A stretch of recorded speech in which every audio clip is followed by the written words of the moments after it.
Are you and your dog looking for a new build home? Start your search on Homes.com, a comprehensive marketplace for newly built homes and communities. All new homes, all in one place. Introducing the all-new Velotric Discover 3 e-bike. Step through with ease with an adjustable air suspension fork, suspension seat post, and ergonomic breathable saddle. Comfort is yours, and everything simply feels in tune. Then your ride becomes your own with smart tuning that personalizes power to you and quick sensor swap with an adjustable air suspension fork, suspension seat post, and ergonomic breathable saddle. Comfort.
Here we are once again, floating somewhere between Earth and space, just trying to figure it all out. Got a hell of a lot to talk about here tonight, Space Fam, so I guess we better get right to it. As always, do not forget to buckle up those seatbelts. Otherwise, you might go floating off into that deep, dark void.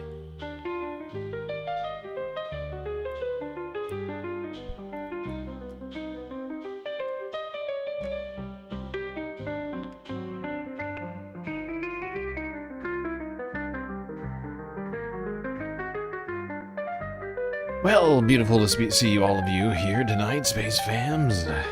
Thursday evening. Got a lot to talk about, but first, some shout-outs. Hermit Horologist, Mr. Spock, Amanda123 in the YouTube chat. Akios, a close fourth. Noah Noep also here. Omega Star. And Sasha Khan. Well, as I mentioned, got a lot to talk about here tonight. And it's all Iran, all evening. Yep, another Iran war update. What's going on? It's not entirely clear. Not entirely clear. Global economic system in peril. War continues even though Donald Trump says a deal is on the table. And all sorts of other stuff in between it. Really just sort of a terrible time right now. And we'll try and get ourselves updated with everything that's been happening in the Middle East. But before we go to the Middle East, we should probably go to the United States. Where people, don't seem to know what's going on.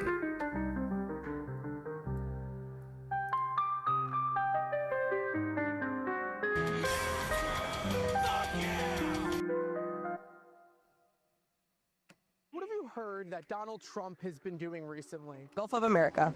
That's the last thing I kept up with. We're going to war with Iraq. That's been crazy. What do you do in Colombia? You got Maduro out? I don't with Trump, but that done. He's like trying to sue those people for making jokes about him. 600 times! You must be happy. I'm very happy. The Ayatollah's dead. I'm so... What? Who? What? What is that? Who the is Ayatollah? I have never heard that word in my life. Ayatollah? What's Ayatollah? I never heard that word in my life. I don't know even what in the hell is an Ayatollah? Oh, America. Why? Why are we so stupid? I heard we went to war with Iraq. I mean, there's some just monumentally stupid things I'm very being said happy. The here. Ayatollah's dead. I'm so... What? Who? What?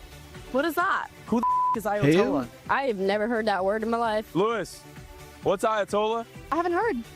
I found out about Chuck Lewis, Norris yesterday. what's That was more Ayatollah? devastating to me. He was the supreme leader of Iran. That was more devastating to me. Oh, that was more. Oh God, Florida is such a cesspool of just so many stupid fucking. I heard about Chuck Norris. That was really upsetting to me. Was it? It was more devastating to me. He was the supreme leader of Iran. He's dead? We killed him. You did? You killed him? Johnny! You did it? Whoa! If you were in charge, how would you take on Iran? Yeah, all my girls and we would all start putting belts on them. We get a bunch of girls in bikinis, we make them run across the battlefield. All the guys are distracted, we all run in. Look at him in his eyes, I guess. Flirt with him. I'd blow them up. I don't know enough about it, but I would probably...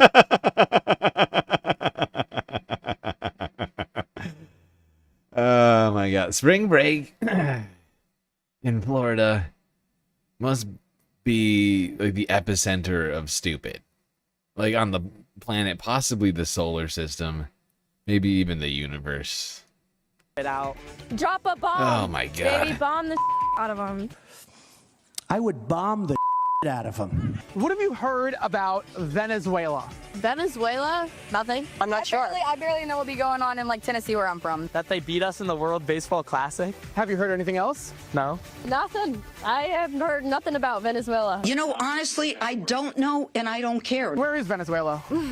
I don't know. I don't know. Venezuela? Isn't that in Spain? I'm drunk. No. I don't know. I have to put my cards on the table until Jesus the guy who said I want to Christ, wipe them out or America. bomb the shit out of them. Even though, I mean, the president said, the bigger problem is that the president said that, not that that person on the beach said it. But until they said that, I'm quite into people having a good time and not following politics. I think if anything, people potentially, this is a strange thing for someone who hosts a politics show to say, but I feel like maybe people think too much about politics. There's too much competition to make you angry about this or that and that, and I think maybe it's making society miserable. So people having a good time, getting drunk on the beach, having sex with each other, I'm fine with that.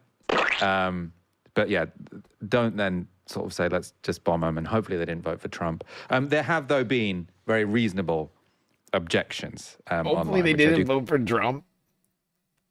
Michael, I can guarantee you that all of those people, all those, any of them that were,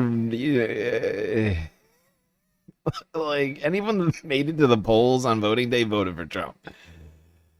Are you kidding me right now? Take quite seriously of people saying that that scene was quite troubling.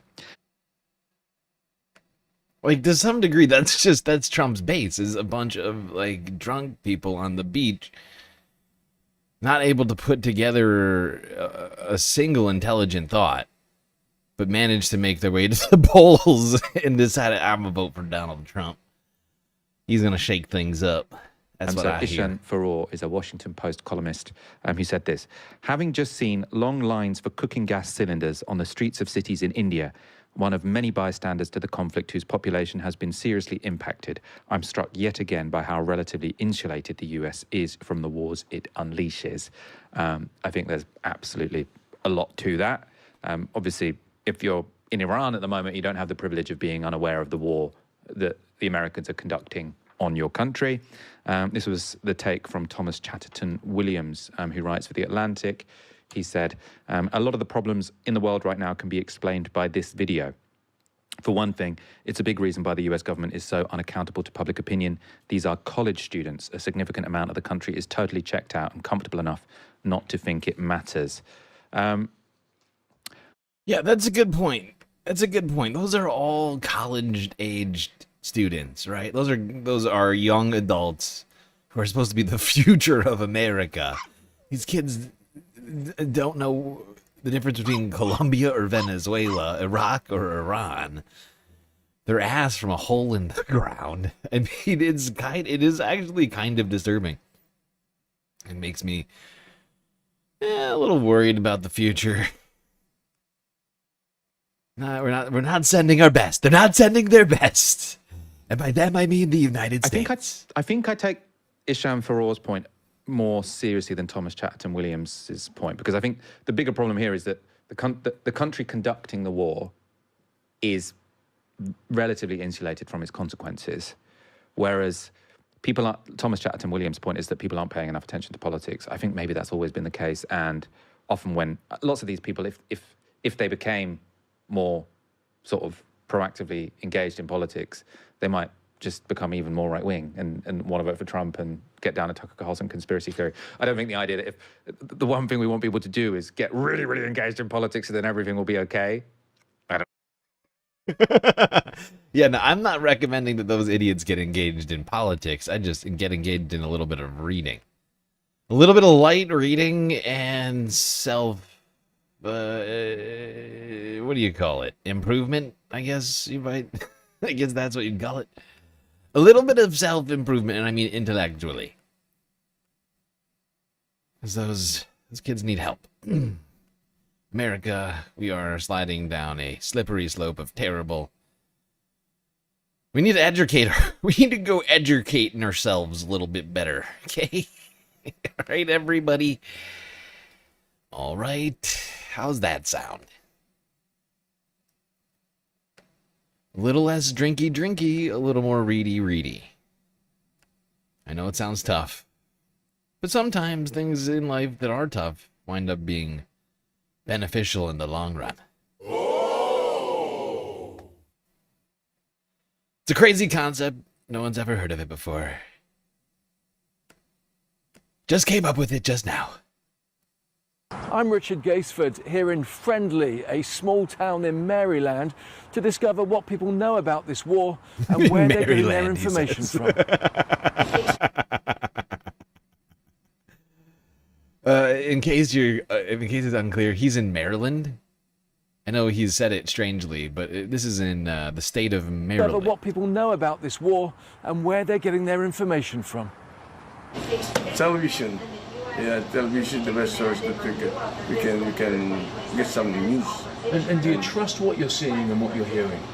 Well, not everything is trustworthy. A lot of my news comes from social media, unfortunately, and my algorithm leans quite a bit left. So what I know about the war is mostly from left-leaning sources. I try to mitigate that. So you're having to work quite hard to get a balance of views and news. Oh, 100%. I know that gas prices has increased. And where are you getting the information from that helps you Same as what Reginald said, social media. As you scroll, you might not want to see it, but it appears. And then from the news. And when you watch the news and you see these social media feeds, do you trust what you're reading and seeing? With a grain of salt. All I know is that we strike Iran's biggest leader. And to me, I think that was kind of like crazy. Growing up, you realize more that the internet sometimes not telling the truth. So sometimes I believe it, or if I don't believe it, I look up more research on it. So as the war goes on, you're watching more news? Yes, sir. I've been watching the news ever since that started. Are you hearing much at all? No, actually, no. I'm not hearing much at all, really. Well, there you go. Most people getting their news from social media. Where you all are right now. While we're in the United States talking about people being dialed into the narrative, should talk about one man who's struggling to dial into any particular narrative at all. And that is California Governor Gavin Newsom. We noted the other day when Gavin Newsom was on with, who was it? Pod Save America, and was willing to say that Israel was an apartheid state, which was surprising because a couple of months earlier, he was on with Van Lathan and sort of like implied that Van Lathan was maybe had some bias against, special type of bias against Israel for asking what his perspective was on Israel and whether he took money from AIPAC. He's like, I never even think about that. Like, why would you even, so interesting that you would do that. And then he came on Pod Save months later when really things had become more than obvious for the Democratic Party that support of Israel and providing them weapons is toxic amongst really almost the entire Democratic Party now, almost, and certainly amongst independents and, you know, all the people supposedly that the Democratic consultants would say that you need to appeal to. But it looks like Gavin Newsom, who honestly, I have to say, I've been watching politics professionally for 20 some odd years.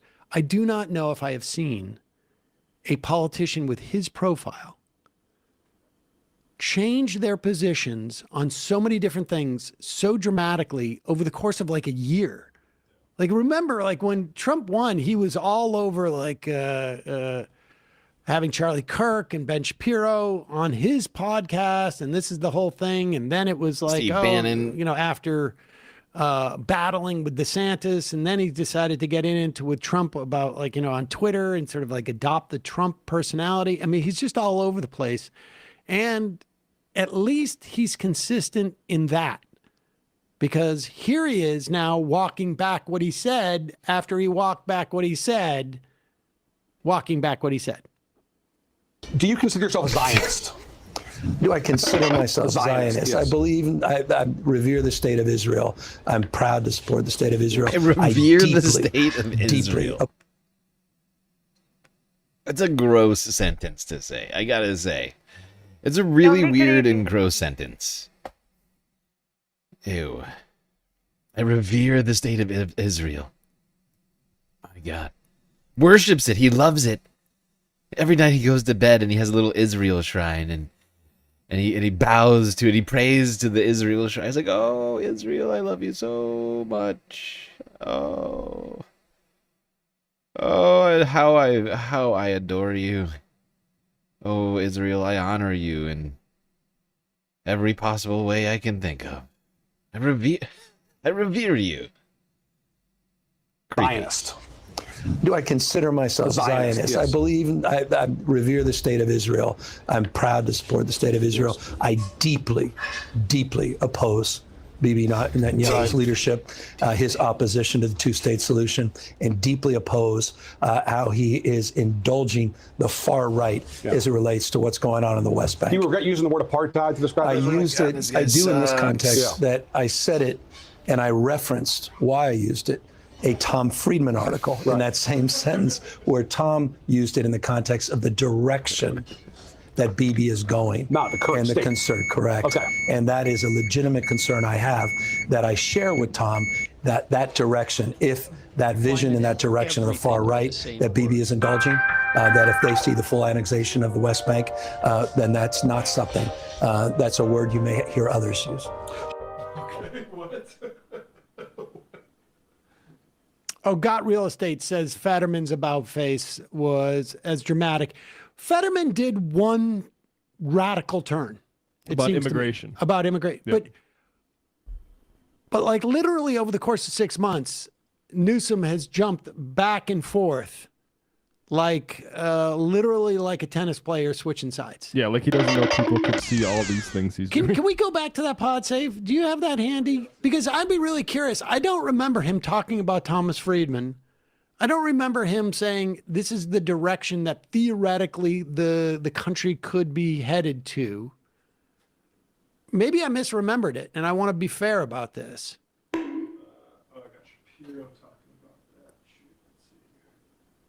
Because I don't want to say that Gavin Newsom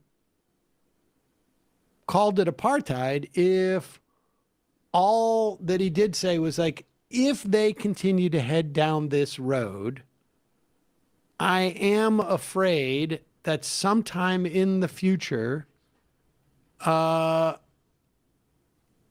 they will be considered by me an apartheid state. Here it is. Okay, we're going to try and do this. I mean, just fascinating. Bibi's interesting because he's got his own domestic issues. He's trying to stay out of jail. He's got an election coming up. He's potentially on the ropes. He's got folks, the hard line, that want to annex the West Bank.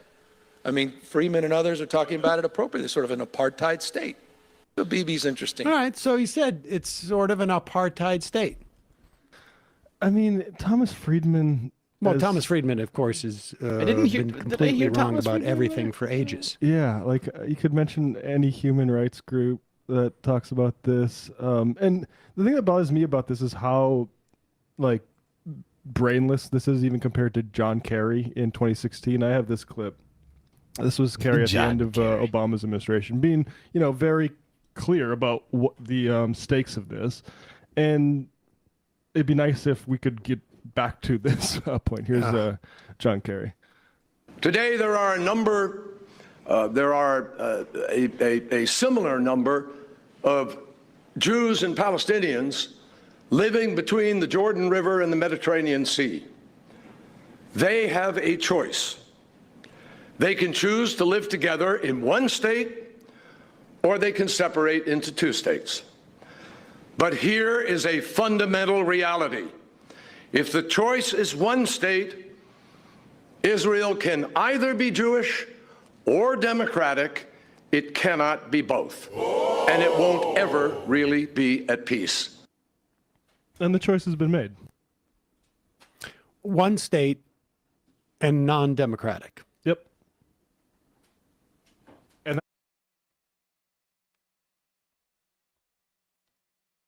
And the world has watched and effectively let it happen. Not everybody, but too much of it.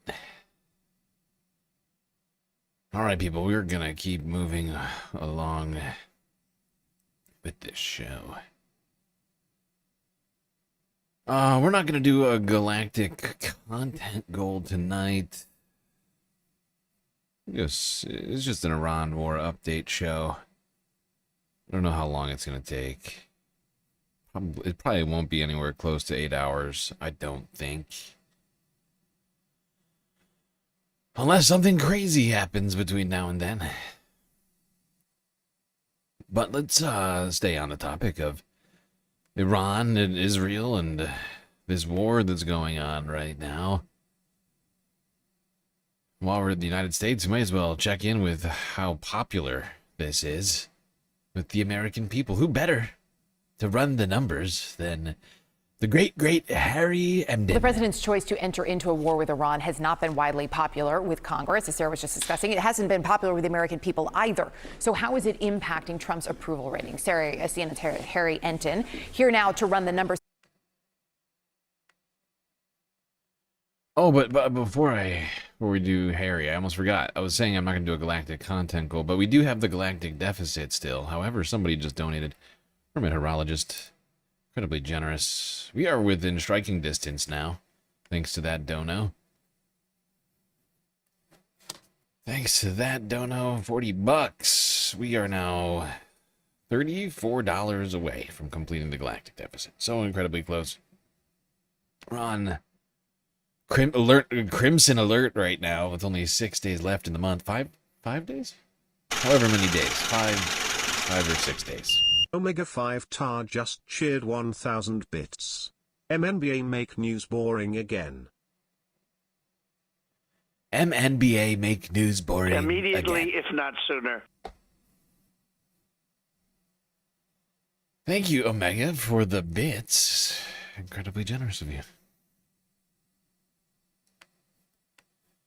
All right, to the numbers. Harry Emden.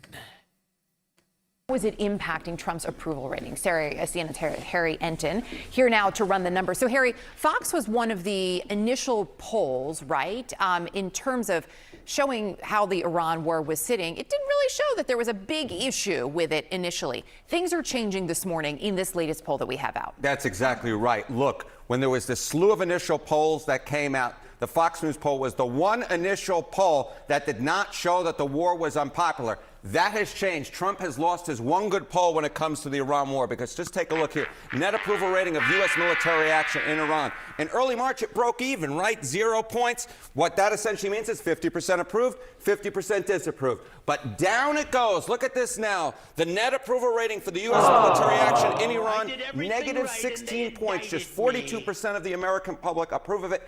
58% disapprove. So now we're looking at basically every single poll in which the clear plurality or majority of Americans disapprove with the U.S. military action in Iran. Trump can no longer point to a poll that actually shows that among the general public at large, that the American public actually approve of this military action. So this is the overwhelming for the Iran war. When it comes to how President Trump is handling Iran in general, what do we see? So you see this negative 16 points, you think that's bad, but look at Trump's handling of it. It's even worse. Oh my. Okay, Trump's net approval rating of Iran.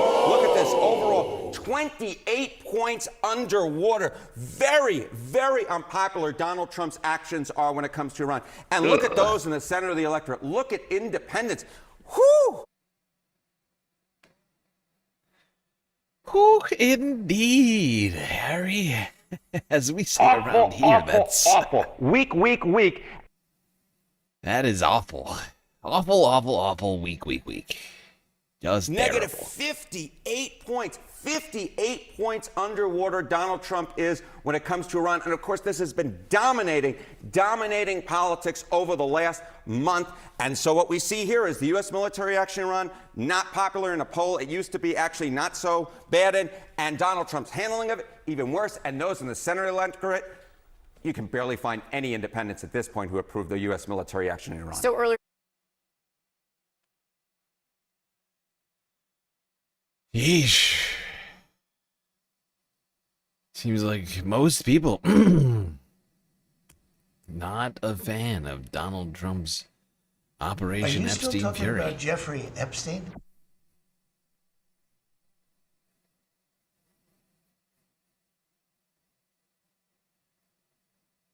The robot sped red through that. He did. He shortchanged you on that. That's not fair, Omega. It's not fair. How rude. It's very rude.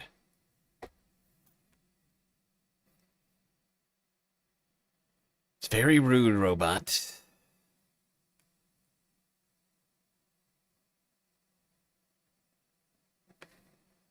Space robots these days.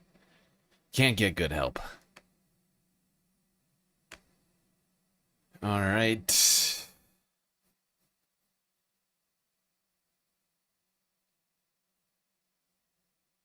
Let me think. Do I give you the bonus video now, or do I give it to you later?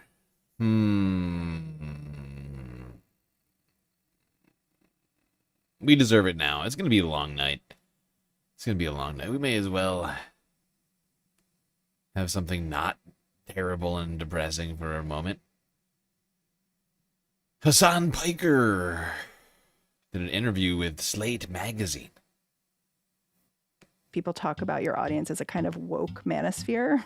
I don't know if you would take that as like an accurate Woke depiction of your manosphere. audience, but I'll throw it out there. I guess. I mean, it's there's definitely a lot of bros in my audience for sure. Daddies are more stronger than moms. So yeah, I guess it makes sense. I mean, I'm asking about that because it made me wonder if you, as a guy who's in this space, is seeing your audience change. Like, are you seeing actual people who are coming to your feed who are like, hey, I was a Tucker Carlson guy, but now Hassan Piker all the way? Yeah, I mean, that's been going on for years.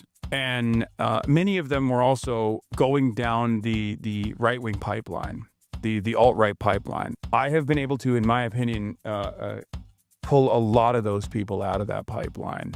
You feel like you're in the conversion business. When I'm talking about like anti-blackness, white supremacy, I'm not talking to black people because black people know it. They experience it every day. When I'm talking about transphobia, I'm not talking to trans people. I'm talking to transphobic people or people in the margins who are at least somewhat more charitable to my perspective.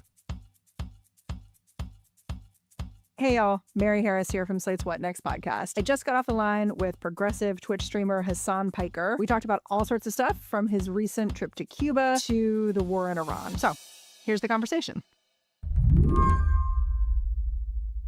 Hassan, you just got back from Cuba. Yes, I just got back from Havana, Cuba. I flew into Mexico and then to Los Angeles. I mean, I know a lot of Americans are concerned about war in Iran right now, so why did you want to head to the Caribbean? Because unfortunately, the American war machine doesn't just stop at Iran. It's constantly everywhere all at once. And Cuba has been an area that we have been uniquely evil to. And I wanted to investigate the ways in which my government has engaged in economic warfare against this island for the crime of creating dignity for themselves and achieving sovereignty for themselves in a successful revolution.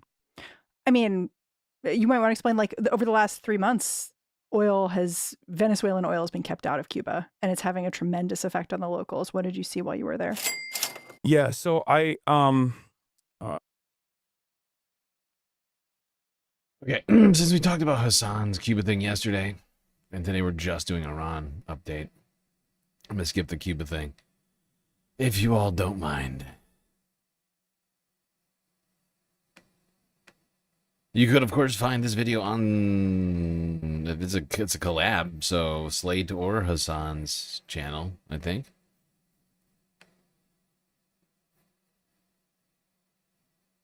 'Tis a collab, dear space fams.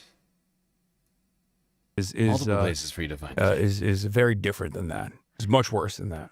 You got pushed back to your trip, as you might expect. Places like Fox News were kind of obsessed with the fact that your group stayed in a 5-star hotel, the fact that you were at the Vanity Fair Oscars party and you flew to Cuba after that. Oh, they're still doing Cuba. I've been foiled. Foiled by my own petard, still talking Cuba. God damn it. When did they switch? Here? Let me think. Internment of Japanese people? Absolutely not. But like, states have done much worse things than even the Cuban government has, and none of that is still a justification for continuing the blockade. Okay, I want to pivot and talk about you a little bit, and I feel like I want to do that because people talk about your audience as a kind of woke manosphere. I don't know if you would take that as like an accurate depiction of your audience, but I'll throw it out there. Is that how you see it? Yeah. I guess. I mean, it's there's definitely a lot of bros in my audience for sure. I mean, part of the reason I want they are woke. So yeah, I guess it makes sense. I mean, I'm asking about that because over the last couple of months, there certainly has been some evidence that the kind of younger voters who went for Donald Trump in 2024 are maybe changing their minds.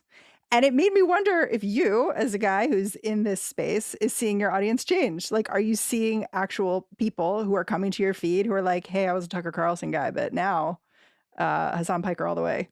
Yeah, I mean, that's been going on for years. And it's not even like a Tucker Carlson thing. I think it's more so like I've always had a lot of young men in this space from when I first started doing commentary.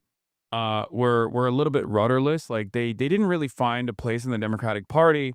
They had their opinions on certain issues, and they felt like the Democrats didn't really represent those values at all. The way you've described Democrats in the past, you said they code as fake as shit. Yeah, I mean it's true. And so it's like they were feeling that, is what you're saying, from the political parties? Yeah, they're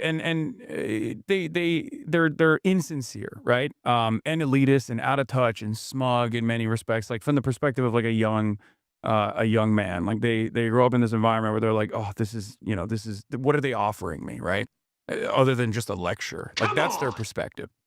And many of them were also, I think, going down the right-wing pipeline, the alt-right pipeline that was huge in like the 2016 to like 2018 era, if you recall.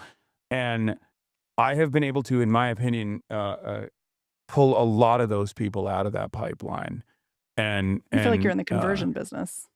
Yeah, in some respects, yeah. I always tell my audience, like, my job when I'm talking about like anti-blackness, white supremacy, I'm not talking to black people because black people know it. They experience it every day. When I'm talking about transphobia, I'm not talking to trans people. I'm talking to transphobic people or people in the margins who are at least somewhat more charitable to my perspective, and who can be convinced. Do you think that one of the issues now for the GOP, as we're watching these voters theoretically turn away from Trump, these younger voters, is that the GOP now codes as fake as shit because they're the ones in charge? Yes and no. I think the GOP is definitely not fake in their immoral and indecent politics. I think their tendency to lean into culture war issues are not fake. They genuinely are invested in that. But I think the reason why young people are decoupling from the GOP very fast, this is something I predicted as well, something I talked about quite a bit, is because the thing that they lied about initially was that they were going to fix the inflation and the cost of living issues, right? And they never did that. Also, no more foreign wars. Yeah, no more foreign wars, fix the cost of living crisis, and also deal with immigration, which they had created as this like massive problem, as though it was like a real national security issue that migrants were responsible for, unlimited crimes on U.S. soil or whatever they were saying. It was a lie, right? There's no empirical evidence for this. As a matter of fact, the evidence showed the exact opposite, that migrants, both undocumented and documented, were responsible for a far smaller share of crimes per capita than natural-born U.S. citizens were. But the Democrats unfortunately conceded on that because they were too fearful. They saw the polling, they didn't counter signal, they didn't counter message, and they completely dropped the ball and allowed the Republicans to dominate that conversation. And even on that issue, I think people are now realizing, yeah, what this meant. The idea that we have to deal with immigrants, it means kidnapping random neighbors in American cities, like sometimes occupying American cities with masked, unaccountable thugs. Yeah. And people don't like that. They very quickly found out that this is not what they wanted, actually. They thought only the criminals were going to be apprehended. And it turns out it's just they're apprehending landscapers and barbacks and people. I mean, the sign said mass deportation now at the convention, but yes. I think a lot of people that vote, especially on the Republican Party side, they don't really know what they're voting for. Yeah, I was reading one of these articles about the young voters who are like sort of rethinking their support for Trump. And I was really struck by this guy. This is an article in the Washington Post, a guy named Josh Byers, who said he'd lost faith in Trump over the war in Iran. And then his conclusion was, I don't really want to vote anymore. Like, I'm really starting to just think it won't matter. And I was like, wow, that's a really bad outcome. That's a bad outcome, I think, personally, to be like less involved. Like, I guess there's a harm reduction involved in that if you're not voting for someone who I think is, behaving as an autocrat, but it's not the outcome that I think is going to get us where we need to go. That's what I worry about right now. Yeah, I mean, that's what I'm desperately trying to change. There's a lot of voter apathy that has always existed. And I think Trump actually, to his credit, regardless of his fascism, is very good at activating low propensity voters. I mean, that much is clear, right? And he was able to do this in 2016, and he was certainly able to do this in 2024. And that's why he won. The problem is, I mean, he's lying to the people that voted for him as well, but he was utilizing economic populism in some instances and right-wing populism in others. But it was appealing because he was breaking the previous system that existed. Democrats, on the other hand, are seen as like the system upholders, the defenders, the upholders of the system. Even now, when we're talking about Iran, like, what's the number one thing that the National Democratic Party criticizes the Republicans over? Process. Yeah, it's not necessarily that like we. Yeah, this is something that we've been talking about recently as well, is that there's no ideological framework to their objections to what Republicans are doing. It's just like Hassan says, it's on process. It's, oh, you're not sticking to the rules. You think that you have good ideas, but you're just not doing it right. If you have your ID, you won't have a problem. Real simple. That you're living in a fucking dream world, pal. You're living in a fucking dream world.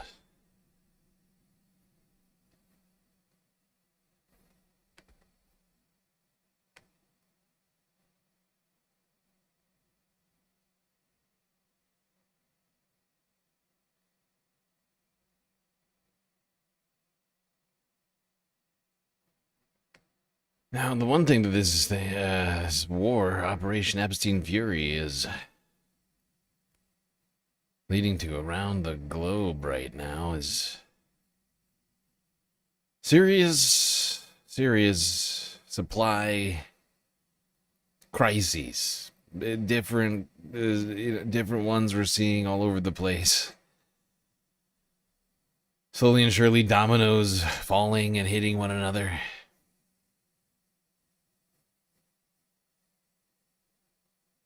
There is no law that you need voter ID. You're saying the law is the law about a law that doesn't exist. You're living in a dream world. The law is the law, sir. About a law that doesn't exist. There is no federal law that says that you need voter ID. You fucking moron. But oil prices continue to fluctuate as the Strait of Hormuz, this crucial waterway through which a fifth of the world's crude typically passes, remains shut, and the war shows no signs of relenting.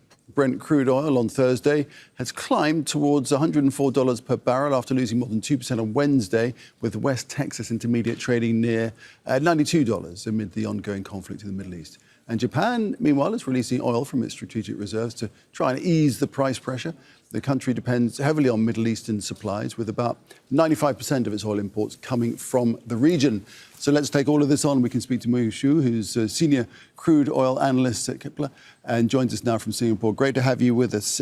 So oil prices, hovering around $104 a barrel, and it's no surprise with all this uncertainty. Yes, indeed. And we think the oil prices will continue to stay at an elevated level. Right now, there are a lot of news and conflicting message actually around the negotiations and whether there will be some potential escalation move during the weekend. So if something happens, we might see oil prices potentially hit higher level, especially if the U.S. want to send the troops to take over Kog Island or take over the control of the Strait of Hormuz, because then that will for sure trigger Iran to initiate some severe revenge that potentially push the oil prices to, let's say, 120. But that could be a potential turning point in this war. But yet again, it's just a lot of uncertainties around here, and we just don't expect the oil price to go down anytime soon. No, right. And what if the prices are to rise to, say, as you $120 and possibly above? What are the implications of that for the global economy and certainly the economy in Asia? Right. So I think it really depends on what Asian countries we're talking about. For instance, like Japan, they still have a sizable oil inventories and they can continue release from these stockpiles, whereas some other countries like the Philippines, like Thailand, and even Australia, they don't have much oil reserves. So the higher oil prices not only means higher fuel price to them, that the pain is for real. Like there's just simply no gas in the station, and probably they need to ground the airlines at some point. So if the war drag along, let's say until mid or late April, we might see some severe implication like a civil unrest or some crisis in a humanitarian way. All right, so that's from the certain countries within Asia. What about globally and how it might be the contagious nature of this? I think to most of the country in the west of Suez, what they will see is mostly the price implication. For instance, in the U.S., they will see the gas prices going up, and that might give Donald Trump more pressures and make them try to reach a deal or to do something. And at the same time, more countries, I would imagine, would come out and to try to be the mediators in this war and talk to Iran. For instance, like the China 2 days ago, their foreign minister Wang Yi, they had a chat with Iran and hope to cool the things down a little bit. Amid all the uncertainty, there's all this rhetoric.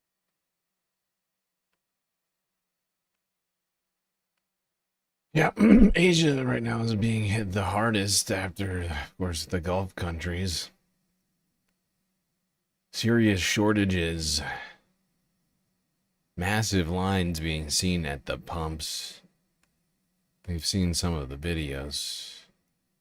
Places like Bangladesh are heading into a deep crisis. I'm riding through one of the busiest parts of Dhaka. Behind me, you can see the long queue stretching for blocks. Police are deployed at some gas station as tensions are high and fuel is running short. Look, Cap for life, check this out, all right? I am going to ban you, okay? Screw what anybody else is thinking right now. I don't care. I will ban you because you're being condescending to people. You're coming at Frizla unnecessarily.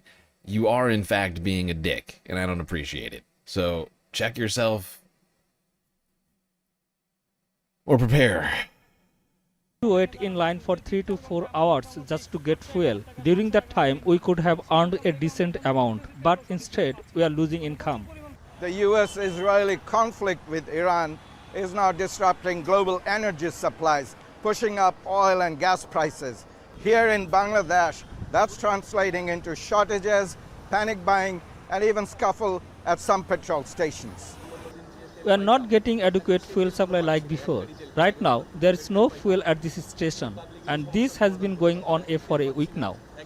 Bangladesh is seeking nearly $2 billion in loans from international lenders to fund its fuel imports, aiming to keep power supplies stable through the summer without raising prices while easing pressure on its foreign reserves. But the import goes far beyond fuel stations' higher costs and are hitting transport, agriculture, and other crucial industries. Farmers in Bangladesh rely on imported diesel and fertilizer.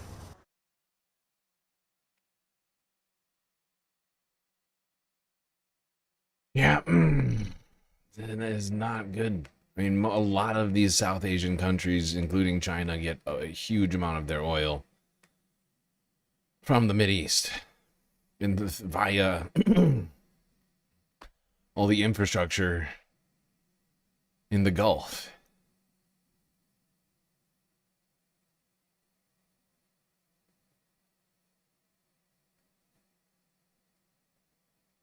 But like they just mentioned, the agricultural crisis is also going to be a huge problem, and it's not just them; it's everywhere.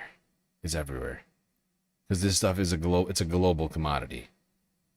Prices for urea and ammonia have skyrocketed. Accessibility to it, in terms of just even, I've been hearing farmers are struggling to even order fertilizer.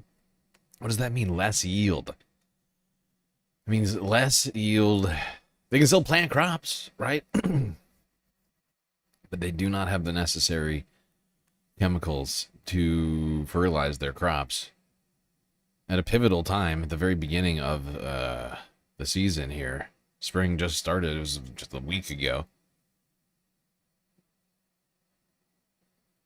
It's going to be detrimental to agricultural endeavors, the United States and everywhere else.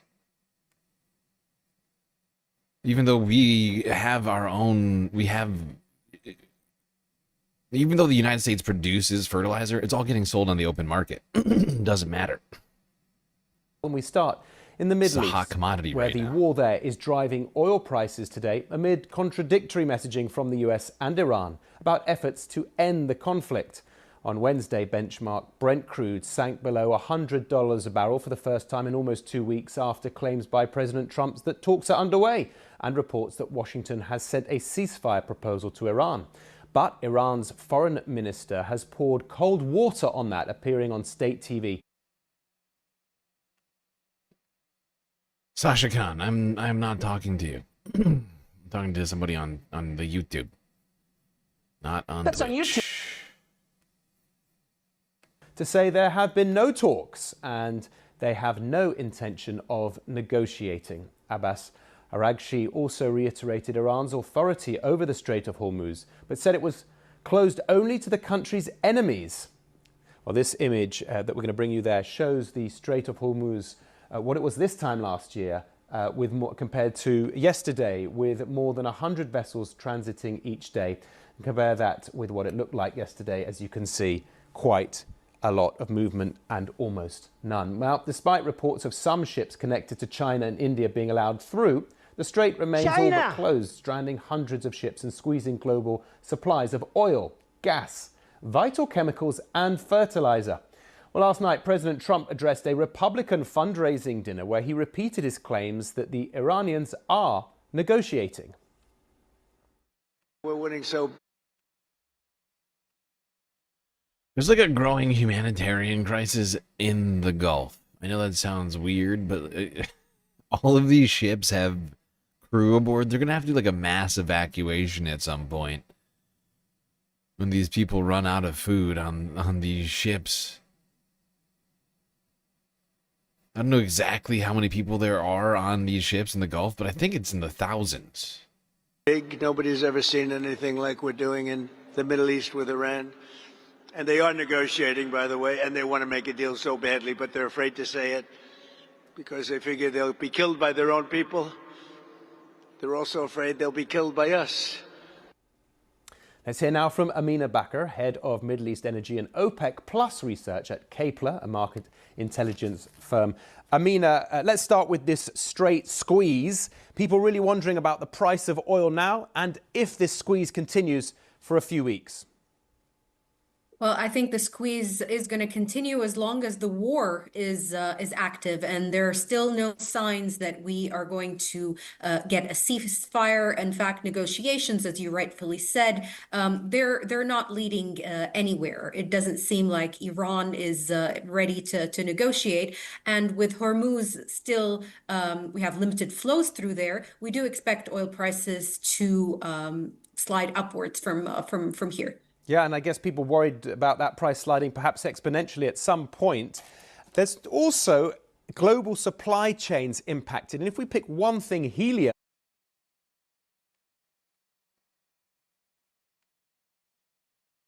I tried to tell y'all we going towards the opposite side of the street. Who's we? You talk about this like you're on like a weird sports fan. We. Who's we exactly? You're weird. You're a weird guy. You need help. Have a mental health problem. A lot of which comes from Qatar. It's not just for those balloons that we blow up. It's for making chip making. It's for medical imagery, space technologies. And this is being hit hard, isn't it? It is. Qatar produces 30% of the helium worldwide. And yeah, helium has many industrial uses and for MRI machines, for example, in the healthcare sector. But across supply chains, we are going to see an impact worldwide. And the most vulnerable countries here are developing nations. And we've already seen a lot of countries in Asia, but also in Africa, start to cut down in terms of their working days. They're asking people to work from home. They are cutting street lights. So this really impacts the whole world, and it's not just a regional war, it's a war on the economy. It's a war on the economy. Help! Help! I'm being repressed! Yep. Gas prices skyrocketing. Shipping costs going way up.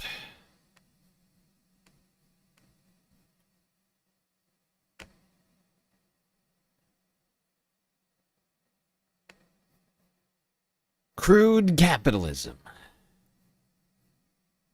Trump's war in Iran is As the U.S.-Israeli war on Iran global enters its 27th day, the U.S. is threatening to intensify its bombardment as Iran rejects a U.S. proposal to end the war.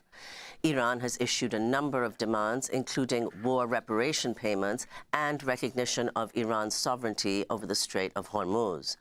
Since the war began, Iran has largely blocked ships from passing through the critical strait, causing a global crisis. The prices for oil, natural gas, and fertilizer have soared. On Wednesday, the head of Abu Dhabi's state oil company, Sultan Al Jaber, accused Iran of committing, quote, economic terrorism. Weaponizing the Strait of Hormuz is not an act of aggression against one nation. It is economic terrorism against every nation, every consumer, every family that depends on affordable energy and food. When Iran...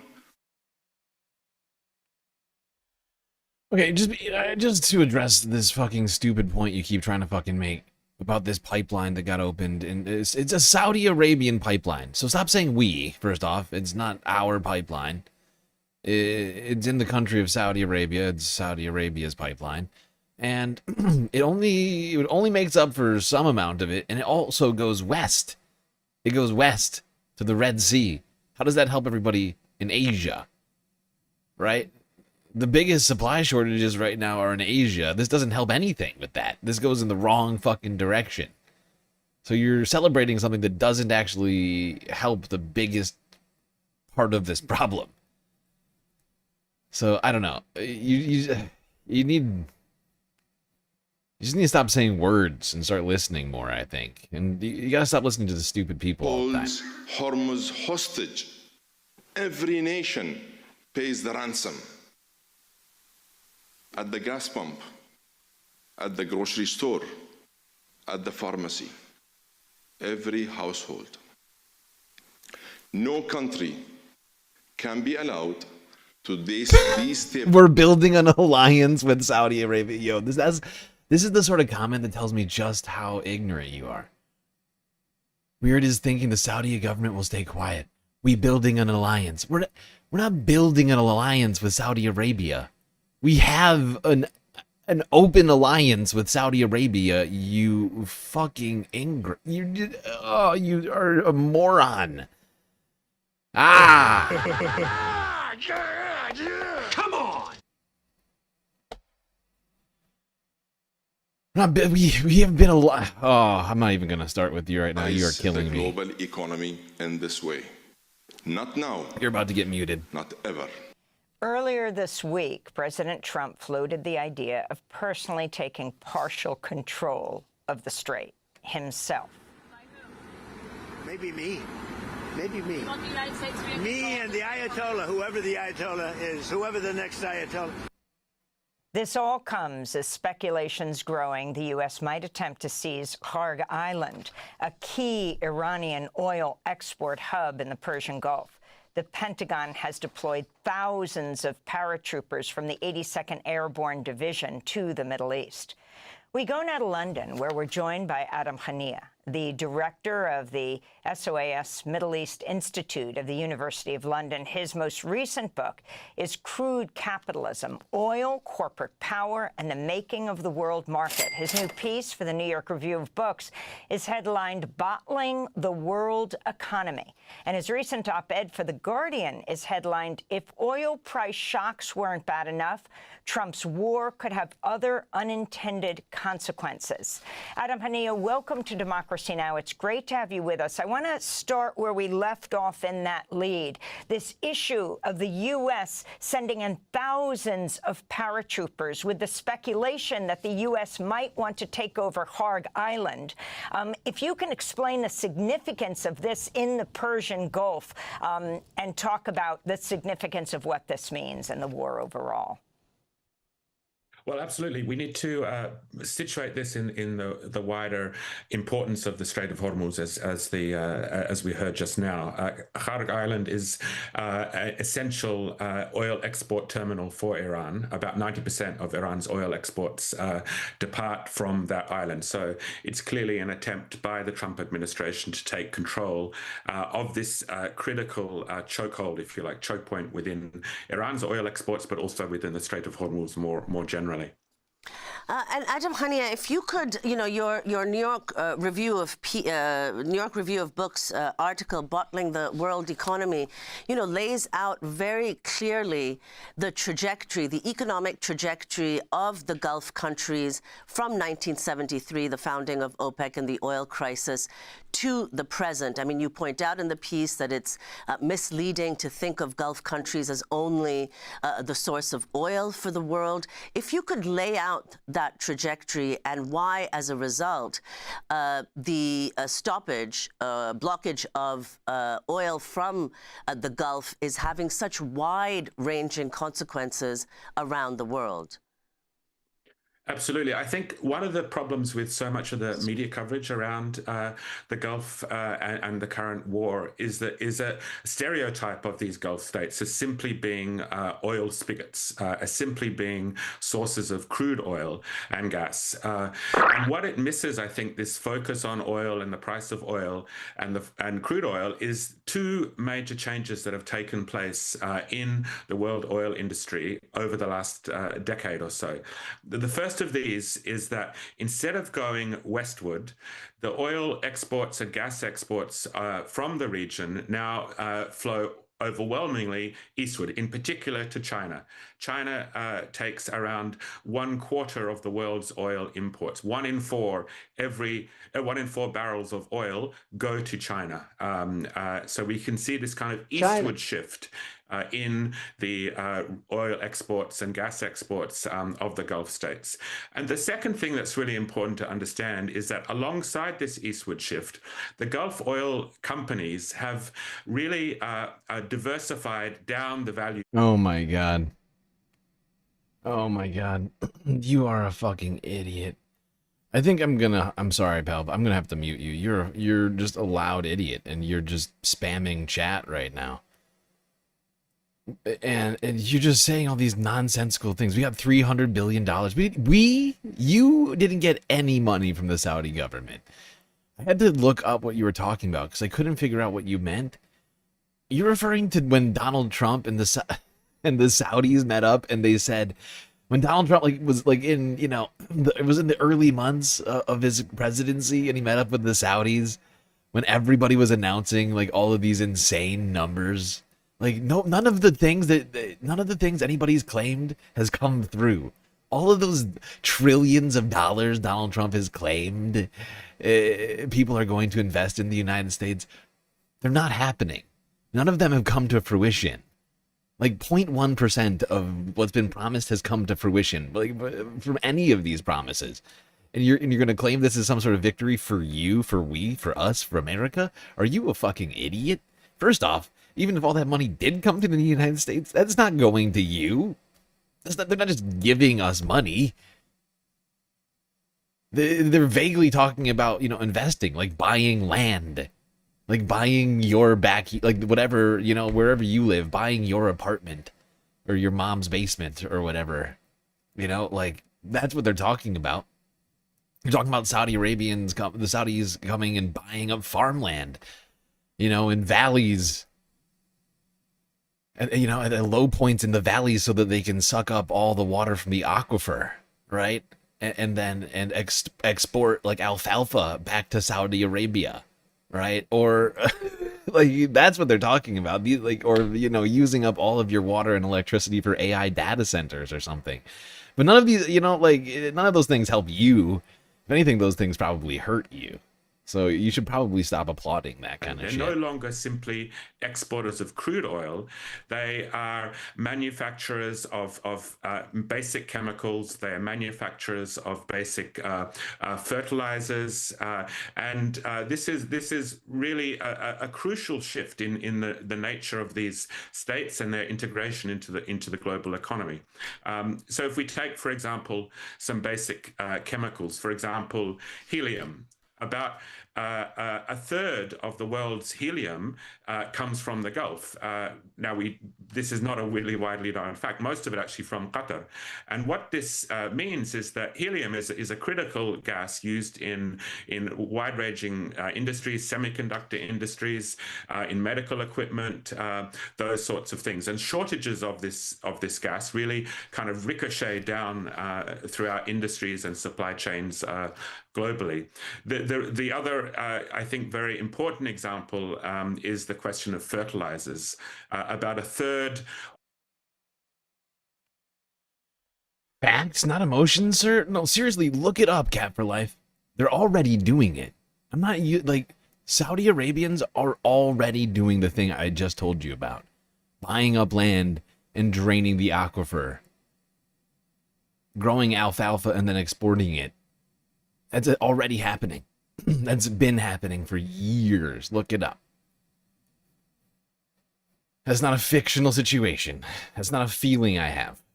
They've been doing it. The world's fertilizer exports come from the Gulf, and this is because it's closely connected to the production of oil and gas.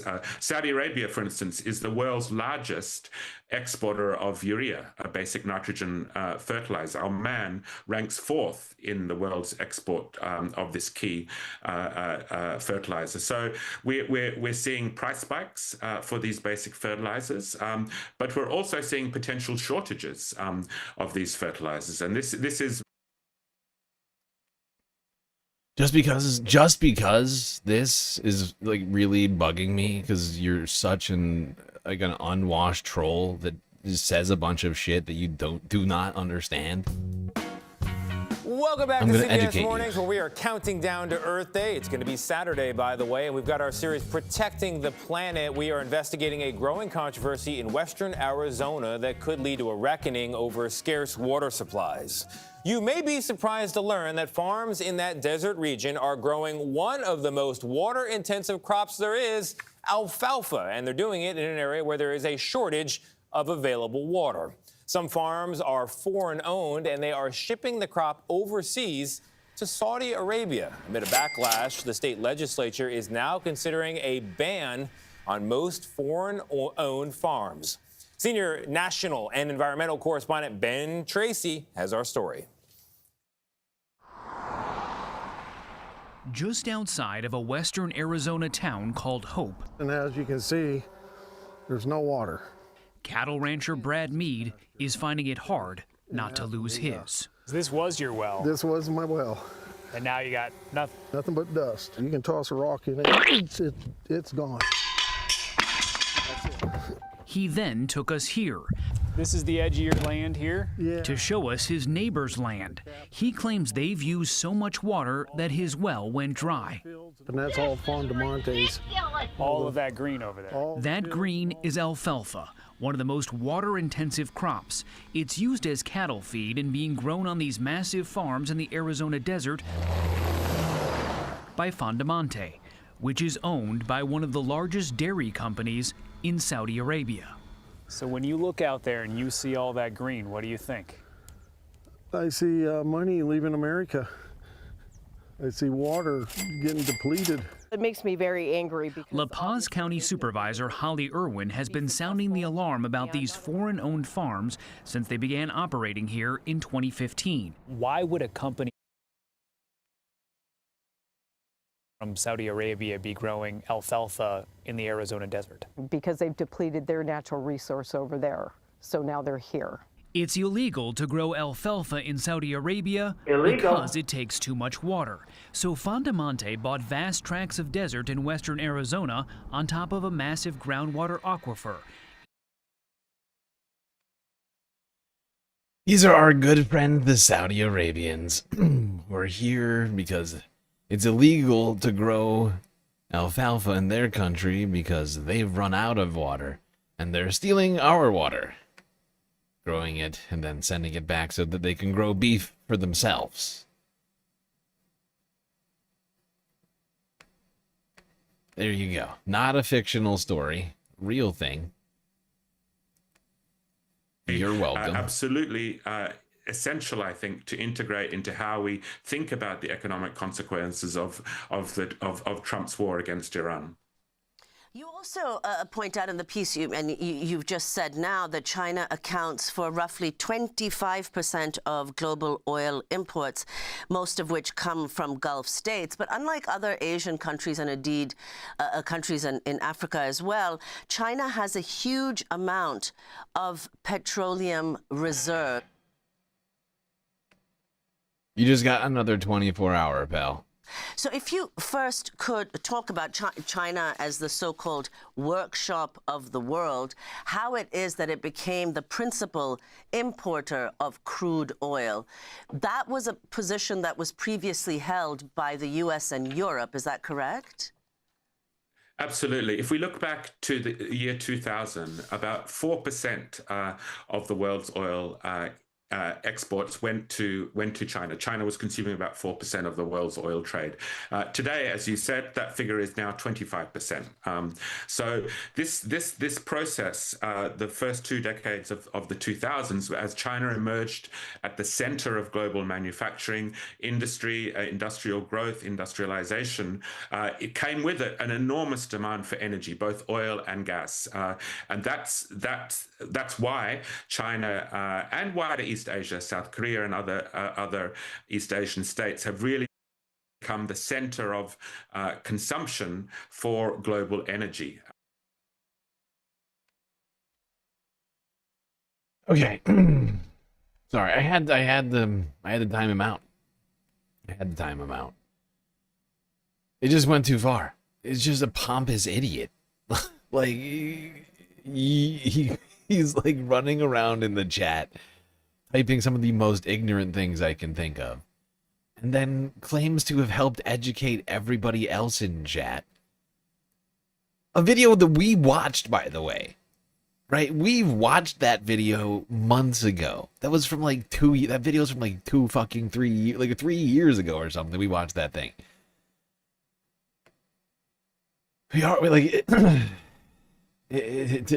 to be that arrogant. Be like, oh, I just helped educate everyone when you're the idiot that I'm trying to help. When everybody else in the room has already watched it. It's just a lack of self-awareness. It's just beyond me. It was too much. It went too far. It crossed the line. I just couldn't. I couldn't stand. Orb Vroomer, thank you for the sweet super chat. Troll tariff.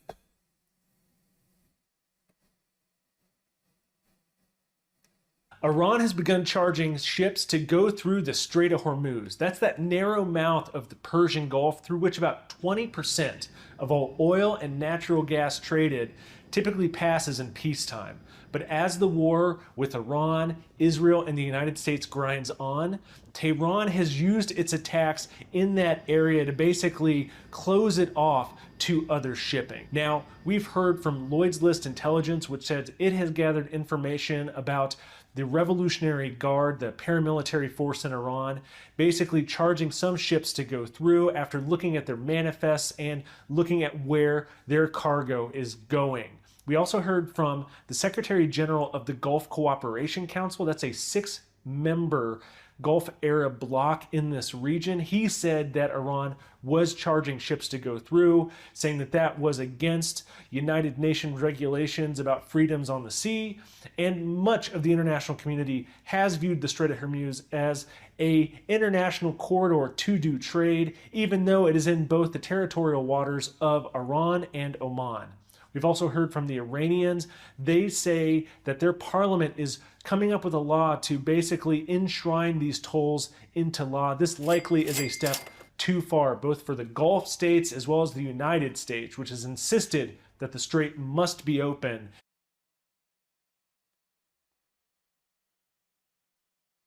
Trying to enshrine it into law. This multi-million-dollar toll to go through the strait. Now that, wow. It would be a huge economic boon for Iran if they were to be the new toll trolls of the Strait of Hormuz.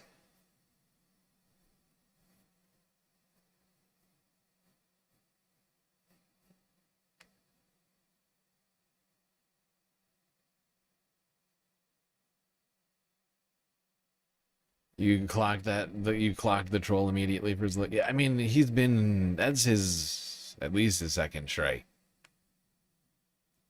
That's at least capped a second strike, if not more than a second strike.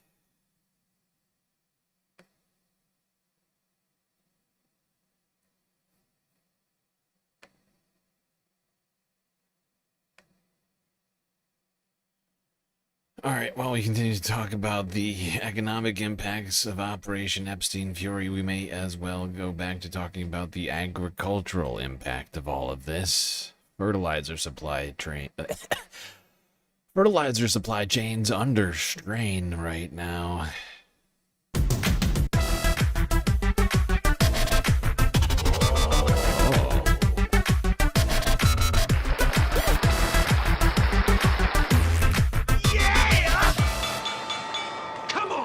Hello and welcome to People and Profit, France 24's weekly look at the world of business and the economy. I'm Brian Quinn.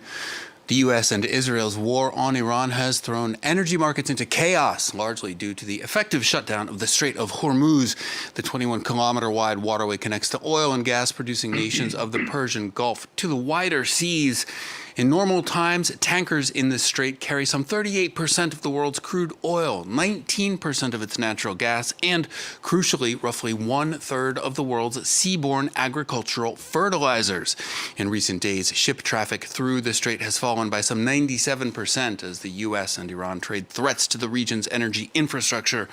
Now, despite signals of potential de-escalation from both Washington and Tehran on Wednesday, the disruption is already causing severe economic fallout, with damage to oil and gas production facilities around the Gulf threatening to turn short-term shock into damage that could last for years. Some of the hardest hit countries are likely to be those with the least resources to confront that damage. To talk us through some of the repercussions, we're joined by Carlos Razo. He's senior coordinator at the UN Conference on Trade and Development. Carlos, let's start with the issue of fertilizer. Urea is the most widely used nitrogen-based fertilizer in the world. Its price is now nearly 80% higher than this time last year. UNCTAD is reporting that the countries likely to be the most affected by fertilizer shortages are among the poorest. So which countries are we talking about, and why are they so vulnerable? Thank you very much. I think you're totally right. The prices of urea, one of the most used fertilizers, have skyrocketed since the beginning of the conflict. And some of the countries that import by sea fertilizers from this region are in Africa. So some of them include Sudan, Somalia, Kenya, Tanzania, or Mozambique. And they will be severely affected because in the absence of fertilizers, then the production yields of their agricultural production will suffer and will go down, with important consequences for prices. Iran's attack on Qatar's main liquefied natural gas facility at the Ras Laffan has Qatari officials warning that the damage could take some 5 years to repair and reduce export capacity by 17%. What kind of effect do you think that could have on global fertilizer prices? I think that would definitely put some upward pressure on fertilizer prices, and not only for the poorest countries in Africa, but around the world. That could also impact prices in Europe, for instance, and certainly in Asia. So that could lead to an increase in the cost of food production. Yeah. I mean, part of the problem here, right, is that the poorer countries don't have the money to outbid the richer countries, right? Like the more wealthier countries have more bidding power and more ability to acquire the fertilizer first. And then the shortage, because there is a shortage, winds up hitting some countries at some point down the line. Right? But it's honestly, it's not some point. It's almost, I mean, it's hitting people immediately, if not sooner. It's also hitting the United States as well. Not nearly as bad. Ekios with a sweet, sweet super chat on YouTube. Let's bump this up to $500. Ignore the insufferable debate, bros. You did all right, GSL. Thank you, Ekios. Now, honestly, we've been going back and forth. Me and this guy, he keeps showing up and just saying insane, unhinged things that are not based in reality. And yet doesn't go over the lines necessarily to get himself banned. He just keeps getting timed out. He just gets timed out every day. He crosses some line every single day now. Just comes back.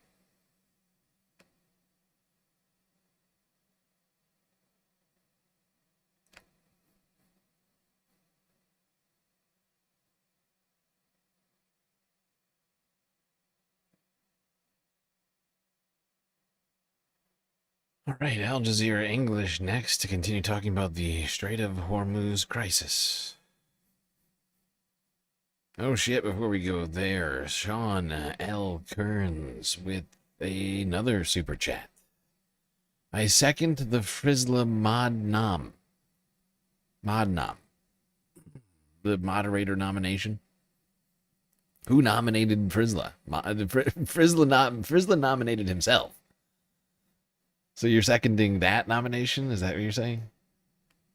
Europe is staring at yet another energy crisis, one with echoes of the Ukraine war. But this time, the war is not on the continent. It's here in the Middle East. Now, Europe buys some of its oil and liquefied natural gas from the region, but producers here depend on the Strait of Hormuz to ship their exports. For LNG in particular, there is no other alternative.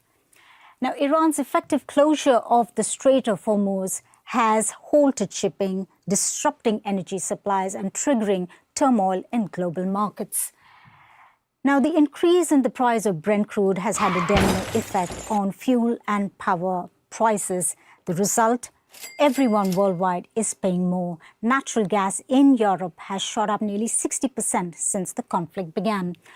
Now, it's prompted governments to announce measures to ease the burden of high prices. Like Spain has announced a $7 billion package that includes tax cuts and subsidies. Germany, which has seen one of the highest rises at the pumps, is considering adding temporary levies on energy companies to limit profits and have price caps. But it's ruled out the resumption of purchases of Russian gas. Now, Italy is seeking to get additional supplies from Algeria to make up. I'd love to see the Trump administration do that. No more profits, oil companies. America first. Sorry. You're going to have to take a haircut.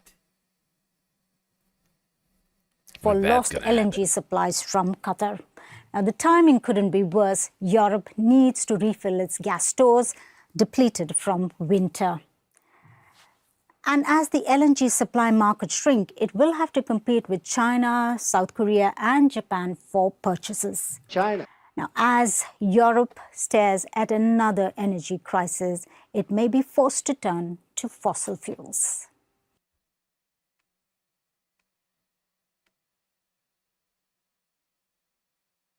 Okay.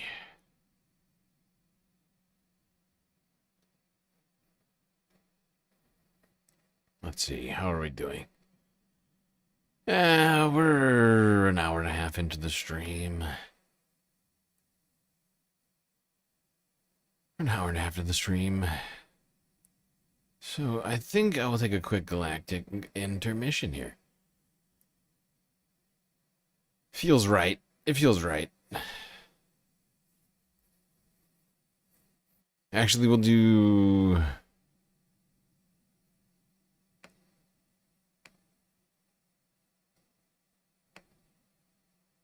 We'll do like one or two more and then we'll take a break.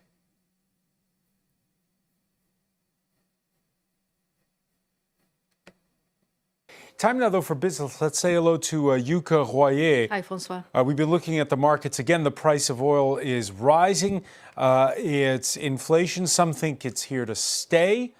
Some even calling it stagflation. Yes, stagflation warnings are ringing out across the globe. It seems the war is slowing down growth and pushing inflation higher. The Organization for Economic Cooperation and Development, the OECD, today said that energy disruption caused by the conflict has changed the trajectory for global growth that had been pretty robust before the war, while inflation is set to be higher than previously estimated in many economies. Now, higher energy prices are rippling through the wider economy, pushing manufacturing costs higher and impacting tourism. The European Bank for Reconstruction and Development has also just issued its assessment of the economic impact of the war. To get more analysis, we can speak with the EBRD's chief economist, Beata Javoček. Thank you so much for joining us, Beata. Hello. Now, for the past 4 weeks, we've been focusing mainly on the effective closure of the Strait of Hormuz, which resulted in a big jump in oil and gas prices. But we're now seeing stagflation warnings across many economies. Are we in for a long period of weak growth and higher prices, even if hostilities were to end soon? Well, even if the hostilities were to end today, some of the effects would linger for a while. So the destruction of Qatari LNG facilities means that LNG they normally would ship would not come to the market for several years.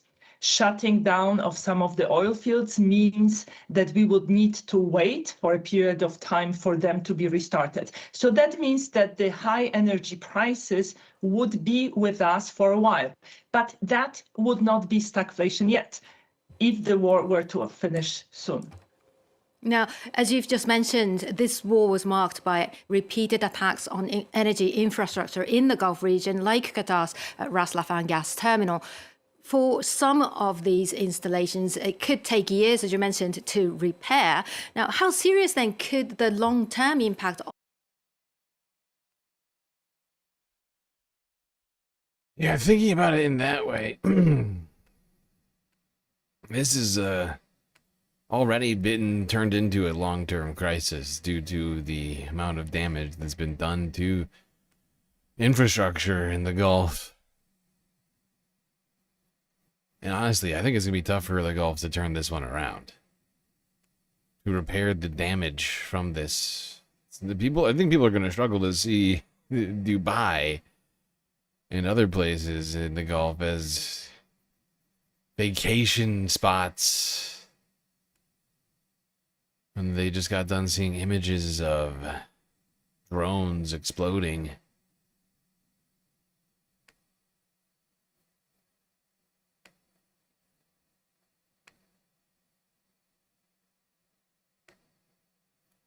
Beastland's gonna take a serious hit. Oh, that's sad. Everybody heard of Beastland? We talked about it like last year. In this round of wars between Israel and the United States on Iran, we are seeing explosions one after another. There are immediate impacts depending on what the targets are. In some cases, the targets are major infrastructure, energy infrastructure, oil depots. They result in fires. Fires come with pollution. Inhaling, of course, of toxic material. It's definitely bad for pregnant women, children, those people with underlying health conditions.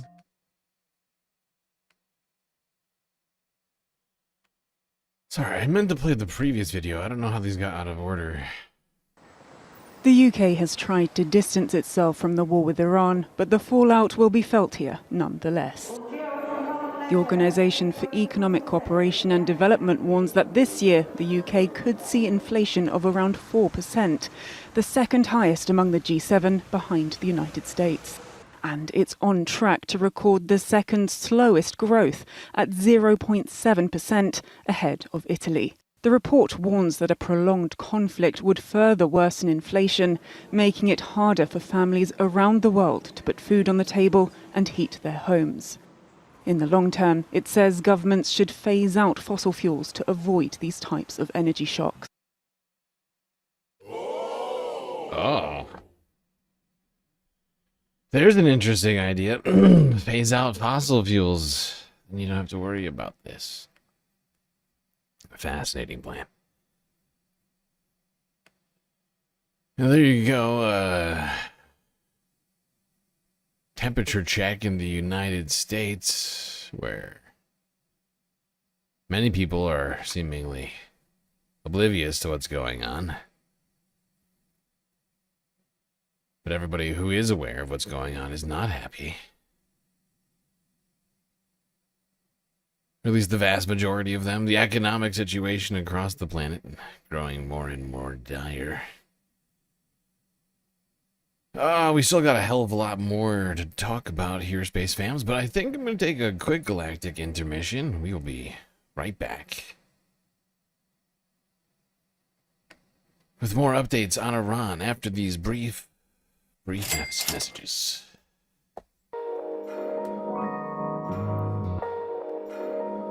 Whoa, what's that sound?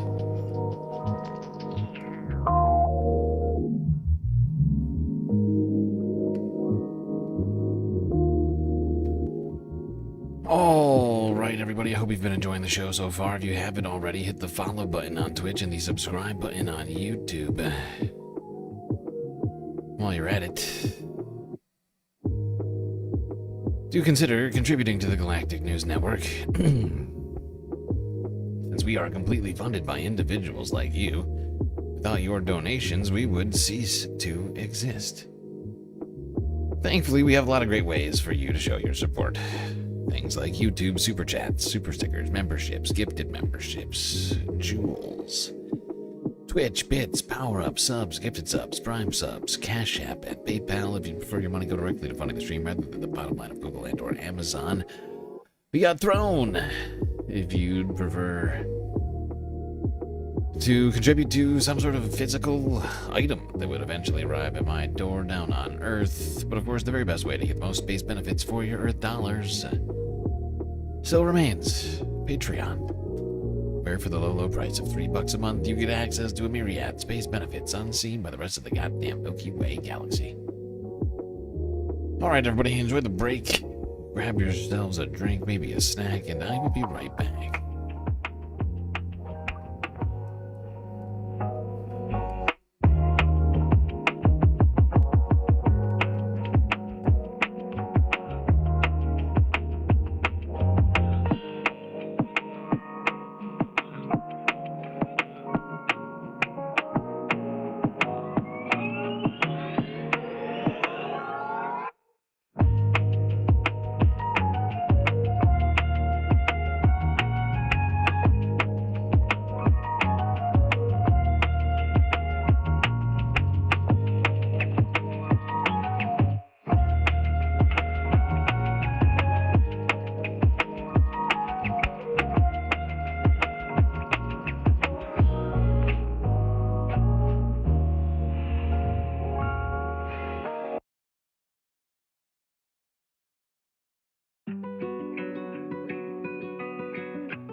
All right, everybody.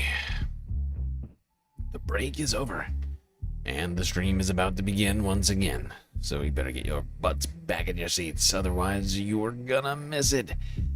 That'd be bad. Awful, awful, awful. Weak, weak, weak.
All right, folks, we're back. Second half. It's about to begin.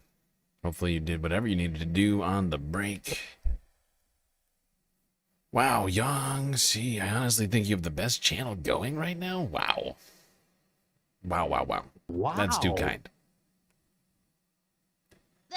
That's too kind.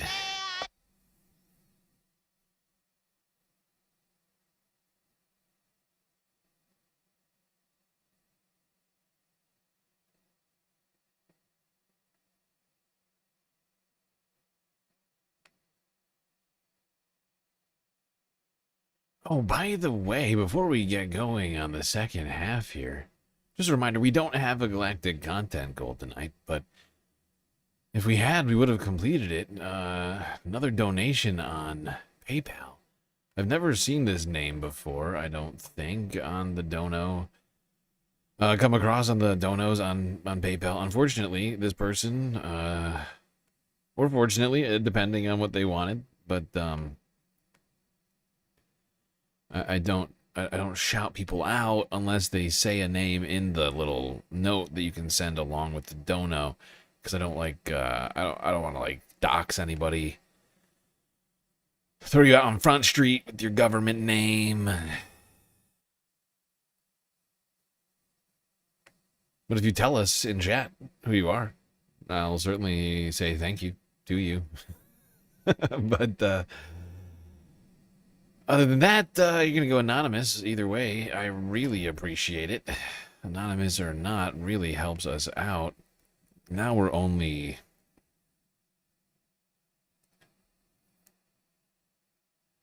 $14 away. $14. Incredibly close to completing the galactic deficit. Oh my god. It was just last week where I was thinking to myself, boy, we're in trouble. And now, completely changed. It's all because of you. But we're not out of the woods yet. We still got to finish it. But my god. Threat level Crimson. We're like threat level almost Dunson.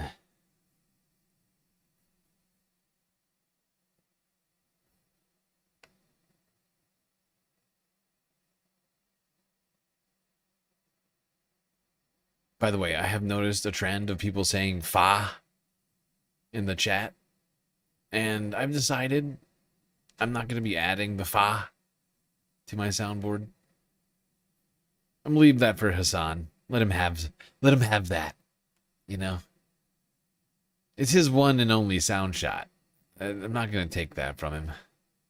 I've got a veritable rainbow of sound shots. Okay.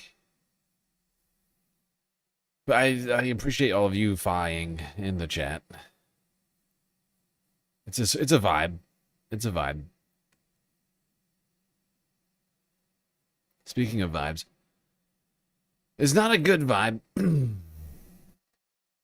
The places that are being affected by the Operation Epstein Fury. It's causing severe humanitarian crisis. In this round of wars between Israel and the United States on Iran, we are seeing explosions one after another.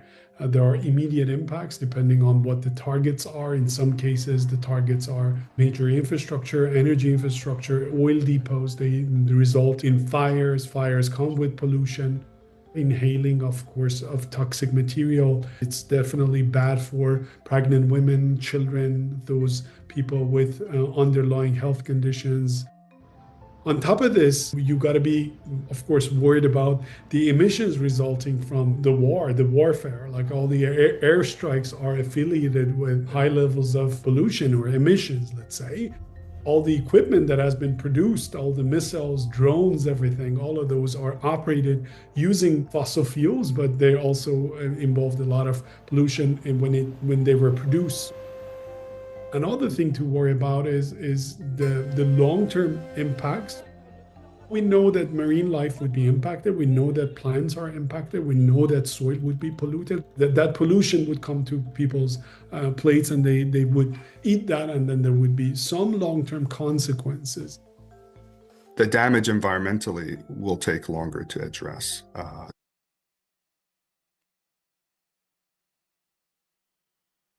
What a terrible fucking situation.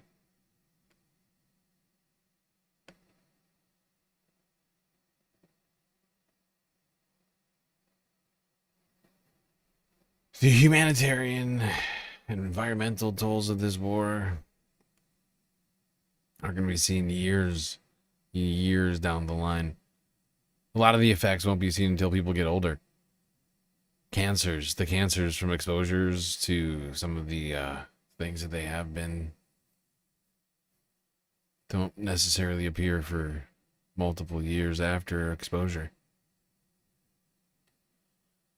Icy Zine with a sweet super sticker. 1-up. Thank you, Icy.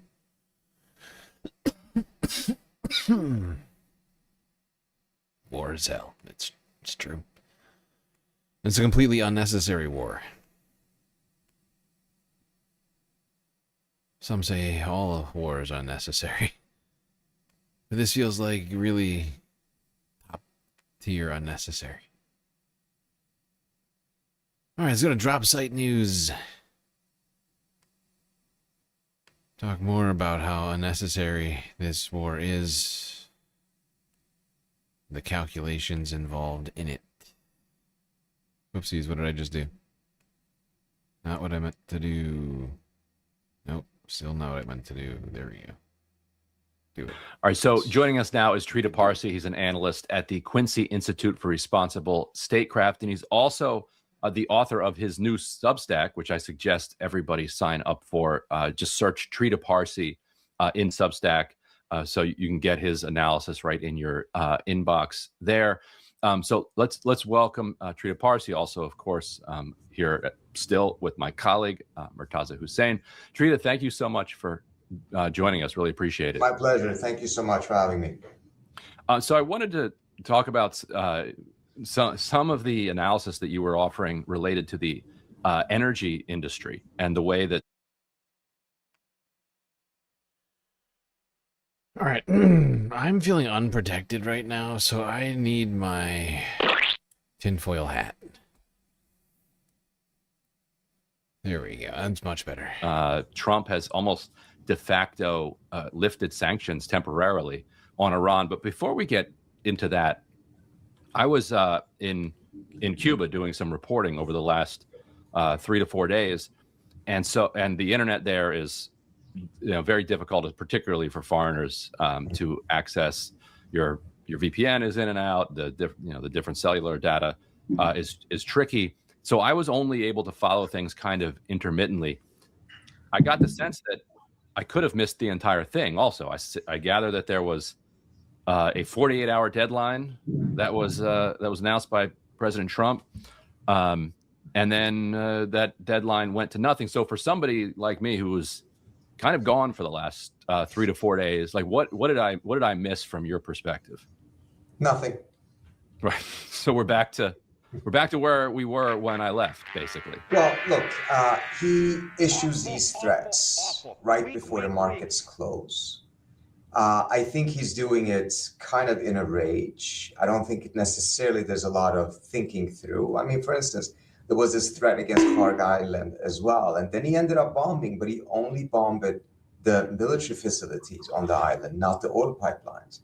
To me, it seems like a pattern in which we're seeing how he's like trying to find some sort of an escalating option that will turn the tables and turn the favor of the war back in the US's direction. And he throws something out there, and then folks around him essentially have to talk him down, because reality is he does not have any escalatory options that do not carry tremendous amount of risks, and in which the risk-benefit ratio is just not a positive one for the US. If he had taken out the oil installations on Kharg Island, the Iranians would have blown up everything in the Persian Gulf related to oil. And this was terrifying for all of the other states in the region, of course. And we saw that when the Israelis hit Pars gas field, the Iranians went really, really hard against several different facilities in the region, which has a tremendously negative impact on the energy markets. And what does that do to Trump? It pushes up gas prices, oil prices, food prices in the US, and that reduces the time Trump has to try to find some sort of a move that turns the tables on the Iranians. The lower he keeps these energy prices, the more time he has, because once the oil prices go up and food prices go up in the US, that's when the pressure from his own base starts to actually get real. Right now, it is not that particularly intense. So he needs to keep oil prices down, and as a result, almost all of his escalatory options actually reduces the time that he has to turn the tables. And last week I was talking to Jeremy and Maz about how sometimes I wonder if Donald Trump even has the concept of a table to turn. Like, I feel like almost like Trita is assigning more agency to Donald Trump. I mean, like how much of this does he actually understand? I actually genuinely wonder. Especially considering the way that this has gone. I'm like, he didn't really think about this at all, did he? He heard that this was going to be a good one. I hear it's going to be a good one. Let's do it. Military level, there's some serious kind of asymmetric warfare going on that works to the advantage of Iran, and we can talk about that later if we have time. But it also feels like that's the case economically as well. So let me put up this post of yours from yesterday. You said an energy industry insider in Iran tells me the following, and it is stunning. Before the war, Iran produced just shy of 1.1 million barrels of oil per day and sold it at $65 per barrel, minus an $18 discount. What is it? What is the $18 discount, by the way, for people? That's the discount the Iranians have to pay because they're sanctioned. So in order to sell the oil, they have to offer these discounts. And, most of that is going to the Chinese, and the Chinese are making money off of the sanctions because they get the same oil, but at a discount. And so the 65 is the market price, then the knockoff $18 because they're sanctioned. So then you say today it produces 1.5 million barrels a day and sells it at the market price of 110 with only a $2 to $4 discount. You say, and this does not include petrochemical sales that not only have increased, but are now being sold to a larger set of customers compared to before the war. Moreover, Iran is receiving payments through new mechanisms that bypass the UAE, which were set up after the June war. In essence, and this is really important to understand, Trump and Israel's war has ended up delivering Iran de facto sanctions relief. This means that Iran is all the less incentivized to end the war unless the agreement provides Iran with formal sanctions relief. So the actions of the Trump administration have provided Iran with de facto sanctions relief. Yep, Iran is now selling its oil to more people and for a higher price than it was in February.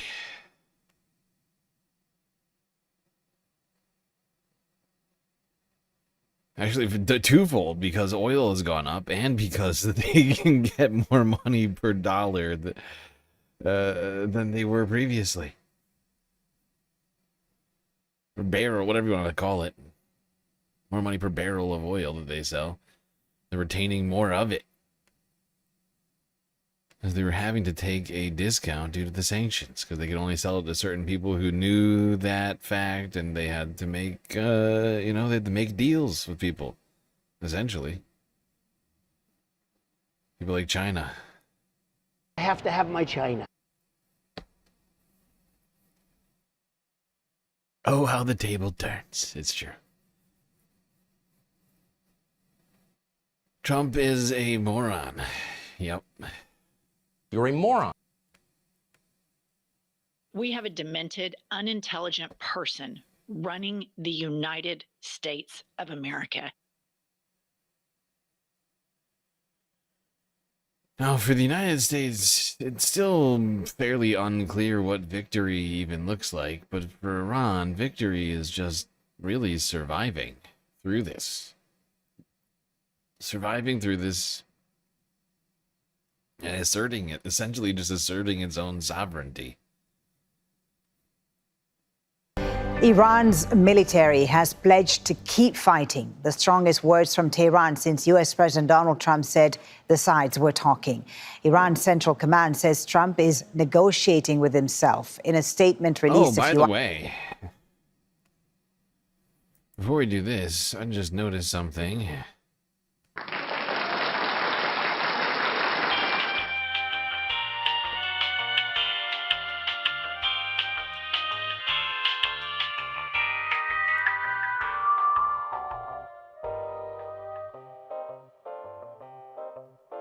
We did it, everybody. We frickin' did it. Perfect Zal with a exactly $14 dono, completing the financing of the galactic deficit to the dollar. Oh, wow. With 5 days left. I was worried. I was very worried at the beginning of this week. And now, Friday morning, Thursday night, we've completed it somehow. I thought we were going to come down to the wire. I thought we were going to really come down to the wire on this one, and somehow we've done it. It's beautiful. It's all thanks to you, Space Fams. It's all thanks to the generosity of space fams like you that we managed to complete the financing of the galactic deficit. It's beautiful, it's glorious. It's so great, and I don't even know what to say. I'm at a loss for words. Your incredible generosity has kept the Galactic News Network alive one more month.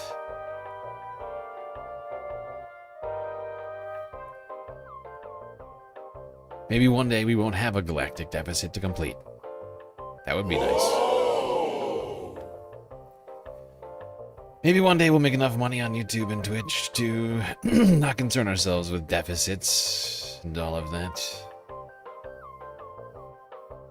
But till then, in Space Fams, I appreciate you and everything you do. Alright, everybody. Confetti party over. Back to the stream. To talk about the survival and victory of Iran. and what that looks like. Iran's military has pledged to keep fighting. The strongest words from Tehran since U.S. President Donald Trump said the sides were talking. Iran's Central Command says Trump is negotiating with himself. In a statement released a few hours ago, a military spokesman said there'll be no compromise and Tehran, not Washington, will decide when the situation returns to, quote, the way it was. Do not call your defeat an agreement. The era of your promises is over. Today, the world has two fronts, truth and falsehood. And every freedom-seeking person will not be deceived by the waves of your media. Has the level of your internal conflicts reached the point where you are negotiating with yourselves? There will be no sign of your investments in the region, nor will you see the previous prices of energy and oil until you understand this. Stability in the region is guaranteed by the powerful hand of our armed forces. Stability comes through power. Now, there are reports that the Trump administration has offered a 15-point ceasefire plan to Iran. John Hendren is in Washington, D.C., and has more on the president's statements that negotiations are underway with Tehran. President Donald Trump says the wheels of diplomacy are turning. Administration officials have been talking to reporters, and there are multiple reports that the U.S. has sent a 15-point plan for peace to Iran via emissaries in Pakistan. And we are told that Pakistan, Egypt, and Turkey have all been pressing for a peace meeting between the U.S. and Iran in Islamabad within 48 hours. That was announced on Tuesday. So, of course, as we know that Iran already came out and denied any serious discussions, as well as rejected that 15-point plan twice because Donald Trump insisted that they were still considering it. Well, joining us now to discuss this and all the latest developments in the conflict is Zaydoun Al-Kinani, who is the founding director of the Arab Perspectives Institute. Thank you so much, Zaydoun, for being with us on Al Jazeera. So Trump says they're talking. Iran denies this. Who should we believe? Are both sides deliberately saying different things for strategic reasons, you think? The talks are certainly happening. It's very hard to believe that such a level of a conflict is taking place and there are no talks happening. The question is, how serious are the talks and to what level is it, and who are in those negotiation talks? Some talks would be focused on the militarized aspect of it, and some talks would be looking at the long-term objectives and what would a future look like post this war. And this is what Trump is proposing. Now, if we notice the rhetoric of Trump, which went from a complete surrender to possibly negotiating the lifting of the sanctions with the current regime as it looks like today, it either means that Trump is accepting some amendments to the objectives or the conditions he put on the table from the first day of the war based on what's happening, what's taking place on the ground, or he is aware of what the Iranians would be hoping for in the long-term future, which is limiting the ballistic missiles and not completely eliminating it. I'll ask you a bit more about this reported 15-point plan that the Trump administration has come up with to end the war. But before that, the mixed signals, Zaydoun, from the U.S., it would seem. On the one hand, they're talking about negotiations, but on the other hand, there's also a troop buildup, deploying more troops to the region, reportedly. What should we make of this? Why are they doing this, do you think? It's a natural reflection of the lack of a clear objective here. Trump went from negotiating a complete surrender to possibly negotiating a way out. This is perhaps due to not having a plan B. And going along with Israel's plan and continuing this complete regional chaos, which possibly could result into a long-term conflict in Iran, which it seems like Israel was hoping that the U.S. would permanently take the front seat. It seems like the Trump administration forgot that there are midterm elections in October and November, which means that a prolonged conflict wouldn't make sense, statistically speaking. Economically speaking, we're seeing a potential economic crisis in the U.S. and a current economic crisis globally speaking. So what does winning look like for either side at this point? I mean, Trump says they're winning. The Iranian says we're still in this. What is a victory for either side at this point? Well, even that is changing, right? Even that is changing based on what would a status quo or a symbolic achievement look like. The assassination of Khamenei seemed to have been a symbolic achievement in the eyes of the Trump administration, perhaps in the first 48 hours. Given that we're almost a month away from the war since it kicked off, new symbolic achievements need to be rationalized by the Trump administration. And we noticed, obviously, given that Iran is facing a war by a global superpower such as the United States, in addition and in parallel to a strong regional power such as Israel, survival in itself seems to be enough to be considered as a victory. Another interesting comment President Trump made in his news conference last night. He said he presented what's happened in Iran as regime change and said the leaders are all very different. That might be the case, but is that a change, or is that a good thing, you think? If one would have hoped for a detrimental and a drastic change in Iran, that's definitely not a change. It definitely weakened the political system in a regional perspective, an international perspective. If we were to look at the regional proxy network of Iran, it will definitely make Iran focus much more on its domestic survival in parallel to the external pressures it has been facing. But if we were to imagine a different Iran for the Iranian people, or a different political system in Iran that may be less hostile to some regional actors such as Lebanon and Iraq and beyond, that is definitely not a fundamental regime change. All right. Now, this 15-point plan that Trump has reportedly come up with to end the war, which would include, nuclear disarmament in exchange for full sanctions relief, also opening up the Strait of Hormuz. Do you see the Iranians ever agreeing to any of those points? Those points would have made sense if the war hadn't happened, given that none of these points are new. Iranians have always been in negotiations with the West when it comes to their nuclear uranium program.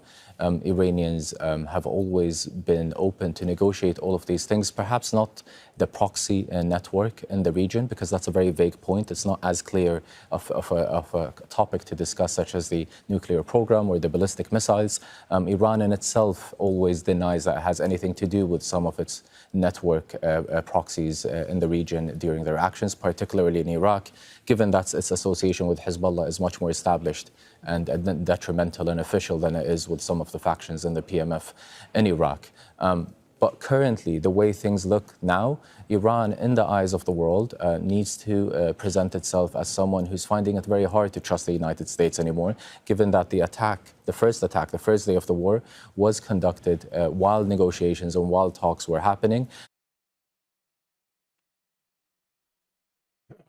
God, I hate to say I told you so, but I've been saying that since the day one. I said, this is it. It's the old, fooled me once. Shame on you.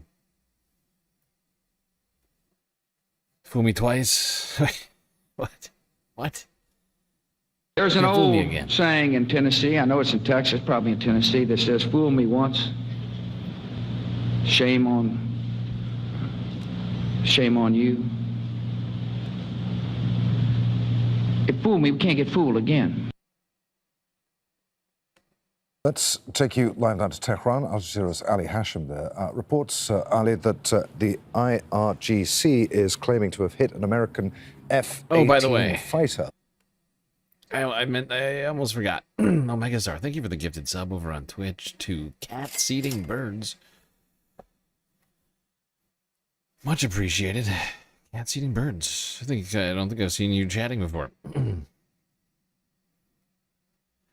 One day we will stream for the love of the game. But we've been streaming for the love of the game since day one. Okay? In fact, the stream cost me money for many months until we actually started paying the bills around here. We're certainly not doing it for the love of the money. I know that much. We'd be doing things differently around here if that were the case. What more do we know? Well, they've just published a video of an F-18 in the skies and being shot on with anti-aircraft fire.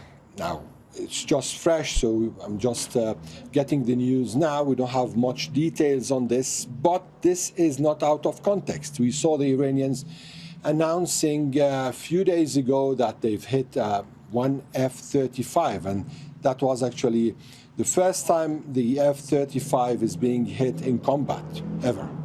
Then we heard they announced that they've been also shooting on F-16, another F-15, and now F-18. So it's not just an isolated incident. It seems that they have something that they are using, and actually the IRGC announced that they are using a new system that was developed after the 12-day war. The 12-day war was the one that took place last year in June 2025. So they said that after the 12-day war, they developed or acquired a system that is capable of hitting American planes.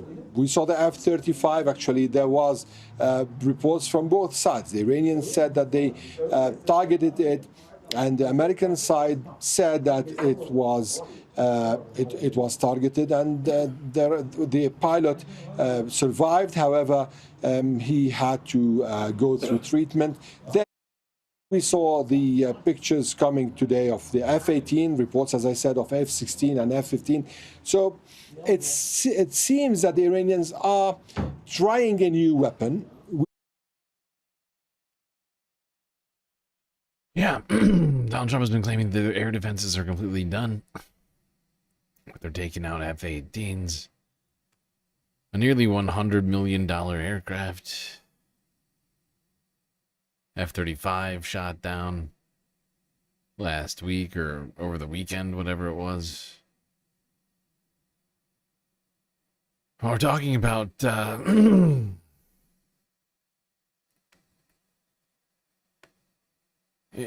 talking about a situation that really should be sort of like, I don't know if hair raising is quite the right. I'm not sure if that's quite the right word, but this should get everybody's ears to perk up, right? Like F-18s and F-35s it costs $1 trillion to build the F-35, right? I don't know exactly how many billions of dollars it costs to build the F-18, but it's been around for a lot longer. But it's insane. And then each one of these planes on their own in manufacturing, right? Like the research and development phase cost $1 trillion for the F-35. And then each one costs over $100 million.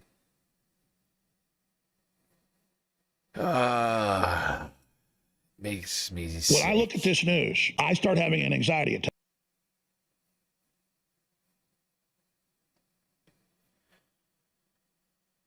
Well, if you're having an anxiety attack, this isn't going to help. Go to CNN from yesterday and talk about nuclear arms. I've got 3 words for you. Fractional orbital bombardment. Check this out. A rocket launches into low Earth orbit, goes partway around the globe, and then descends back through the atmosphere. That's when it gets really wild. The first rocket launches a glide vehicle that rushes to its target at hypersonic speed. Oh, I almost forgot. There's a nuclear warhead on it.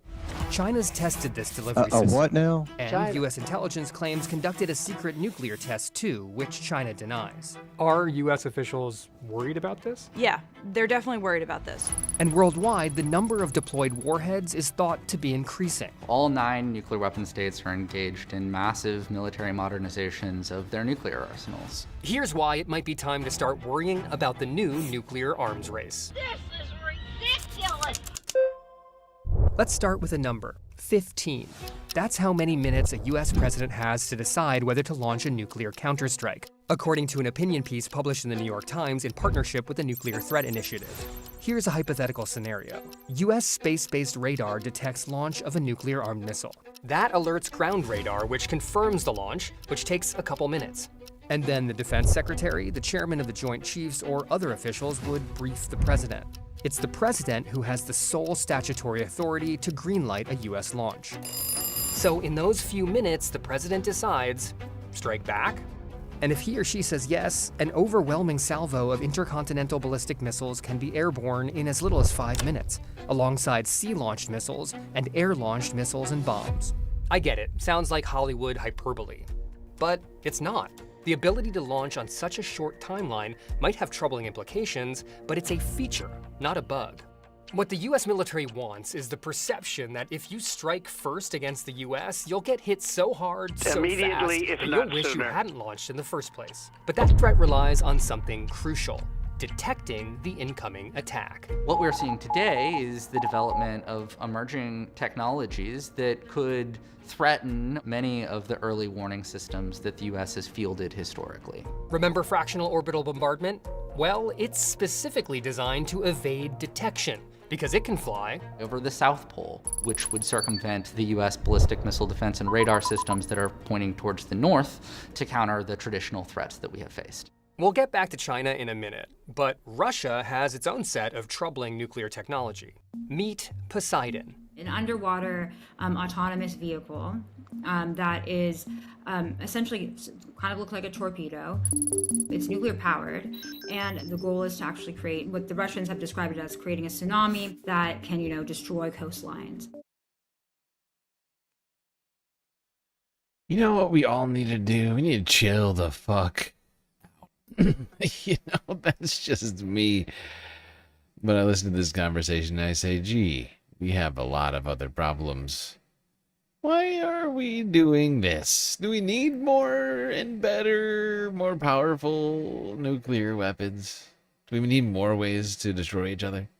Is that truly the best use of our time and technology? Resources?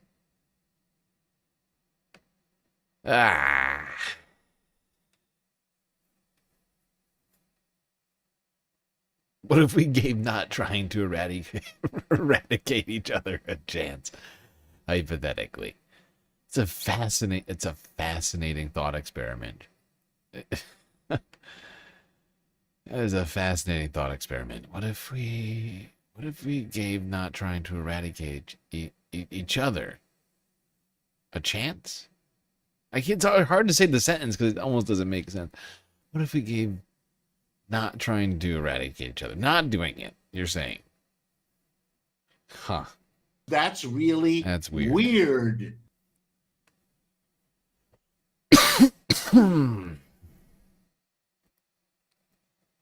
Speaking of eradicating each other. Strikes across the Middle East.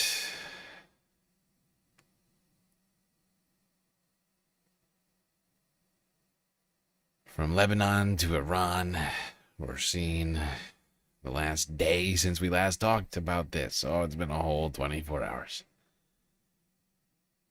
I feel like we're on some sort of a weird, horrible doom loop of some kind. You know? Like some kind of doom loop. I don't know what taken it to a place where I think it is in a dangerously hubristic, genocidal doom loop. Yeah, it's the kind. Genocidal doom loop. Yeah, I feel like we're living in a genocidal doom loop right now, Space Fams. It's not great. Worry not, though. Worry not. Everything's fine. Iran continued to strike targets inside Israel on Wednesday. An Iranian missile landed near the city of Haifa, sending a plume of smoke into the sky. Elsewhere, a missile caused a huge fire at a warehouse in the town of Yashresh. Noor Oda is in Ramallah in the occupied West Bank. And Noor, let me start first of all, before we talk about strikes. Are we hearing from Israeli officials weighing in on this indirect exchange of messages, shall we call it, between the US and Iran about ending the war? Well, we heard briefly from the Israeli Prime Minister, Sami. He was speaking to mayors and members of local councils in northern Israel, of the front line, so to speak. And a lot of what he said had to do with, being strong, staying strong, crushing Hezbollah and creating a buffer zone on Lebanese territory. But he also spoke about Iran and said that Israel has never been higher. Iran has never been lower. Take a listen at some of what he had to say. We have created a genuine security zone that does not allow a ground infiltration towards the Galilee or the northern border. We are expanding the security zone to push the threat from anti-tank missiles on our communities and on our territory. We are simply creating a large buffer zone. And Noor, we know that there's been some Iranian strikes on Israel today, including on some significant places like Eilat, right? Talk us through what that means for Israel. Yeah, a lot of the targets, Sami, I mean, you look at the map, first of all, the geography. This is a very small country, and so everything is close to one another. But when you look at Eilat, this is a significant strategic city in Israel. It's a tourist destination, but it also has an important port.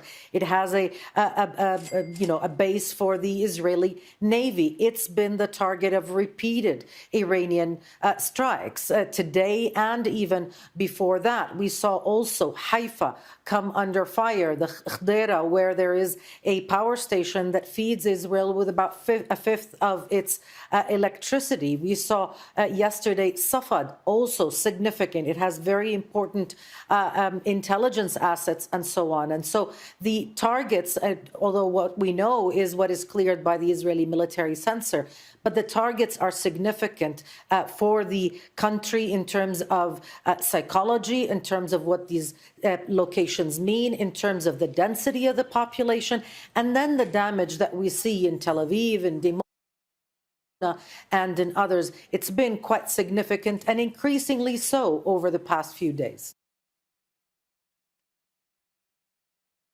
Yeah, and you would expect this to start showing up in the poll numbers soon. One would assume that people would start to lose their appetite for this war, because right now it's like a cult-like fervor in Israel right now in terms of support for this war. The last number I heard was over 90% of Israelis polled are in support of Operation Epstein Fury.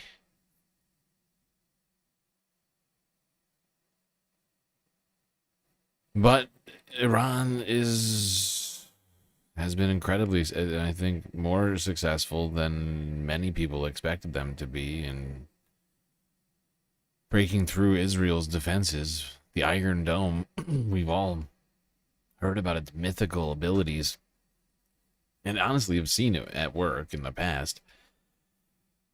This is the first time we've really seen, I mean, in the 12-day war there was a glimpse of this. But this is really the most significant and protracted sort of amount of time, right? And the damage just seems to continue to pile up. Israel not able to prevent the footage from getting out, even though for the last month they've been doing everything they can to avoid it. Because it's getting so big, it's genuinely impossible for them to ignore at this point and to cover up.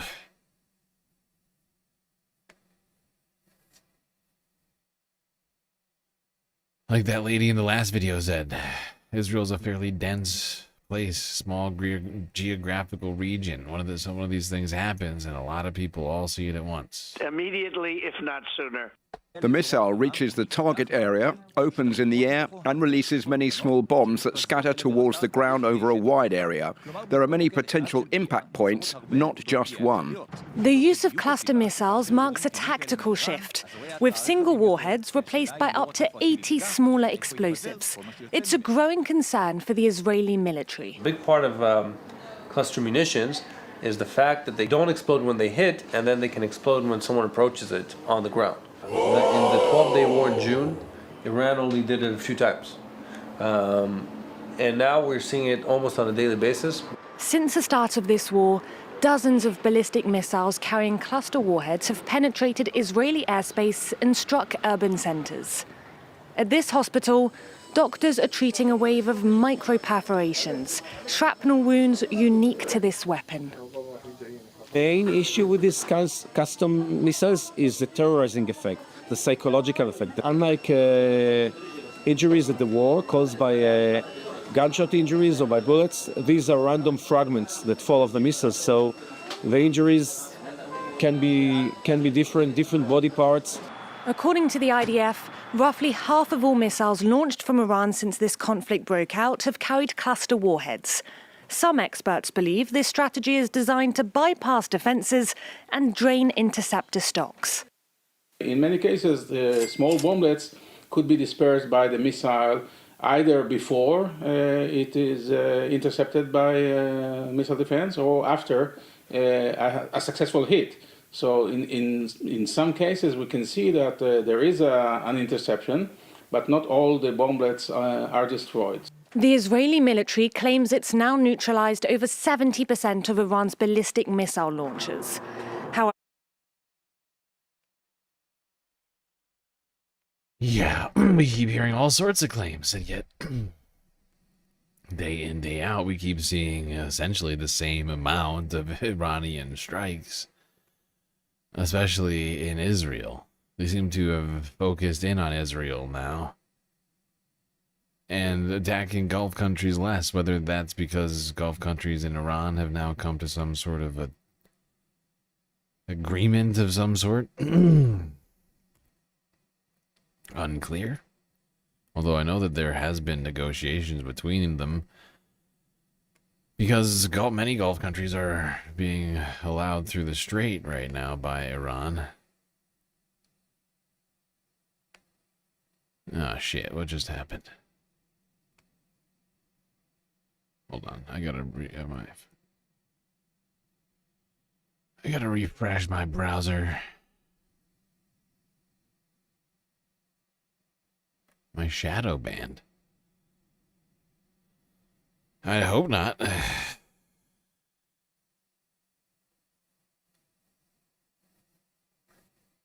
is your favorite overnight stream. Wow. Wow. Wow, wow, wow.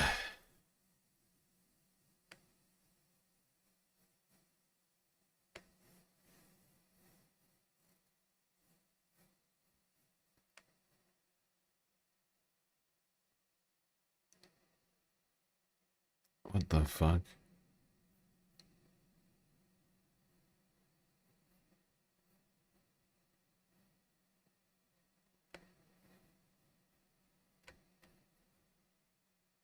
Alright, hold on. I'm gonna try and open this up.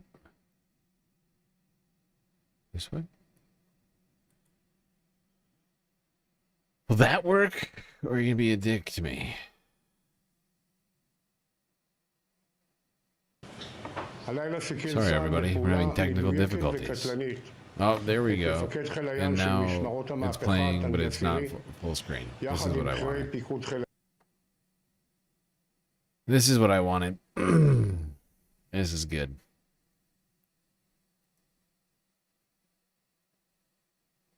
This is your only overnight stream. Yeah, I know. There's not a lot of crazy people out there doing streams through the night.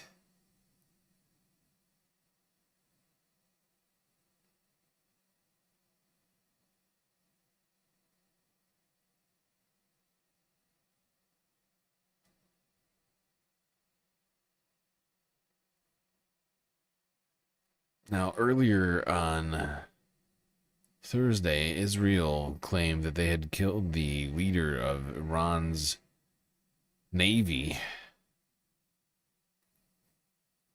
Which, I mean, is that important? I mean, Donald Trump and Israel already said that they completely destroyed the whole navy. So, if you get rid of the guy in charge of the navy, but there's no more navy, does it matter? Unless they've been lying this whole time and Iran still has a navy.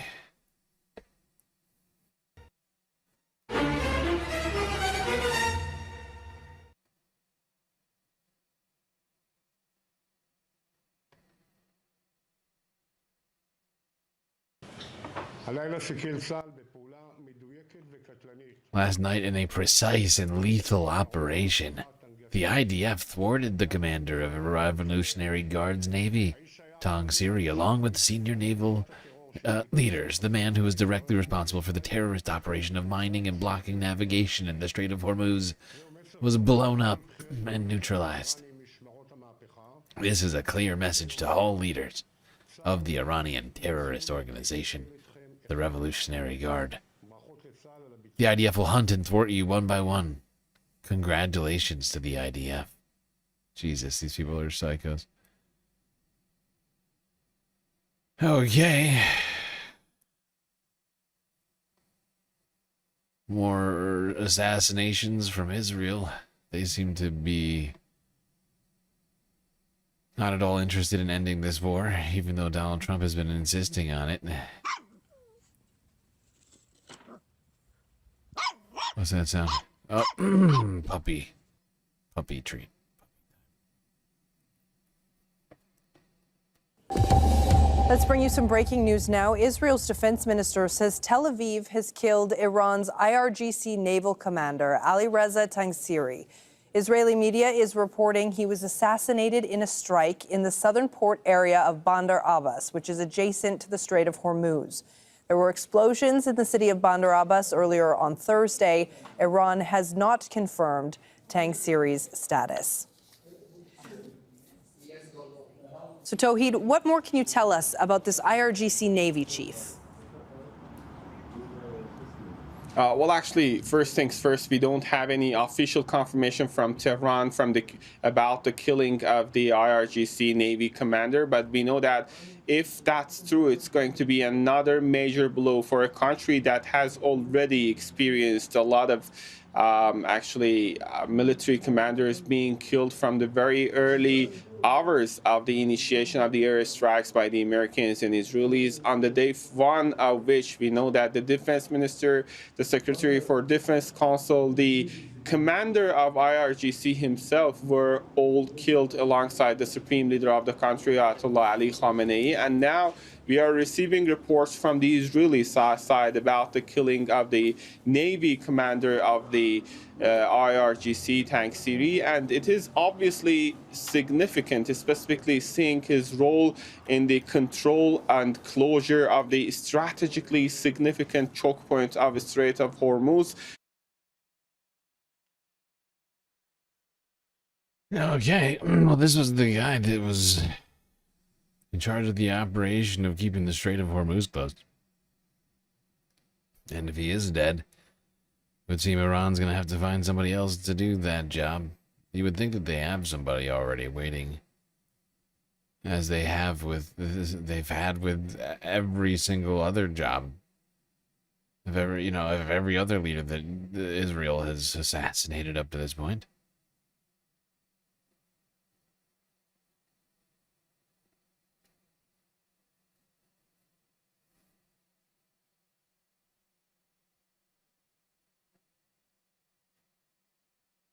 You think the war is over? Wow. Yeah. Maybe the war is over. Donald Trump did say it. Well, while we're in Iran talking about the assassination of another leader,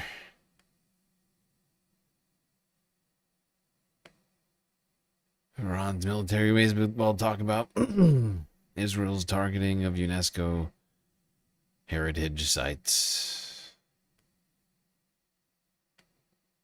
in Iran. Not, in Gaza or the West Bank or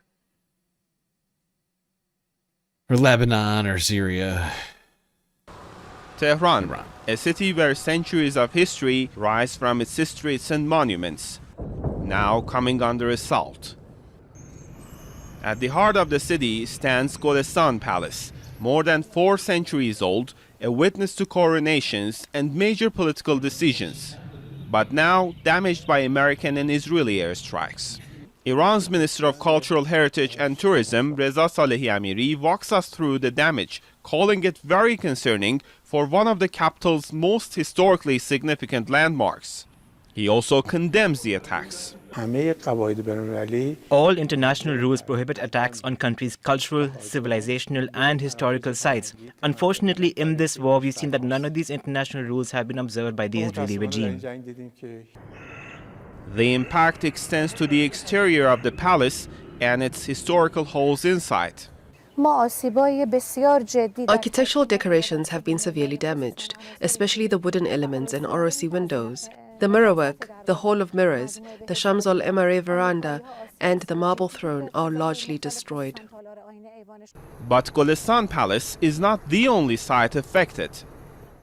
Others include the former Senate building in Tehran where the Iranian constitution was drafted, the 12th century fortress Falakol Aflak in the west, and the ancient port city of Bandar Siraf in the south, known for its historic trade and maritime heritage. Yeah, I mean, this is just a continuation of a pattern that we've seen Israel engage in for a very long time now. I mean, they have been if anything, they've been targeting historical sites across the Middle East. Palestinian ones, Lebanese ones, now Iranian ones. They're just moving from country to country across the Middle East, just erasing history.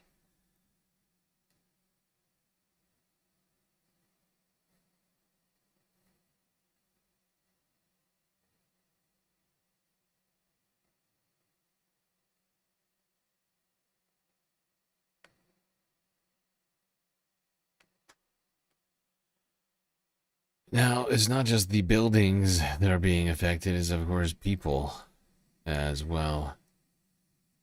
Well, since the start of the conflict, hearing the views of ordinary Iranians has been very difficult because of a ban on international calls and internet blackouts. But some voices are getting through. Footage and interview material obtained by the BBC gives a rare insight into the experiences of those living through the war, and we've protected the identities of some of those in this report from our special correspondent, Fergal Keane.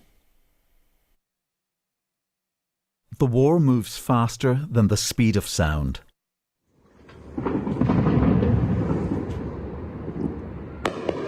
Fear intensifying in the dark. The choking clouds of smoke from burning oil, spreading across all lives, civilian and military. Shockwaves tearing through buildings and bodies. Using trusted sources inside Iran, we've obtained testimony revealing lives upended by the war. Zahra, not her real name, was cleaning her home for Nowruz, the Iranian New Year. Everything in the courtyard had been blackened by oil. It's true that this year we have no visits nor gatherings, but symbolically we must prepare ourselves, clean our homes, and welcome Nowruz. With communications devastated, many struggle to contact families elsewhere in the country. Yet Zahra clings to the hope that the war might drive the government from power.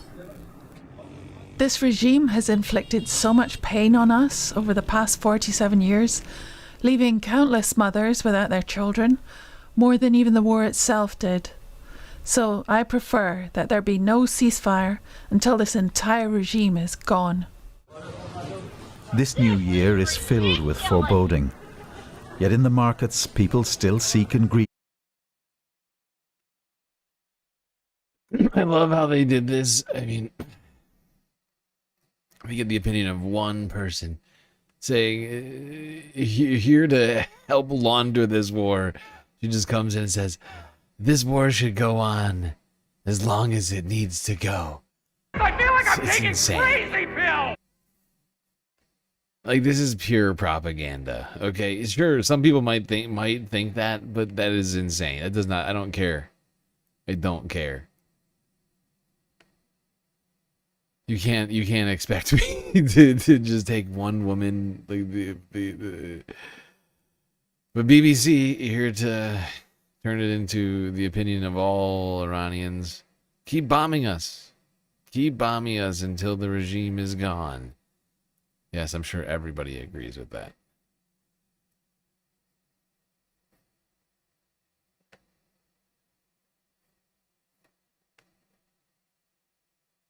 I'm fairly certain there's just as many people, if not more, that would prefer not to be bombed.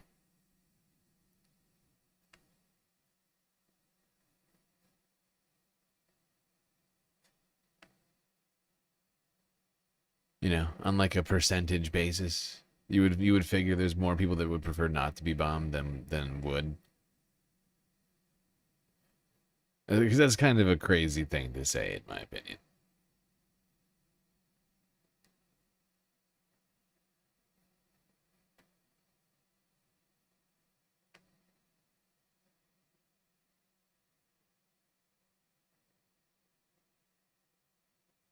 All right, let's go to Lebanon. Talk about the situation going on there. Israel continues to commit more war crimes in the country, targeting In paramedics. Nabatea, southern Lebanon, residents showed up in masses to attend these funerals. In the coffins lay the remains of 2 rescue workers killed the previous day while in uniform by an Israeli airstrike. The sadness was palpable. Every martyr who falls and waters our land with his blood will give birth to thousands more. We will continue down this path until the last man. Israeli strikes continued throughout the day in the region near the village of Arnoun and near Qasimieh, where this vital bridge connecting the south of the country was destroyed last Sunday. After announcing its intention to occupy southern Lebanon up to the Litani River, Israel declared on Wednesday that it would expand the buffer zone.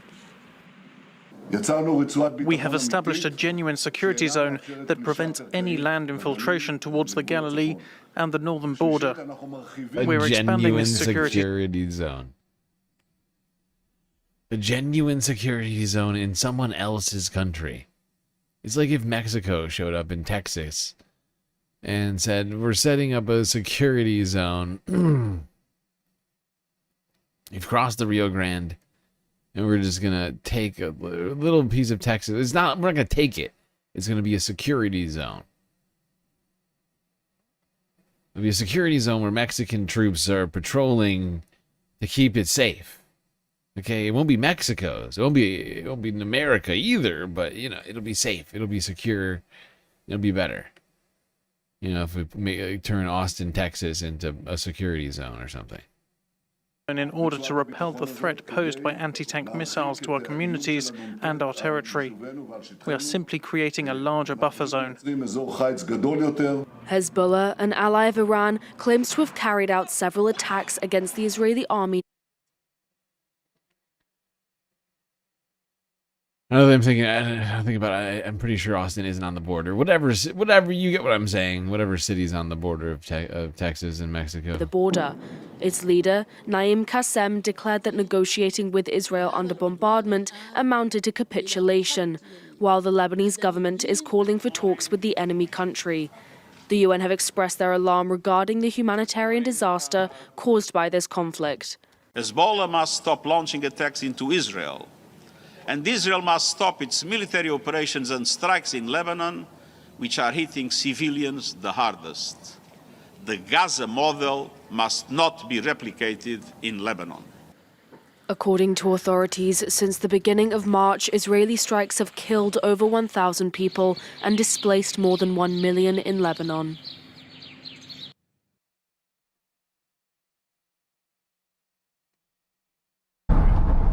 Posters of Iran's supreme leader, along with Hezbollah flags, line the one remaining road to the city of Tyre, as does debris from repeated, devastating Israeli airstrikes.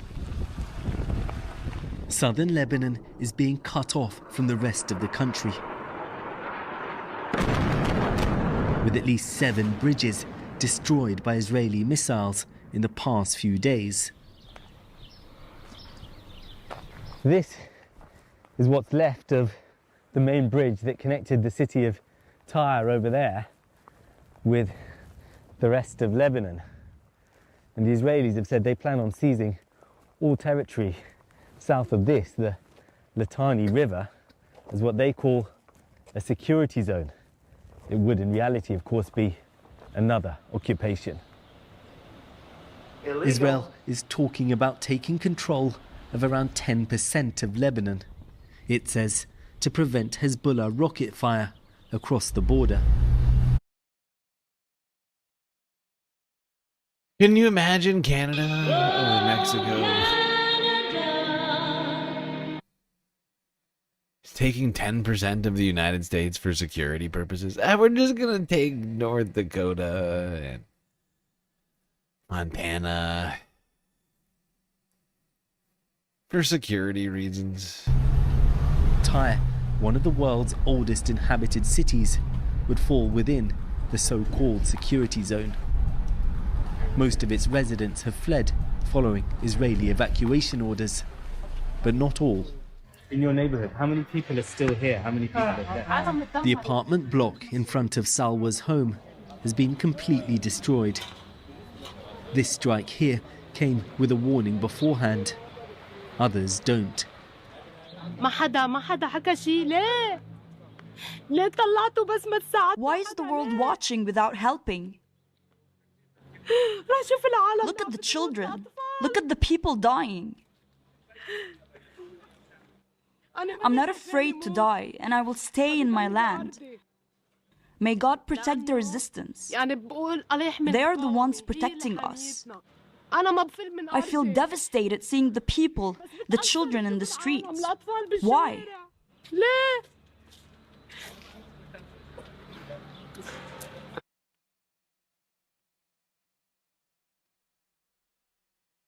None of the world wants to go against the United States. None of the world wants to stand up to the United States and Israel right now. That's where the world is.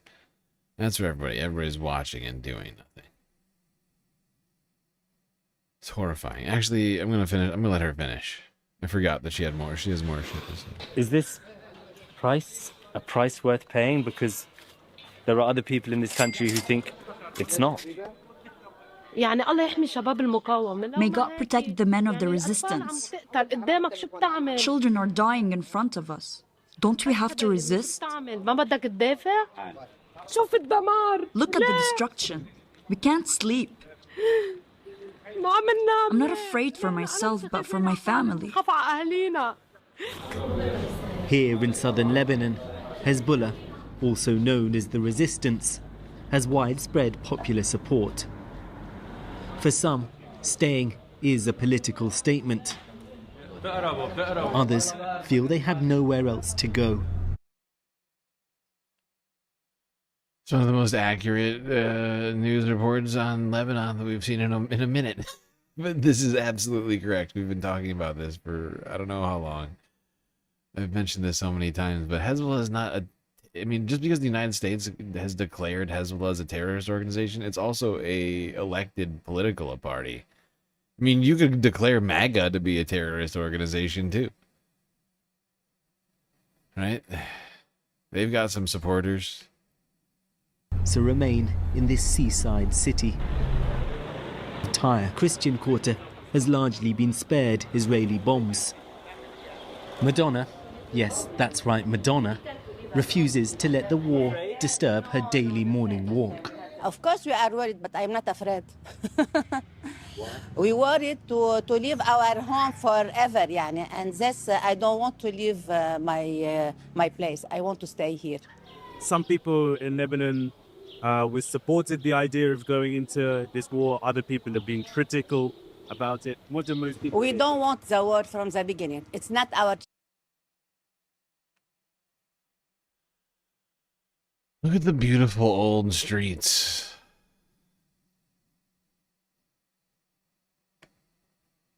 I feel like some of these roads have been here for super long.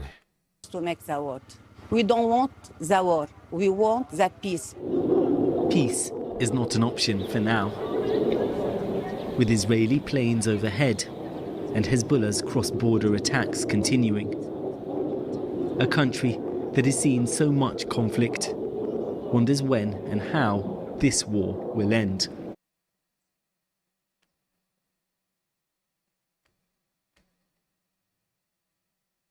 Yes, when will this war end? It's a good question, Channel 4. Certainly not yet. This is from 4 hours ago out of Forbes Breaking News, showing the aftermath of another Israeli strike in southern Lebanon.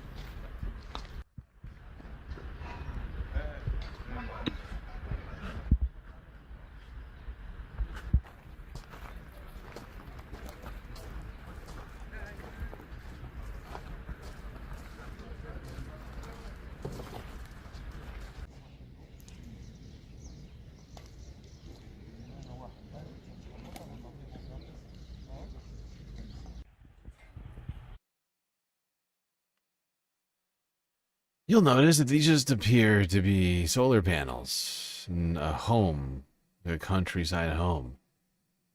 What's the military significance of this building?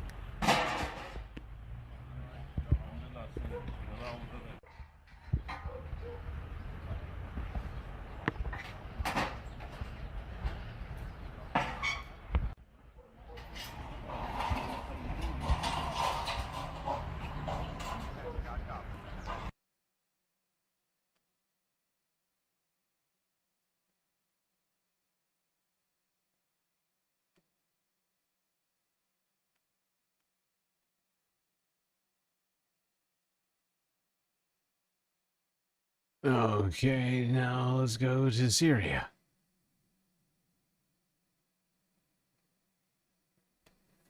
And this is an interesting development in the Middle East that we should probably talk about. Not necessarily related to Operation Epstein Fury, but it might be. This is quite a development. An integration deal between Kurdish fighters and the Syrian state army. France 24 from 13 On the hours programme ago. now, we're going to take a close look at one of the few countries in the Middle East that is not currently embroiled in this war, Syria. France 24's Wasim Nasser with me in the studio, a Syria expert. You're somebody who's travelled several times to the country.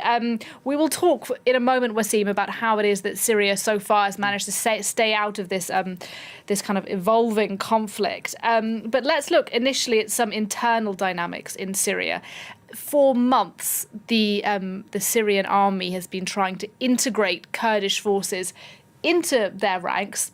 Lots of Kurdish groups pretty reluctant to do that. Give us an update. What's happening?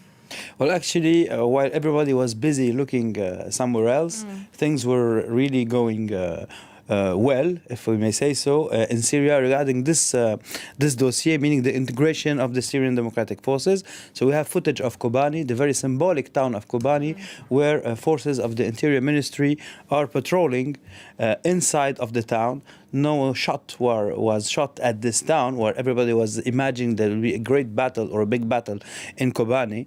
We also saw the people of Shuyukh, meaning the Arab inhabitants of Shuyukh, going back to their hometown after being 12 years away because of the war against the Islamic State and because of the fact that they were kicked out by Kurdish factions at the time. So things are pretty going well, but still there are some problems on the way. We saw in Kamishli a few days ago, for example, because of a story about a flag, the Kurdish flag or the Syrian flag, Kurdish sympathizers of the Kurdish factions attacked the police forces in Kamishli, the police forces who belong to Damascus.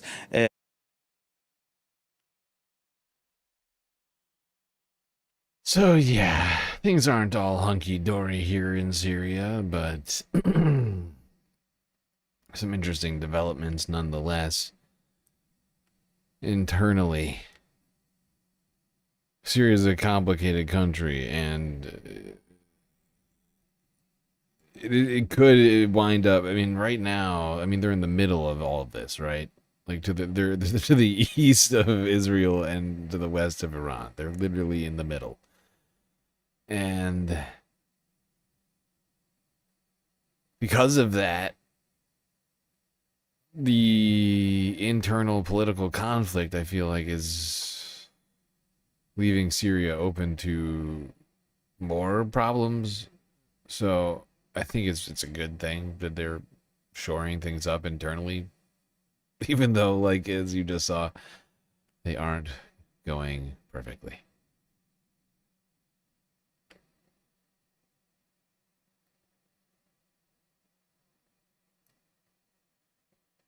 Now, of course, in the West Bank and in Gaza, the effects of this war are still being seen as well. This is footage from the West Bank of another Iranian missile fragment being recovered. Hard to call it a fragment. The thing is fucking huge. سمعنا صوت قوي في البلد يعني جميع البلد سمعت الصوت فشويه التلفونات في عندنا جروب في البلد بقول صاروخ وقع في المطرح. Shortly after, people started posting on a messaging group and saying a missile fell in a certain area. We came over and we saw what you saw. The missile fell nearby. Thank God no one was injured and there was no damage. A near miss, an intercepted missile falling near the homes of a Palestinian in the West Bank. Meanwhile, down in Gaza, the displaced are struggling as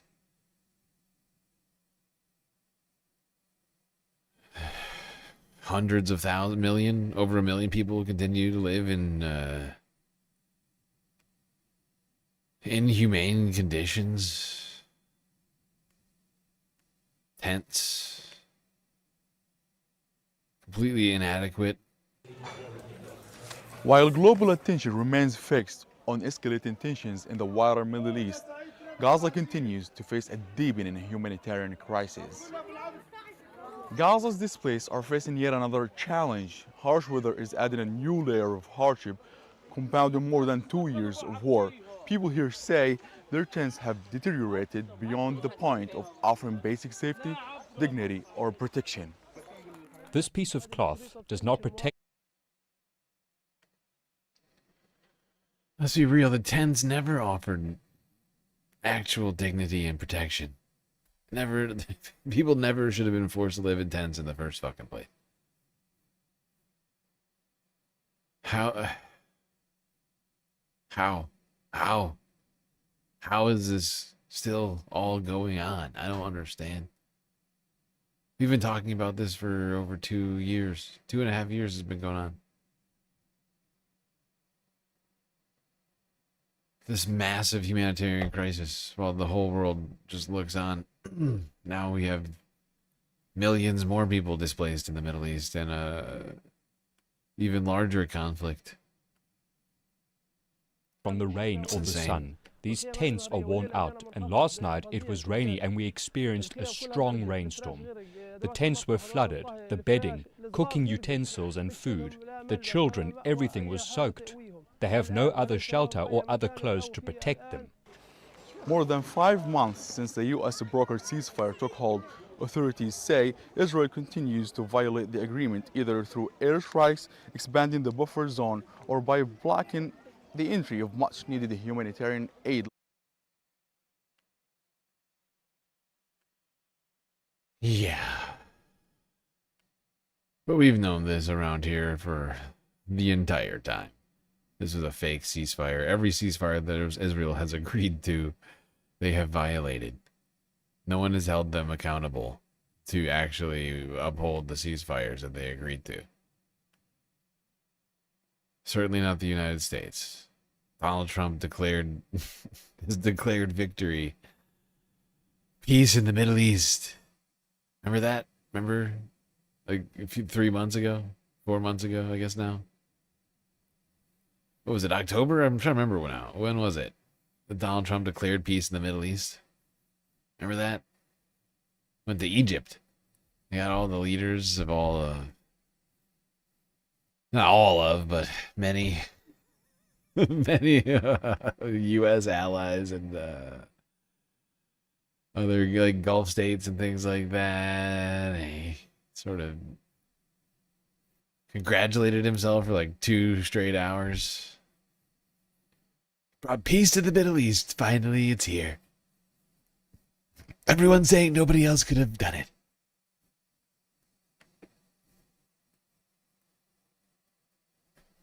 And now he started a new forever war. Does that count as peace? Got the FIFA Peace Prize. Complained about not getting the fucking Nobel Peace Prize. Got the fake FIFA Peace Prize. Complained about not getting the real Nobel Peace Prize. And now he started how many wars again? He claims to have ended 9, but I feel like he started at least 4. President Trump claims Iran's leaders are afraid to admit they are negotiating with the US. The Iranian foreign minister told state media that the fact Mr. Trump was even talking about negotiations and no longer demanding unconditional surrender was an admission of defeat. Abbas Araghchi said Iran wanted the war to end on its terms and has countered the US proposal with its own 5-point proposal. It calls for an end to US and Israeli strikes and assassinations of Iranian officials to ensure mechanisms that the war is not restarted. The Iranian plan also demands war damages and reparations and demands the war be concluded on all fronts. That includes pro-Iranian armed groups in the region. The plan also seeks guarantees of Iran's right to exercise authority over the Strait of Hormuz, a key maritime channel for 1/5 of the world's oil. And from my understanding, this particular clause in this counterproposal would include Hezbollah and Hamas. So Israel would have to stop its war in Lebanon, and is basically its genocide of Palestinians.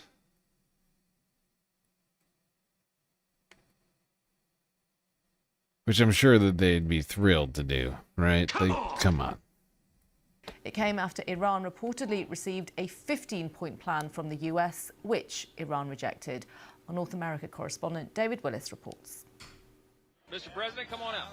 Donald Trump insists negotiations are taking place with Iran aimed at ending the conflict in the Middle East. Addressing a fundraising event in Washington, D.C. last night, he said the Iranian leadership was simply too scared to admit it. And they are negotiating, by the way, and they want to make a deal so badly, but they're afraid to say it because they figure they'll be killed by their own people. They're also afraid they'll be killed by us.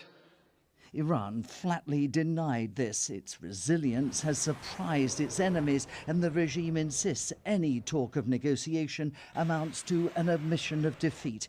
The war will end on their terms, they say, not Donald Trump's.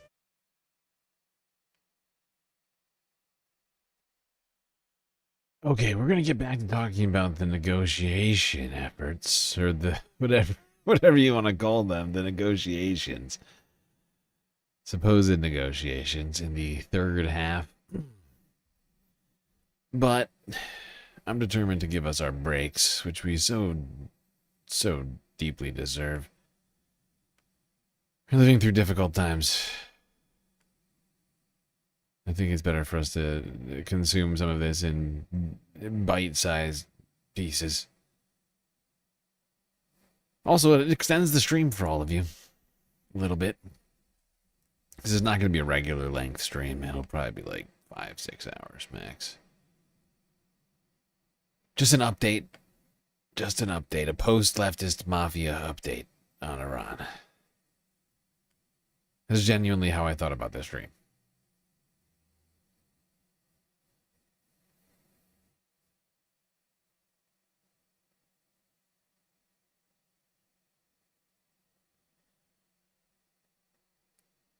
I mean, I was watching Leftist Mafia until the show started. So, yeah. All right. Yeah, quick break, everybody. We'll be right back after these brief messages.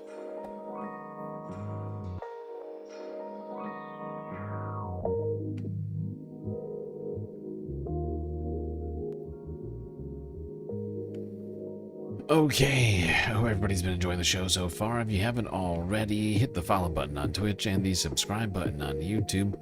While you're at it, do consider contributing to the Galactic News Network, as we are completely funded by individuals like you. Your contributions are what keep us going. That's right, this show would cease to exist if it weren't for space fams like you. A lot of great ways out there for you to show your support. YouTube, Super Chat, Super Stickers, memberships, gifted memberships, Twitch, bits, power-ups, subs, gifted subs, Prime subs, Cash App, PayPal, Throne. And of course, the very best way to get the most space benefits for your Earth dollars, Patreon, where for the low, low price of $3 a month, you can get access to a myriad space benefits unseen by the rest of the goddamn Milky Way galaxy. All right, everybody, enjoy the break, grab yourselves a drink, maybe a snack, and I will be right back.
All right, Space Fams.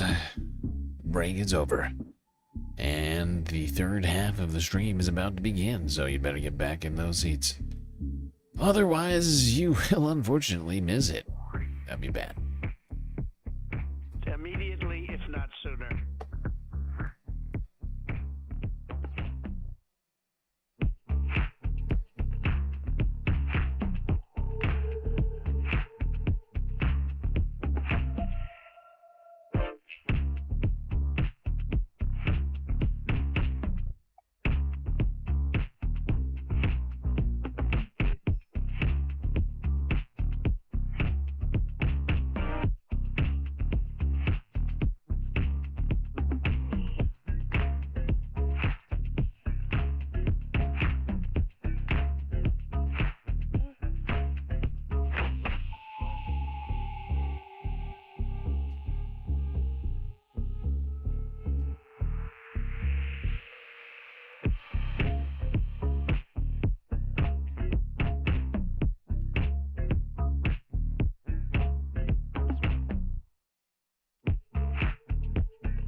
All right, people, 3 hours into this stream.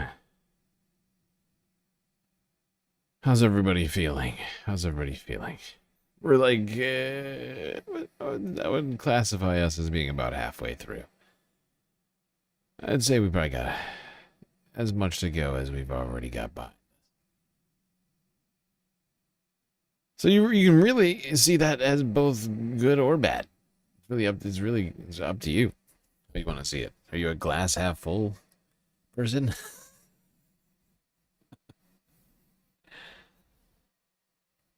Half full or half empty? That's really up to you, Space Fams.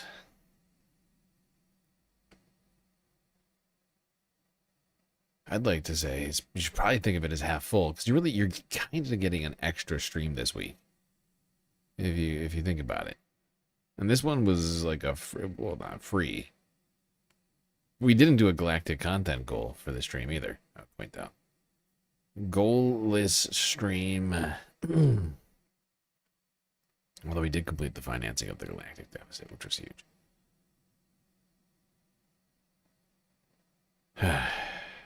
Either way, just saying. This is like a sixth and bonus stream this week. Because you're still going to get Friday, Saturday, Sunday. So even if it's not 8 hours, you're still getting, you're still getting some sweet, sweet content. Normal week, you might not have gotten. So take that. Take that to the President Trump claims Iran's leaders are afraid to admit they are negotiating with the US. The Iranian foreign minister told state media that the fact Mr. Trump was even talking about negotiations and no longer demanding unconditional surrender was an admission of defeat. Abbas Araghchi said Iran wanted the war to end on its terms and has countered the US proposal with its own 5-point proposal. It calls for an end to US and Israeli strikes and assassinations of Iranian officials to ensure mechanisms that the war is not restarted. The Iranian plan also demands war damages and reparations and demands the war be concluded on all fronts. That includes pro-Iranian armed groups in the region. The plan also seeks guarantees of Iran's right to exercise authority over the Strait of Hormuz, a key maritime channel for a fifth of the world's oil. It came after Iran reportedly received a 15-point plan from the US, which Iran rejected. Our North America correspondent David Willis reports. Mr. President, come on out.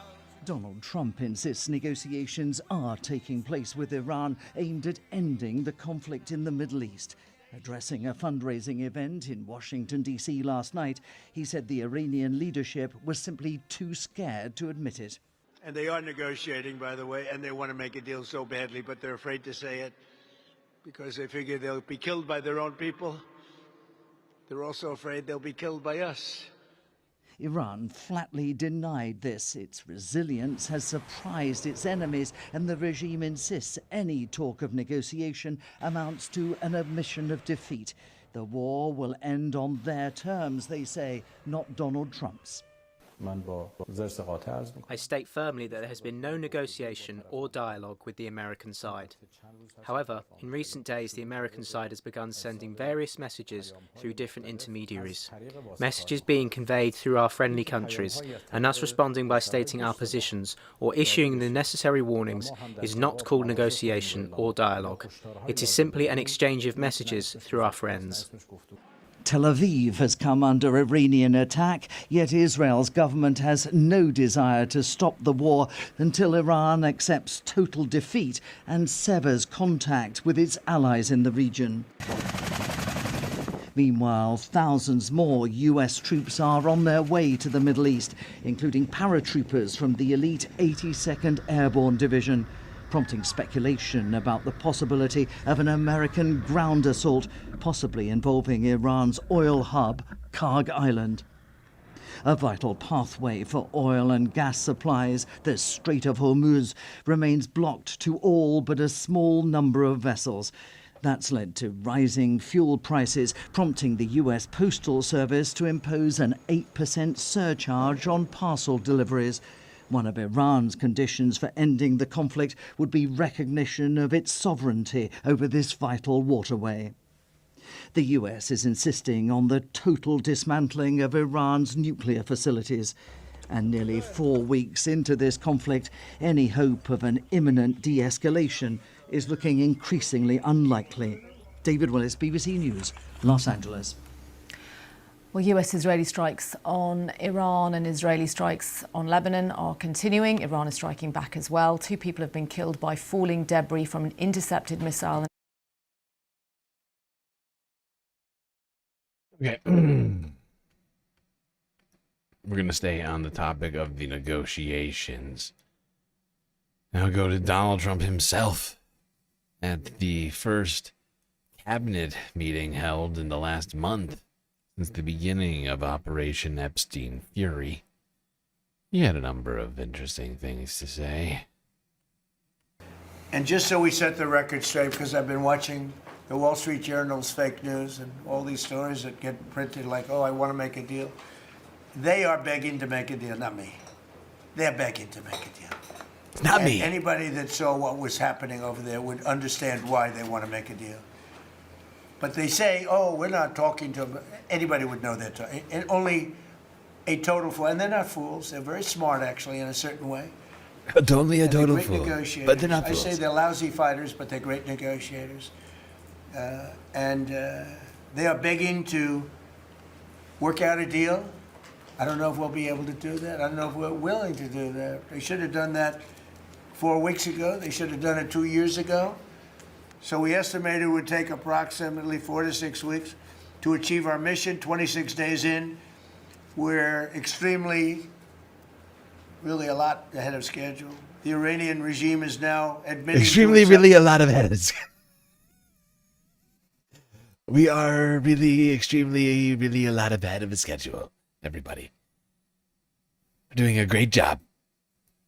We have a demented, unintelligent person running the United States of America. The Iranian regime is now admitting to itself that they have been decisively defeated. They're saying to people, this is a disaster. They know it. That's why they're talking to us. They wouldn't talk otherwise. But they're talking to us because they've got a disaster in their hands. They're defeated. They can't make a comeback. We're free to roam over their cities and towns and destroy all of their crazy nuclear weapons and missiles and drones that they're building. Dude, I don't know which part of this is more deranged.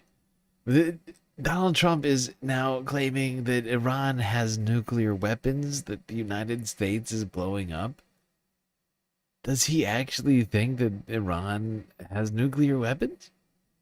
I don't understand. How is this guy this dumb? He's just saying a bunch of deranged, idiotic things. We're free to roam.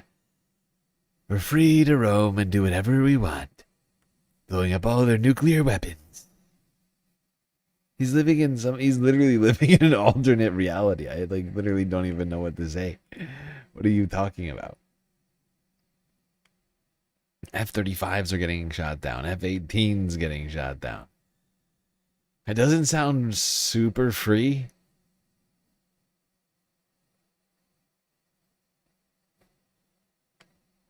But maybe he was talking about something else.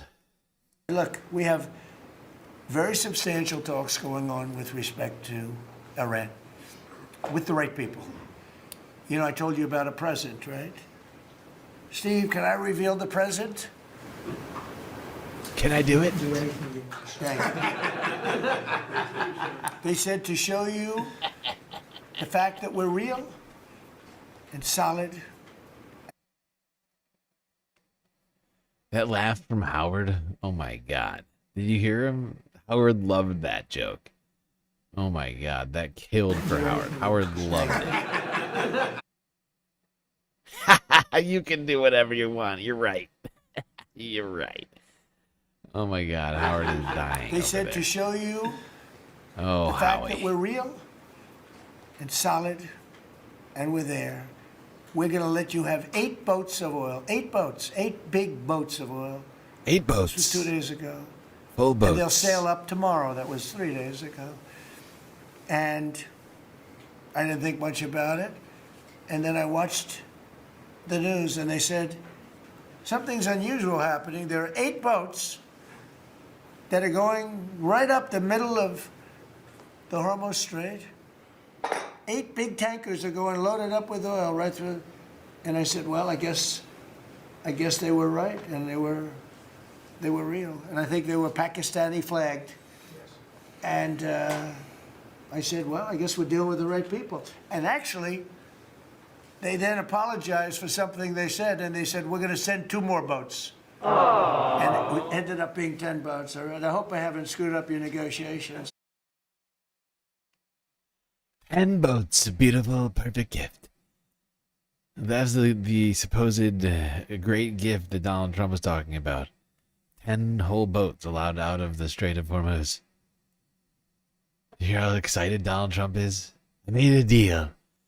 It's the great art of the deal. They said 8 and then we got 10. That's how it's done. Such an idiot. Great, 10 boats.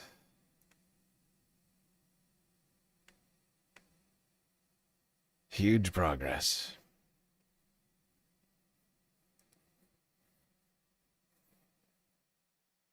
Here's the question, why are we still doing this war?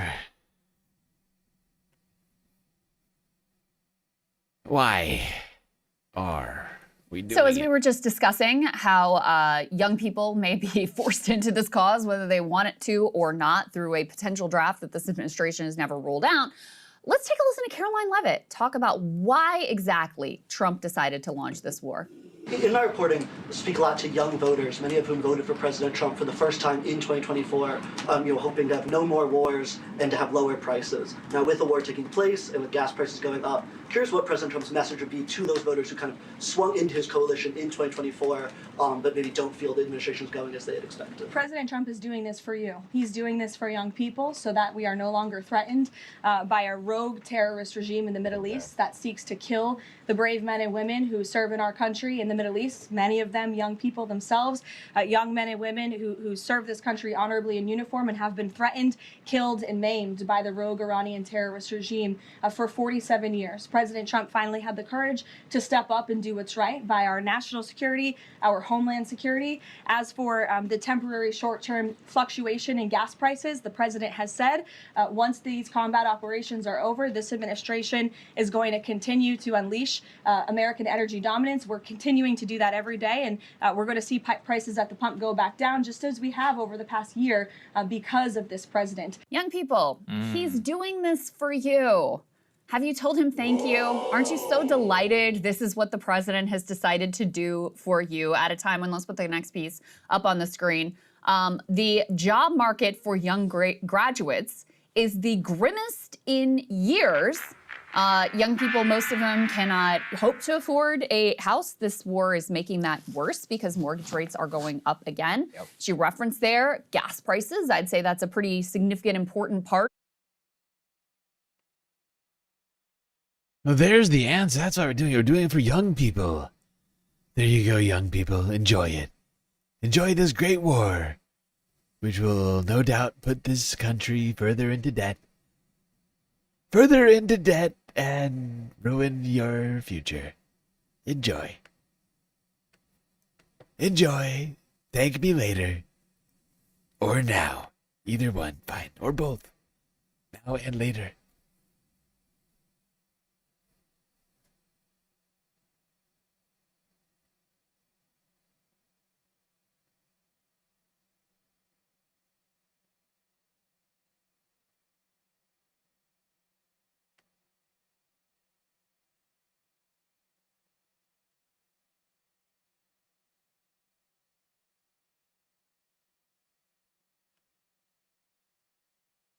All right, France 24 English next from 8 hours ago. Winding down or spinning out of control.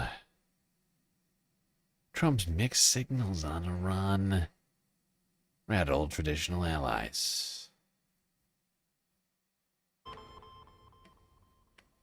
Yeah, France's foreign minister briefing the press on a war that could either be winding down or escalating a whole lot more. Jean-Noël Barrot hosting his G7 counterparts at the 12th century Vaux de Cernay Abbey, a monastery turned luxury resort southwest of Paris.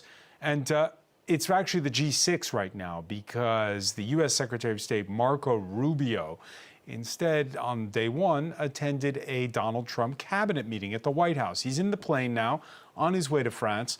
And before the arrival of Jean-Noël Barrot's U.S. counterpart, there's brainstorming aplenty inside the picturesque venue of a two-day Group of Seven industrialized nations meeting. Today in the France 24 debate, we're wondering, is it winding down or spinning out of control? With us to talk about it, Vivian Walt, Paris correspondent for Time magazine. Thanks for joining us. Thanks for having me. Dinakar Perry, fellow at the Carnegie India think tank's Security Studies program. Welcome to Paris. Thank you. And Karim Emid Bitar, professor at St. Joseph University of Beirut and the French Political Science Institute Sciences Po. How are you? Good evening. A reminder that in these perilous times where it's all moving fast, you can always take the time to listen. That's right, listen to the France 24 debate wherever podcasts are streamed. With Marco Rubio not in the room, Karim Bitar, it's all about the things you like to hear at a multilateral event like this one. We'll talk about cooperation. No, little Marco. Everything's great. Yeah, that's America for you.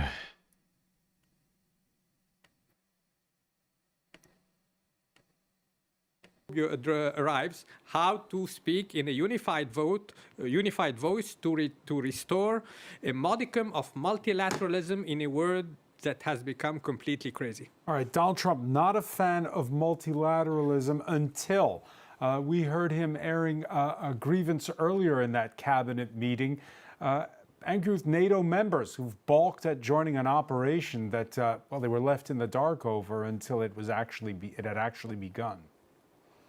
One thing, we're very disappointed, I'll say it publicly, we're very disappointed with NATO because NATO has done absolutely nothing. I'm so disappointed in NATO because this was a test for NATO. This was a test. You can help us, you don't have to, but if you don't have, if you don't do that, we're going to remember. Just remember this in a number of months from now. Remember my statements. We're going to remember a not-so-veiled threat there, Vivian Walt. Again, how does this G6 get its ducks in order before Marco Rubio arrives, picking up on what Catherine was saying? The real problem is that Trump is in a bind. Europe's in a bind as well. But Trump is in a bind, having kind of torched all his allies for 15 months. He suddenly is realizing that he might actually need them. So that puts Europe in a position of having to essentially kind of in a kind of humiliating way, really, come to the rescue, which they, in a sense, have to do because it's their economy on the line as well. You already had today growth expectations for this year has been cut dramatically, and inflation is rising. So I think they are all somewhat unable to figure out what to do. And hence tonight we have a whole G6 meeting, not about the Middle East, but about drugs, which is something they can all agree on. I think they are really in a tight spot. He was candid in saying that the media issues would wait until the arrival of the U.S. Secretary of State.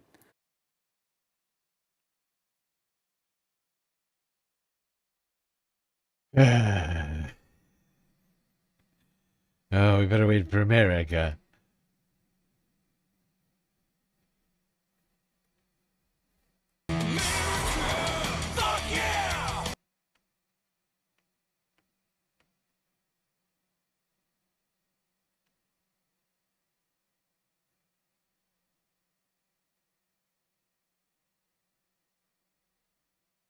Better wait for America before we make any decisions. They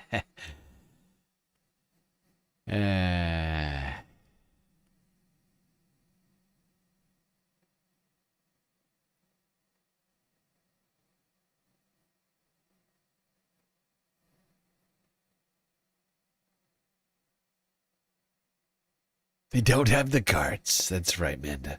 They don't have the cards. No cards.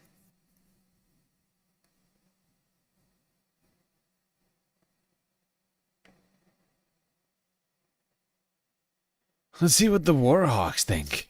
The neocon Warhawks. Donald Trump's first Secretary of Defense?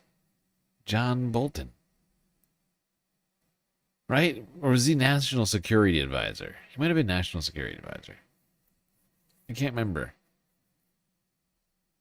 I think it was national. I think that's the second President Trump's former national security advisor, Ambassador John Bolton. And thank you for being here. I mean, as someone who obviously used to spend a lot of time inside the Situation Room with the president, when you hear what he says there, do you believe it matters what the president calls this? Well, I think he's been looking for some time for a way to get out of this. And although it started as a regime change operation, which I think was the right objective, I think he's been nervous about the outcome for some time. It's not unusual for presidents to try and disguise what's actually going on. Let's not forget, Harry Truman called the war in Korea a police exercise, a police operation. But I think it shows that Trump is confused about what his objectives are, and that doesn't bode well. I mean, the White House says it's been very clear what their objectives are. You don't think it is? Well, how many have they named over the course of the last 3+ weeks? I think the correct objective is to overthrow the regime. I don't think it's going to negotiate with any seriousness at all. I don't think that's what they want, and I don't think that there's anybody in this regime with whom we can negotiate. If we weren't prepared to stick this out, then I don't think the president ever should have started it. I mean, we've seen the president saying that Iran really wants to make a deal. The White House today, even when asked by my colleague. There we go. There's John Bolton here to say, look, we're already doing it. We better just do it real good. Fucking classic neocon Warhawk. Thanks, John. Great job, pal. Look, maybe it was a bad idea, but now that we've started the bad idea, we can't undo the bad idea. We gotta do it as good as we can. This is ridiculous!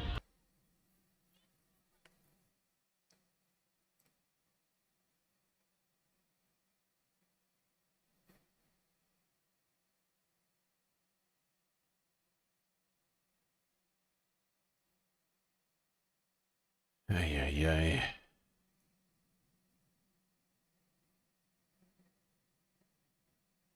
I feel like I'm losing my goddamn mind. Probably because I'm forced to listen to a complete idiot, Donald Trump, constantly ramble on back and forth about who the hell knows what, constantly contradicting himself over and over again. Having no idea what the United States is doing. I mean, having some idea, But like having no real clear idea of what's the future holds or what the plans are or any of that. We have a bunch of psychos like John Bolton running around saying, actually, we need to keep doing this war because we already started it, don't you see?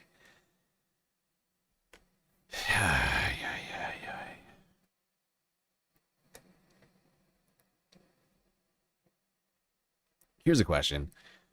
Why do people keep going to John Bolton for fucking... I just need to stop before you do anything else.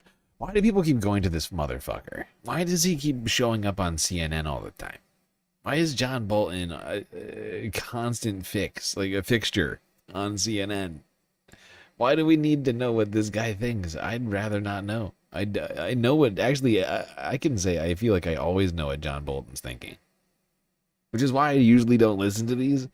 I just felt like listening to it today. I don't know why. I was, in the mood for, I don't know. I was feeling masochistic, I guess. But, like, I always know what John's going to say. Because he's the most standard neocon you can muster up. He always says the exact things that I think he's going to say. And I don't need him. I don't need him. I can just guess. I can just guess what John's thinking, and I'm probably be right. I'm probably be right most of the time. He looks rough. He does look kind of rough, doesn't he? He's getting old. He's got to be like 80, right? Like, how old is John Bolt? He's got to be like 80 years old or something. I'm staying in the race. Ancient fuck. 77 years old. He's 77 years old, born in 1948. Jesus Christ. He'll be turning 78 a few months.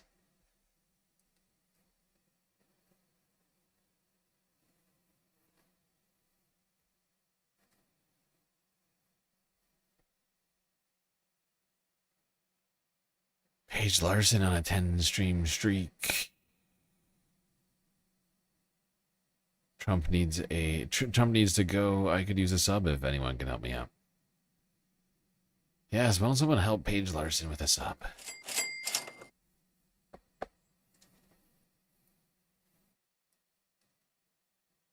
I'm also noticing that Mo and Ope was on a 5-stream streak. And Omega Star's on a 15-stream streak. So many streaks going on over there. My God, you're all so impressive. Yeesh.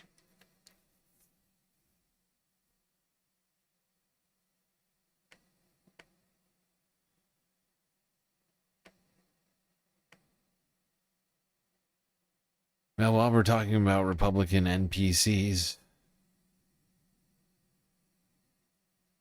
let's see what's going on at the PBD podcast.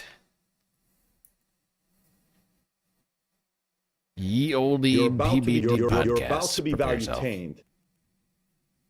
Paul Davidson.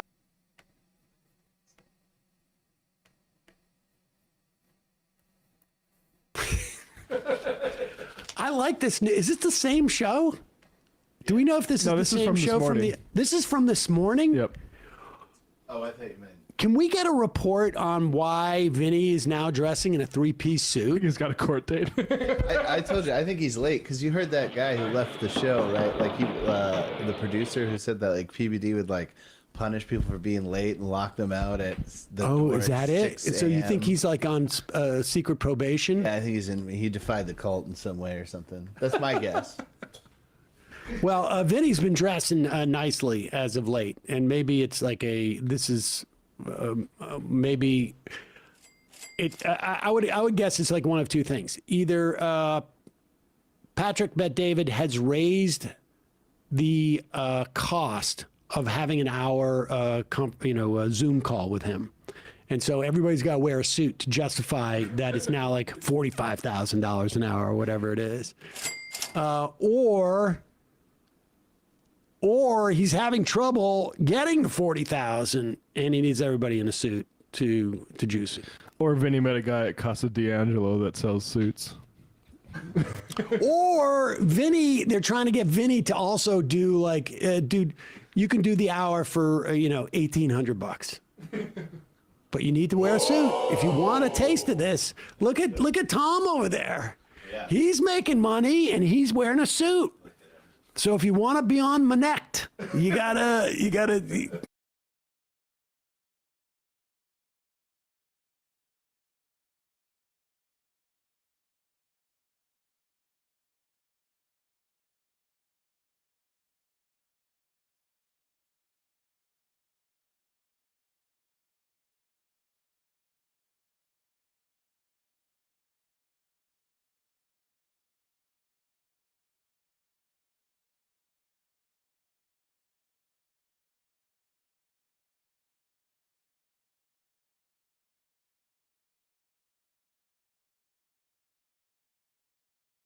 Go ahead.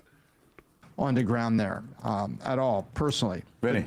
Pat, again, we're people need to understand we're in war, and in war you have to do tactics. And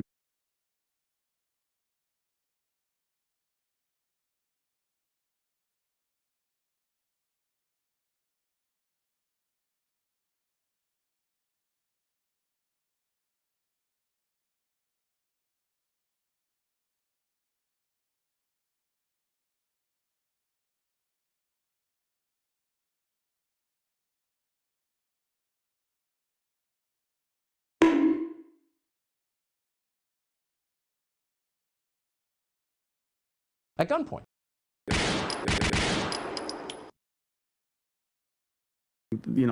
The president knows what he's doing when it comes to information here, posting this, market goes down. But so. the one thing that bothers me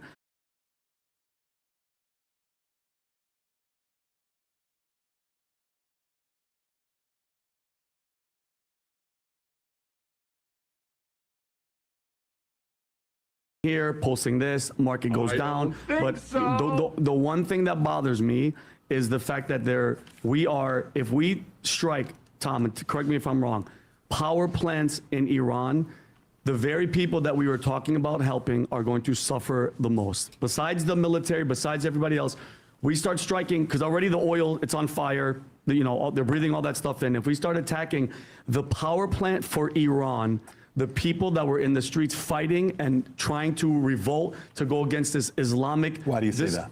Pause it for 1 second. Why do you say that? Why do you say that? Can I just say, I don't know what's happened, but ever since this guy's in a suit,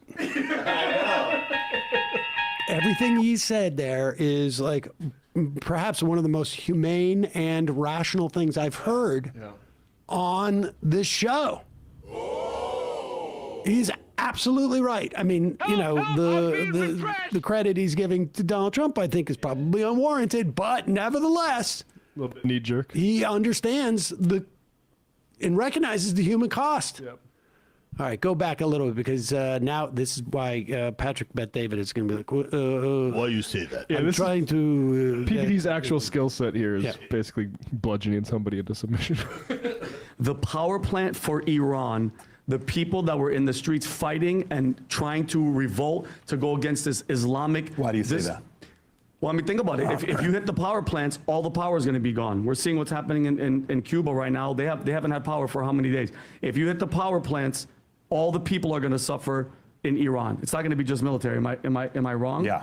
That's my thing, and I get it. It's war. But if that happens, the same people that were... What is going on with Vinny? Sam's right. Something weird is happening over at Manect. I don't know if he's been getting if he's been Manecting with PBD or what, but something's going on with Vinny. First off, his face isn't even slightly red, and he's making a lot of sense right now. It's a little weird. Considering Vinny's past, some of the things he's said in the past. It's weird for him to say even slightly intelligent things. Are going to be affected. So what's the reason why we're in there? Well, the initial reason, I thought the first time we went to Iran was because people were in the streets 40,000 people were killed for protesting, and we were supposed to go in there and help them put in a leader. I think once Trump talked to Reza Pahlavi, he realized that guy wasn't the guy. But then from what we're hearing, it's now, this is from what I'm gathering, that now we're like, oh, they were trying to get a nuclear weapon, which I thought we knocked that all out 6 months ago. I thought that was done. The story came out that maybe we didn't go all the way in and we didn't fully destroy it. Maybe we did. If Pause it for 1 second. I don't want to interrupt his fantasizing about the story came out, like, but Vinny is like right on top of it, like, oh, there's been changing reasons why we went in there, and we thought we were going to insert a leader, and then somewhere around like week 2 of the war, we realized the king that we thought we were going to put in, he's useless. This is really weird to see Vinny have such a strong grasp on the situation. He does seem to have figured out exactly what's been going on. We've been led into this with conflicting reasons, and it's very, yeah, I mean, Vinny's he's cooking over here. Something weird's going on. So we can't do there. that. Incidentally, should tell you that purposely blowing up power plants so that the civilian population loses power, aside from obviously like a lot of people are going to die. I don't know, dialysis, ventilators, whatever it is, people are going to die. That type of collective punishment is actually a war crime. Says who? I mean, come on. Obviously, some. Why you say that?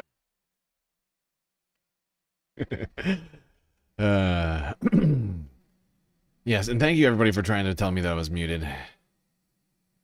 I do have a solution to this, which I'm going to add to the throne. Now that we've completed the galactic deficit, I think I will add this to the throne.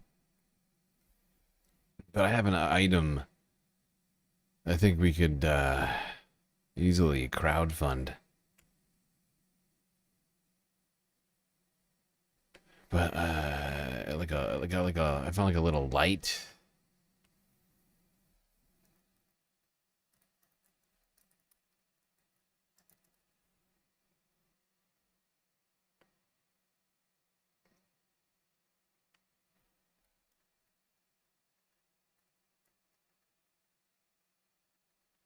I'm torn between which one to do. Like, I was thinking about getting something like either this, right, like a stoplight, or one of these, right, like an on-air light. And so like I turn it on and off to like let myself know whether or not the mic is on, right? I'm not sure which one I'm gonna add to the throne yet. I think they're both good ideas. But I think I probably won't add it until we complete the other crowdfunding item that we have on there.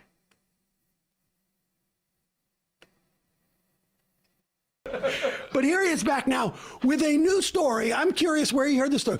Oh, I heard that we actually didn't get the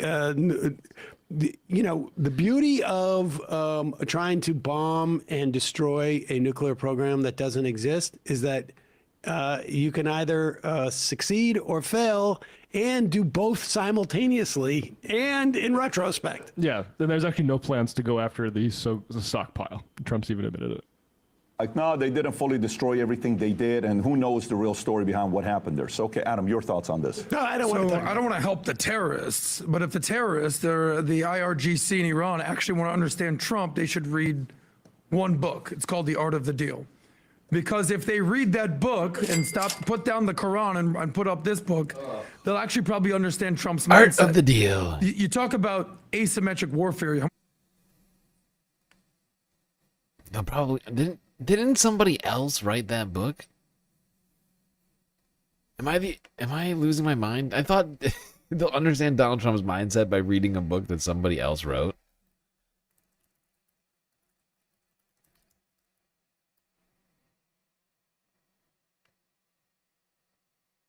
Yeah, it was written by Tony Schwartz. It was written by somebody else.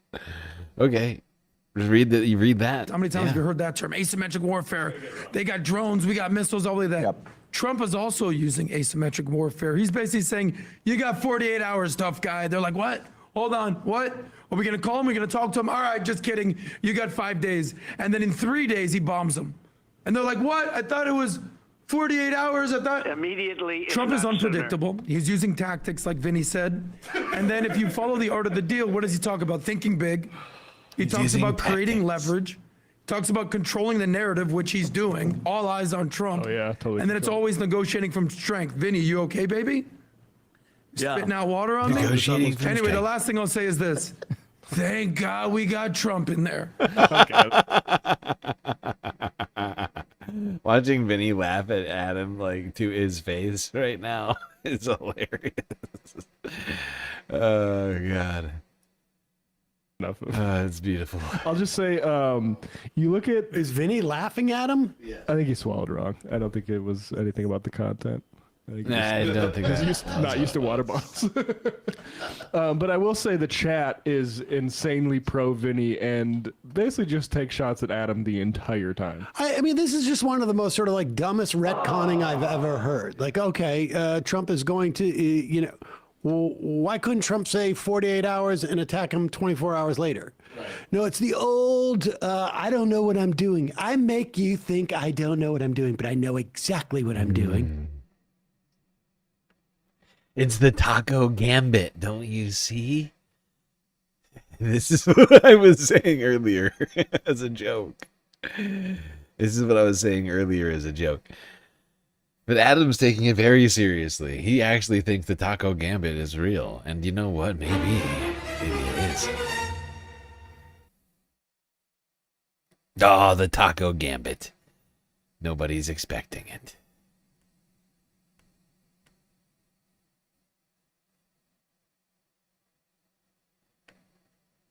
No one is ever expecting the taco gambit.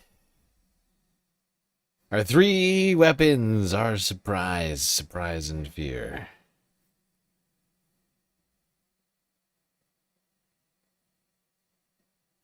And an almost fanatical devotion. Sorry, I'm getting distracted. I'm getting distracted. Let's go back to talking about the war in Iran. Donald Trump insisting that Iranian operations are extremely ahead of schedule. So very ahead of schedule. Today, Donald Trump has told his cabinet that Iran is keen to negotiate a ceasefire in the nearly months-long war in the Middle East. Well, the president's top negotiator, Steve Witkoff, echoing that. He's saying that there are strong signs that Tehran could be convinced now to make a deal. Here's a little then of the cabinet meeting, which has been taking place this afternoon at the White House. So we estimate it would take approximately 4 to 6 weeks to achieve our mission. 26 days in, we're really a lot ahead of schedule. The Iranian regime is now admitting to itself that they have been really a lot ahead of schedule. I just wanted to hear that one more time because it's fucking ridiculous. Really a lot ahead of schedule. More ahead than anyone's ever thought possible before. Everybody's saying it. Angela, as well as talking about what he says is Iran's desire for a deal, a journalist in the room also asking Donald Trump about the Strait of Hormuz, which obviously has been blocked now for several weeks effectively by Iran. Yeah, he didn't give any clear answers. This Axios news site, the American news site, has been talking to people, and there are a number of scenarios which are being floated. One of them, of course, we have already heard much about, the idea that American ground troops might try to seize Karg Island. That's where that huge oil export terminal, which supplies a lot of the income to Iran, that's where that is. That would involve then holding it, even if it were captured. So it's quite complicated. The other scenario, which is being floated according to Axios, is seizing another island, a smaller island further up, where a lot of the radars and ability to track ships in the Straits of Hormuz, or trying to enter the Strait of Hormuz, where a lot of that is held. The idea would be to go and to seize that. There are other options apparently being entertained, such as seizing ships that are carrying Iranian oil. These scenarios are all being floated, apparently, according to Axios news site. Also, the idea of trying to get the 460 kilos of highly enriched uranium, which the Iranians admit they have. It's thought that it's under rubble after the June bombing campaign last year. That, again, very complicated. He was asked very clearly what would happen if that were to get into the wrong hands, and he dodged the question and said that is a ridiculous question. It's a ridiculous question. Not going to answer it.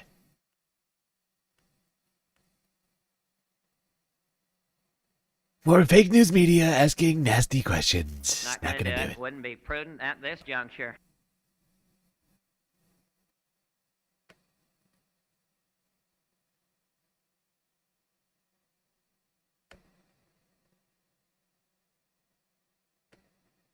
Yeah.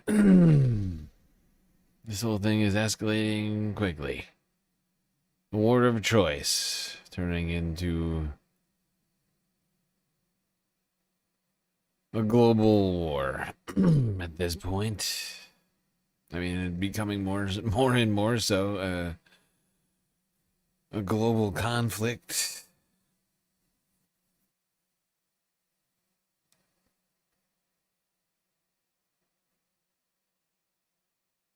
What is Donald Trump's strategy? We keep talking about what the goals are and having no real clarity on that.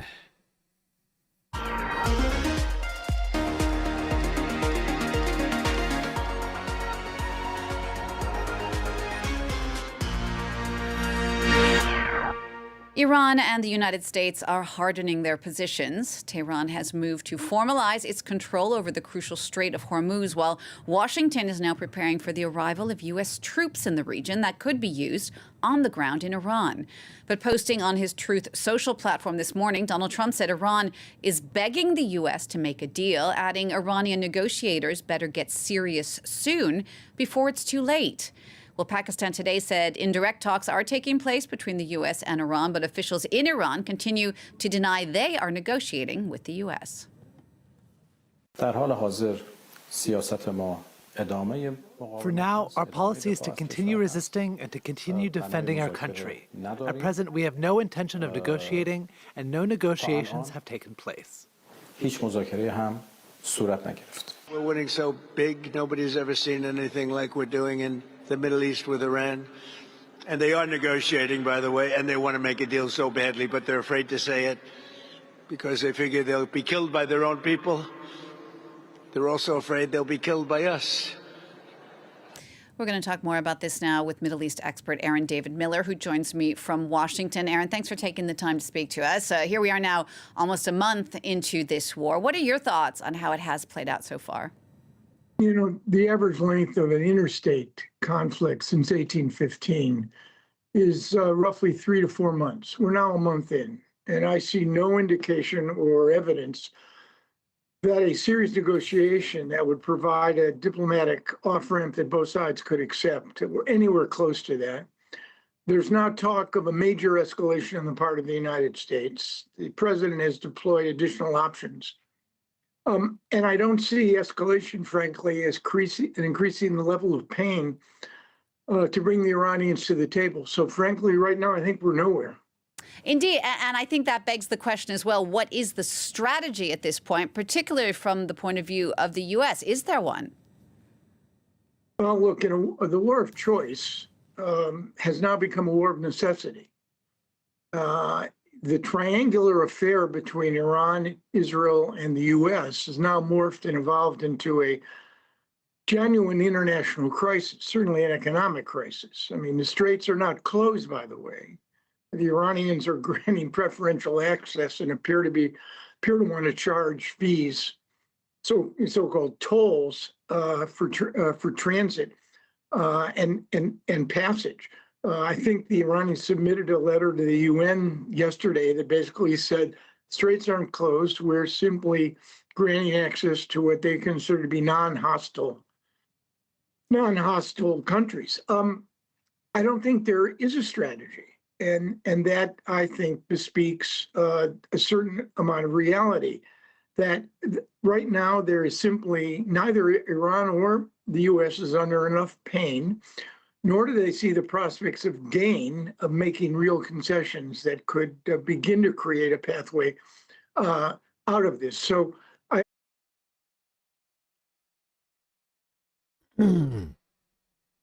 Yeah. Yeah. That is the problem, is that both sides feel like they haven't gotten enough out of this yet. Honestly, I feel like Iran, especially. So it's Iran and Israel who I feel like have not gotten what they want most out of it. I think to some degree Donald Trump has. Or at least that he is now rethinking what it is he wants out of this. But I think it's more Israel and Iran at this point who now want this to keep going, whereas I think Donald Trump just wants it to come to an end, but doesn't know how to end it.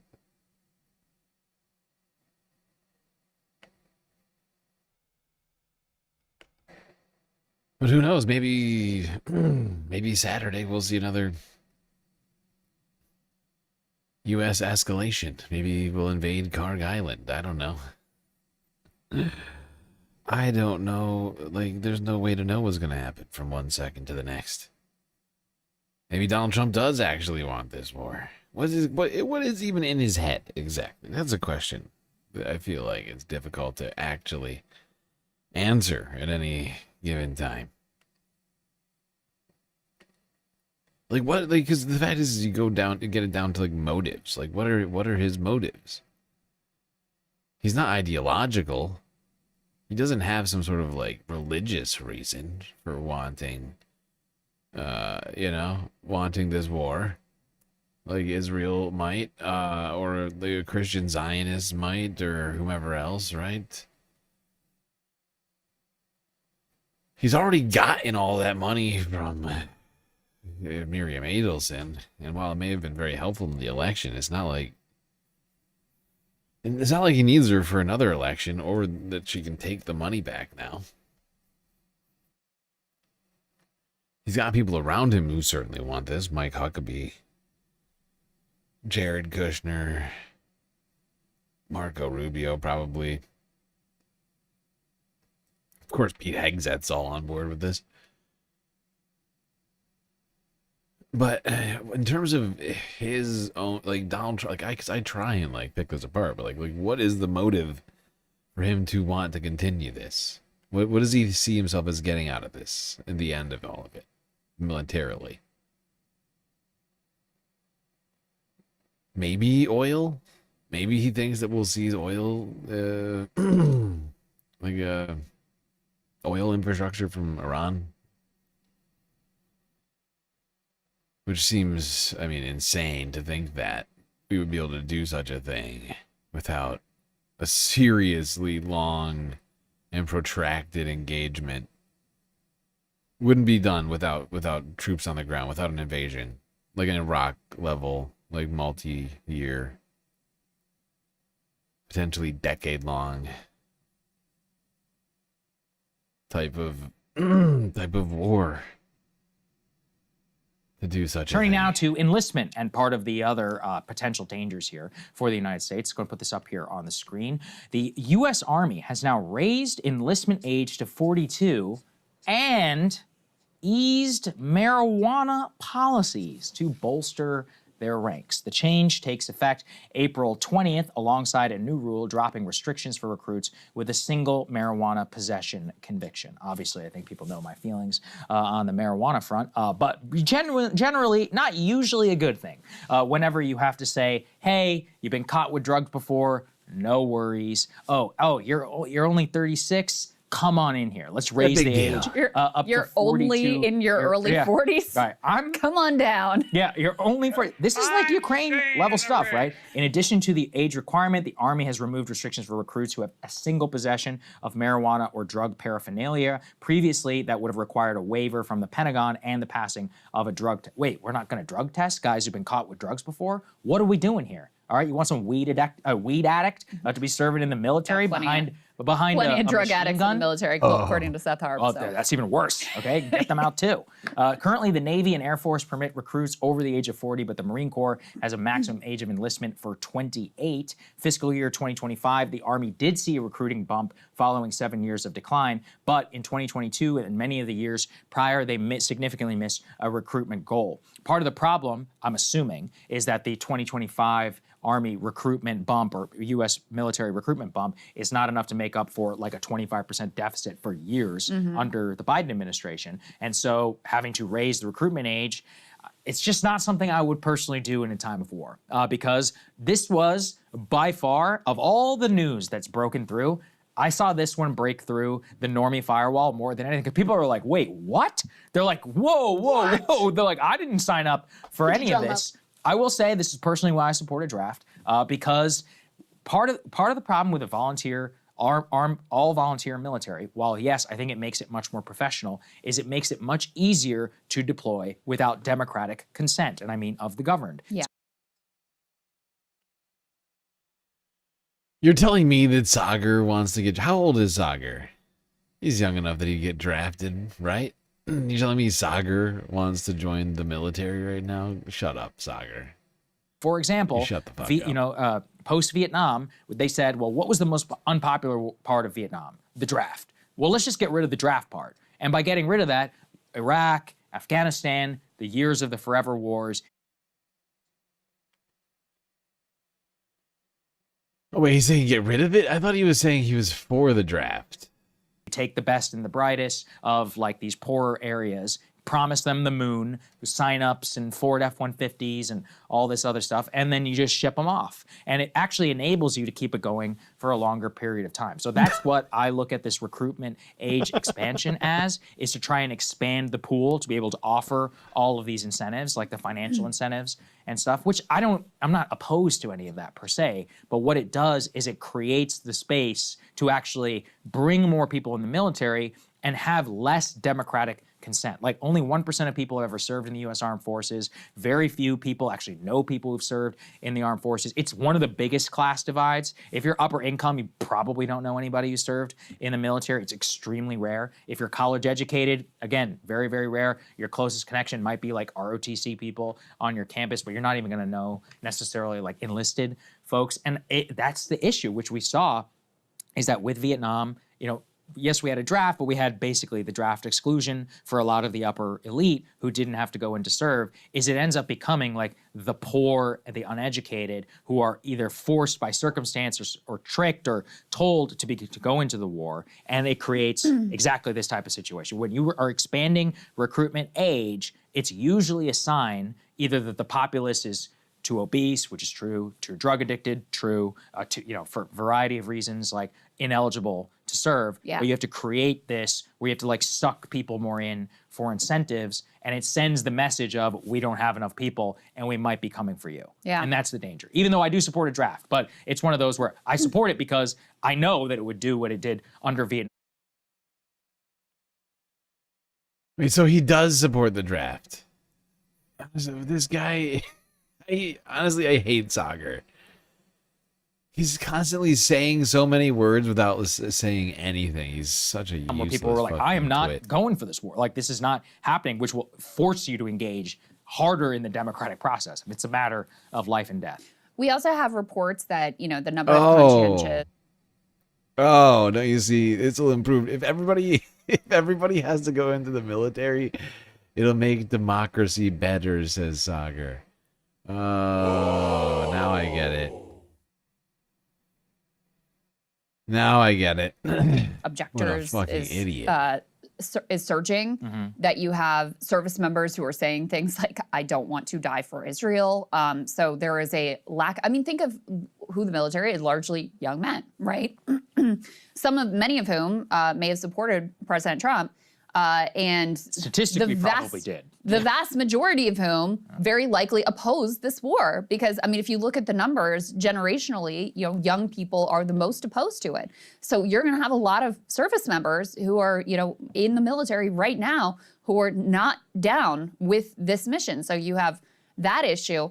You also, just zooming out to the sort of like more macro perspective, the best recruitment tool is the immiseration of the population, because if people are desperate then, and you're like, oh, we'll give you this perk and that perk and you'll be able to live and earn a decent salary and, have some prospects in life. And so as AI comes for it's already destroyed a lot of the blue collar job path. As AI now comes for the white collar jobs as well. Look, my daughter's graduating high school. I know a lot of kids who she's graduating with that in my era would have definitely been college bound, who are now going to the military. Yeah. I know a lot. And so, I think you've got now this expansion. Obviously, it's very ominous at a time of war when you're looking at a giant country like Iran, 90+ million people, all sorts of capabilities, present threatening ground invasion. And that's the moment when you jump the enlistment age from 34 to 42. I mean, that's also a big jump, right? And we've seen what's happened in Ukraine. I mean, it's just very disturbing. And to your point about the draft, if that doesn't give them the numbers and we end up in some big war in Iran, guess what the next tool is? It is a draft. So I know these things seem insane right now, but let's not forget, Caroline Leavitt was asked, hey, people are worried about a draft. What do you have to say to that? She wouldn't rule it out. Let's take a listen to that moment. Mothers out there are worried that we're going to have a draft, that they're going to see their sons get in and daughters get involved in this. What do you want to say about the president's plans for troops on the ground? As we know, it's been largely an air campaign up until now. It has been, and it will continue to be. And President Trump wisely does not remove options off of the table. I know a lot of politicians like to do that quickly, but the president, as commander-in-chief, wants to continue to assess the success of this military operation. It's not part of the current plan right now, but the president, again, wisely keeps his options on the table. And the most charitable reading of that, Sagar, is that she was not responding directly to the piece about the draft. Yeah, she was responding to ground troops or whatever. But did they ever come out and be like, no drafts? Like, you guys took that out of context. No, they didn't. They let it stand. Just like they let, stand what Mike Huckabee said about Greater Israel Project, let that stand. They let this stand. Look, they're happy to put on a tweet, oh, the fake news media is twisting her words. No, we didn't get any of that. Yeah,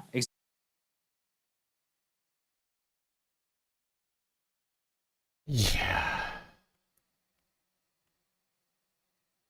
I don't think we can expect any serious journalism from Maria Bartiromo over there at Fox Business. Now,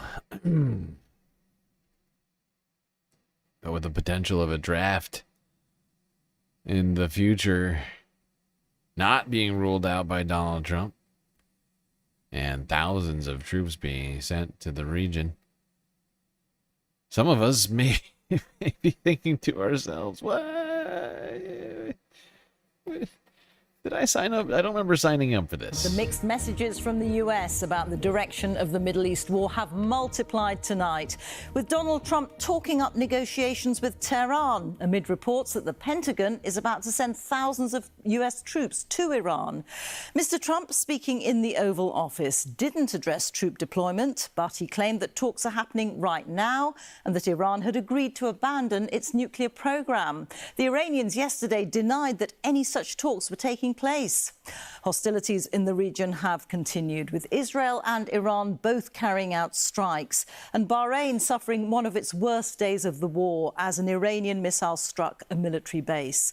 With a closer look at another turbulent day, here's our international editor, Jeremy Bowen. I'm going to keep going through these here.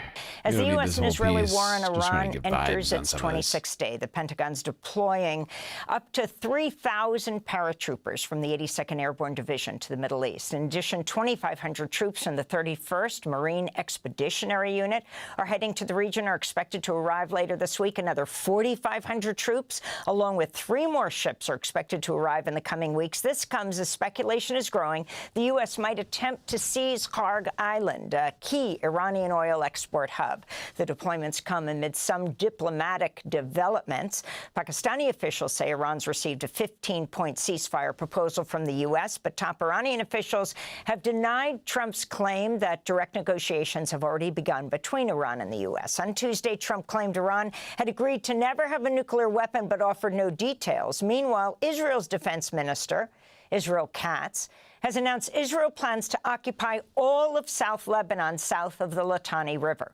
Israel's far-right finance minister, Bezalel Smotrich, has called for the Litani River to become Israel's new border with Lebanon. We're joined right now by retired Master Sergeant Wes Bryant, who spent 20 years in the U.S. Air Force as a Special Operations Targeting Specialist. Bryant served as the Chief of Civilian Harm Assessment at the Pentagon from 2024 to 25 before the office was dissolved. We thank you so much for being with us. If you can start off by that first day of U.S.-Israeli strikes on Iran, because this goes to you being an expert on targeting, and the killing of at least 175 people, overwhelmingly primary. Well, I'm going to skip ahead a little bit on this. I think the part of this that I want is slightly later. Casualties. You know, he doesn't have to change our law of war, our targeting doctrine, our what we call collateral damage methodology, and how we assess civilian risk and mitigate it. But the culture and the precedent that he sets and the orders that he gives, even verbally, can change all of that. And that's what we're seeing. We're seeing a complete disregard for standing operational practices that would have us adhere to international law, adhere to the protection, the sacred values that we hold as Americans and American warfighters. One of those being the protection of the innocent, and this entire warrior ethos that Hegseth proliferates. It's frankly disgusting. There's nothing about him that exudes the American warrior ethos, because for me, how I was brought up, that ethos includes honor, humanity, temperance, the protection of the innocent, humility. He exudes none of those. In fact, the exact opposite of all of those. And that's incredibly dangerous to the culture of our military. And we see it playing out in its use. Retired Master Sergeant Wes Bryant, you were forced out of government last spring. What's happened to your position? What is the impact of gutting your department? And explain what that department is, or was, I should say. This department was called the Civilian Protection Center of Excellence out of the Pentagon. It was actually initiated under Secretary Esper in the first Trump administration, codified into law under Secretary Austin in the Biden administration, and it was actually Austin's #1 priority. I was one of the people directly recruited in. That's how big of a priority it was. We want as many experts in as many different fields as we can to help the military get better. Look at sustains and improves, we call, from the war on terror, from the last 20, 30 years. What were we doing well to protect civilians, and what could we do a lot better? That was the entire construct. And this fell under what was called the Civilian Harm Mitigation and Response Enterprise. And that was completely targeted, as soon as Hegseth and his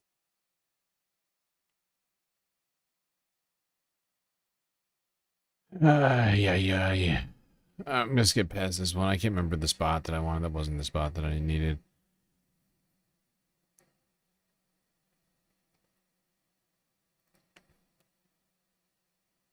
But we already watched it earlier this week. Yesterday, I guess. But I just wanted to watch it again, but screw it.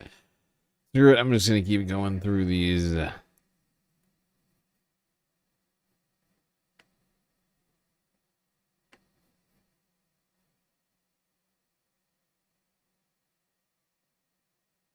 CNN has learned that around 1,000 U.S. Army paratroops are headed to the Middle East. Now, sources are telling CNN soldiers with the Army's 82nd Airborne Division are expected to deploy in the next few days. Now, here's another question. Why are troops being deployed when President Trump insists talks with Iran are progressing? Now, CNN's chief national security analyst and anchor, Jim Sciutto, is actually on the ground in Tel Aviv. He joins me live. First, can you tell me a little bit about this deployment of... I mean, it could very well be the Taco Gambit. I'm still not completely, off Team Taco Gambit. It's entirely possible. It's entirely possible. Donald Trump just said it, thinking that Iran would take him seriously on his supposed claims of wanting to end the war while just amassing more troops to do an invasion. I think it's entirely possible, I'm afraid. It sounds incredibly stupid. This is Donald Trump we're talking about.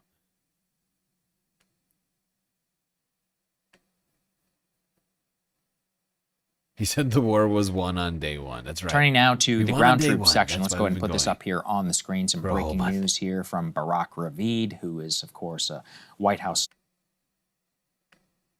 Sometimes you win the war on day one, then you have to keep going for another month or two, maybe 3. Could it all be posturing? Certainly could, but we should take it seriously. He says the Pentagon is preparing for a massive, quote, final blow of the Iran war. I have never heard that word before in history, have I? Usually it accompanies a massive invasion that doesn't work out. It has to lead to another final blow. And just this time, it will break the enemy. The Pentagon is developing military options for the final blow. A dramatic military escalation will grow more likely if no progress is made. They think a crushing show of force to conclude the fighting would create more leverage in peace talks or simply give Trump something to point to and declare victory. Iran, of course, has a say in how the war ends. Many of the scenarios would risk prolonging and intensifying the conflict. It would include potentially invading or blockading Karg Island, invading Larak, an island that helps Iran solidify its control of the Straits of Hormuz, seizing the strategic island of Abu Musa, and 2 smaller islands which lie near the western entrance to the strait and are controlled by Iran but also claimed by the UAE, and blocking or seizing ships that are exporting Iranian oil on the eastern side of the Hormuz Strait. The military has also prepared plans for ground operations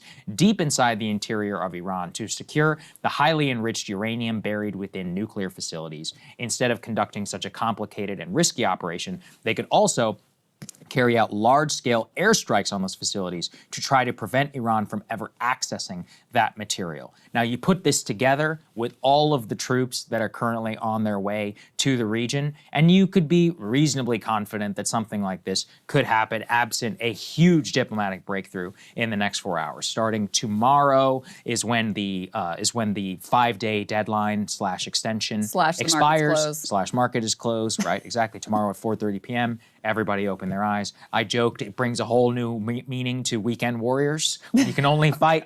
We literally are weekend warriors. We can only fight when the market is closed. Imagine trying to time D-Day with when the S&P was going to open in New York. Okay, that's actually hilarious to me. That's literally what we're doing, though, isn't it? Yep. Can't fight unless the markets are closed. Can't have Nvidia losing value. Can't have Tesla losing billions of dollars. Can't have the oil price going up because of the war. Only Saturdays and Sundays. Fridays after 4.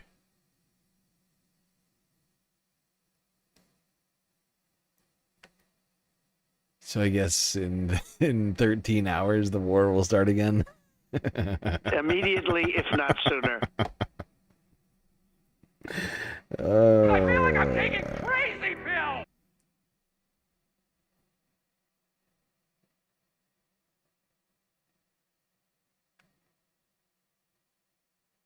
Now, Donald Trump has continued to insist that Iran wants to make a deal, even though they keep saying that they're not.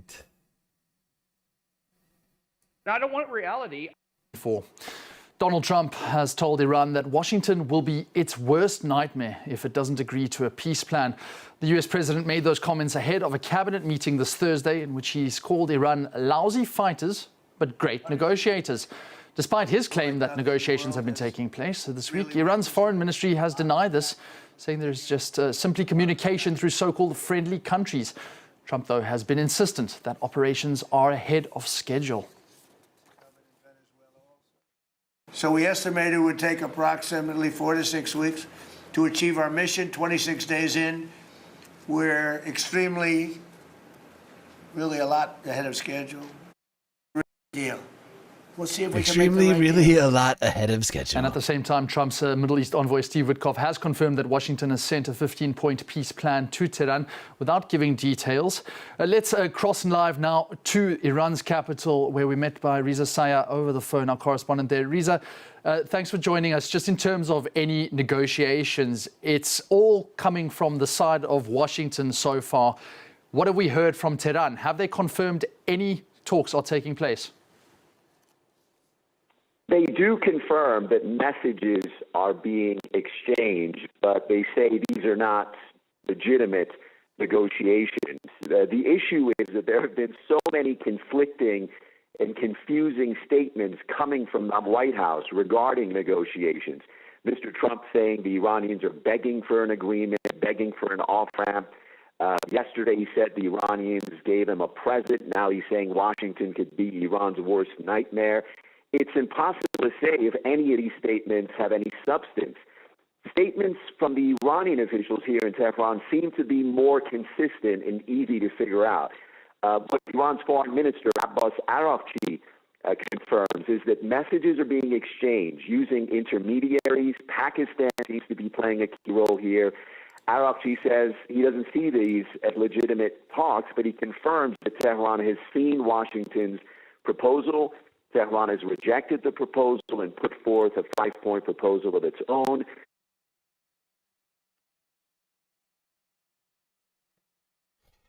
It's like Donald Trump. It's like Donald Trump is like negotiating with himself. It's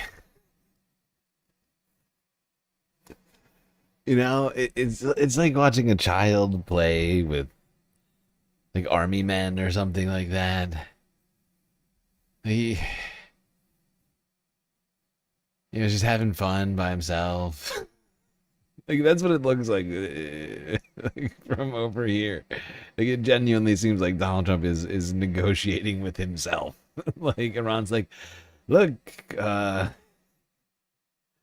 we're not actually negotiating. We've been getting messages from Pakistan because the United States keeps sending,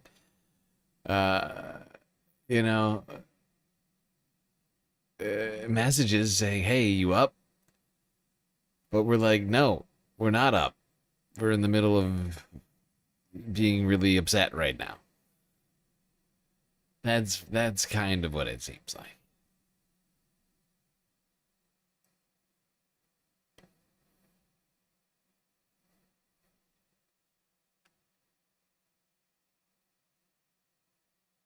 But Donald Trump continues to insist that there's actual negotiations going on.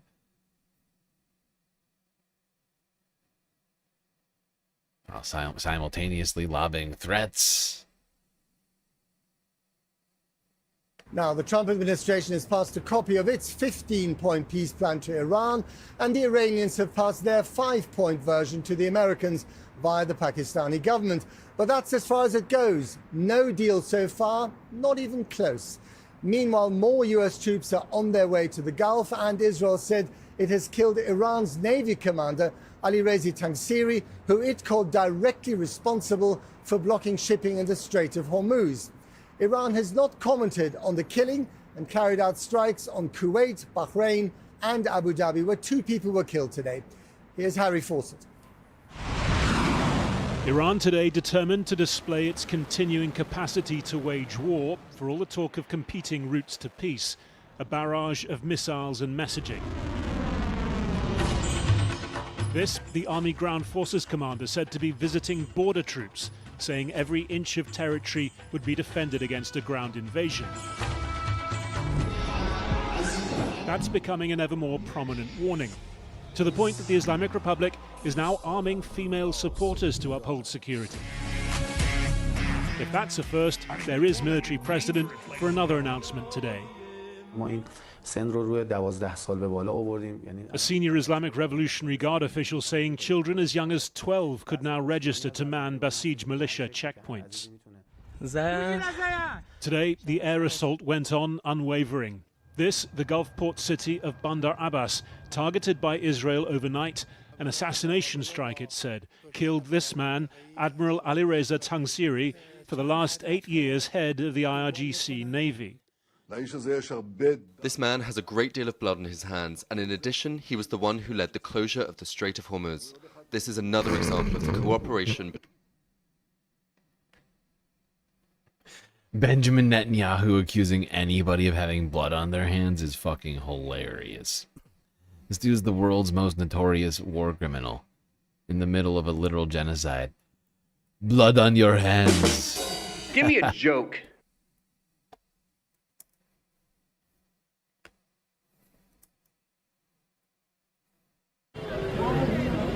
But the war again being felt inside Israel. Nahariya in the north hit by Hezbollah rocket fire that followed waves of Iranian missiles dropping cluster bombs. In the Palestinian-Israeli town of Kfar Qasim, life and death decided by the time it takes to walk from your car. What happened today with my wife and son was a miracle. Thank God. God was merciful to them. Death was very close. They barely escaped. From US Central Command today, the latest images of Operation Epic Fury, 10,000 targets and counting. The president telling Iran to get serious about negotiations while it still could. We'll see if they want to do it. If they don't, we're their worst nightmare. In the meantime, we'll just keep blowing them away, unimpeded, unstopped. Well, there's not a thing they can do about it. They can't do anything about it, you know? Around the cabinet table, in the midst of the now customary Operation Epic Sycophancy, the president summarized this very ably. Thank you for doing the work. Seriously, Donald Trump is surrounded by a human AI, but like a really stupid one without access to the internet. That's just there to make him feel like it's just there to like pad his ego. You know, like everybody is here to just repeat back everything Donald Trump says to him and say, what a great idea.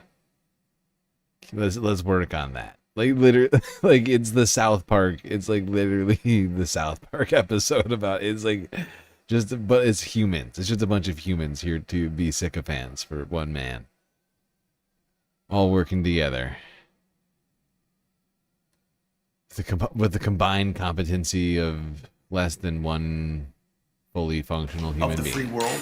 Your leadership has shown the American people that there is no prosperity without security. Confirmation from the man who was leading negotiations before the war that a 15-point plan had been communicated to Iran via Pakistan. We have strong signs that this is a possibility, and if a deal happens, it will be great for the country of Iran, for the entire region, and the world at large. But an Iranian official told the Reuters news agency the proposal was unfair and one-sided. Its own counter included formalizing control over the Strait of Hormuz, even charging a toll for safe passage. I mean, they shouldn't be able to, but they're doing it a little bit. All I can tell you is they're begging to make a deal. So let's see what happens. Two things are due to happen tomorrow. Trump's latest deadline for fully reopening the strait is set to expire, even if he was less than firm on that today. And with speculation about a US seizure of Karg Island, crucial to Iran's oil exports, more than 2,000 US Marines are set to arrive in the region. Well, as you saw, Donald Trump has had another marathon cabinet meeting, which amounts to a fealty round robin. And let's go to Kieran Woodley now, who's on Capitol Hill for us. Kieran Woodley in Washington. Yes, Matt, I'm here in the Senate office buildings where I've actually been talking to American activists who are opposed to US involvement overseas. And, you know, I keep on thinking about something Caroline Leavitt, the White House press secretary, said a few days ago when she was talking about these potential talks with Iran. And she said, these are sensitive discussions and the US will not negotiate through the press. But, I mean, this is Donald Trump. He does everything through the press, all through that cabinet meeting, which lasted an hour and 40 minutes. It's a great point. You're not going to negotiate through the press? Donald Trump, who literally lives and breathes the press. Like, every single one of his thoughts is either tweeted on Truth Social or said directly to somebody in that guy. This is coming from the same administration that allowed an editor, unintentionally, but allowed the editor of The Atlantic magazine into a classified discussion around airstrikes in Yemen. I mean, they really have been historically transparent. I'll give them that much. But not in a good way.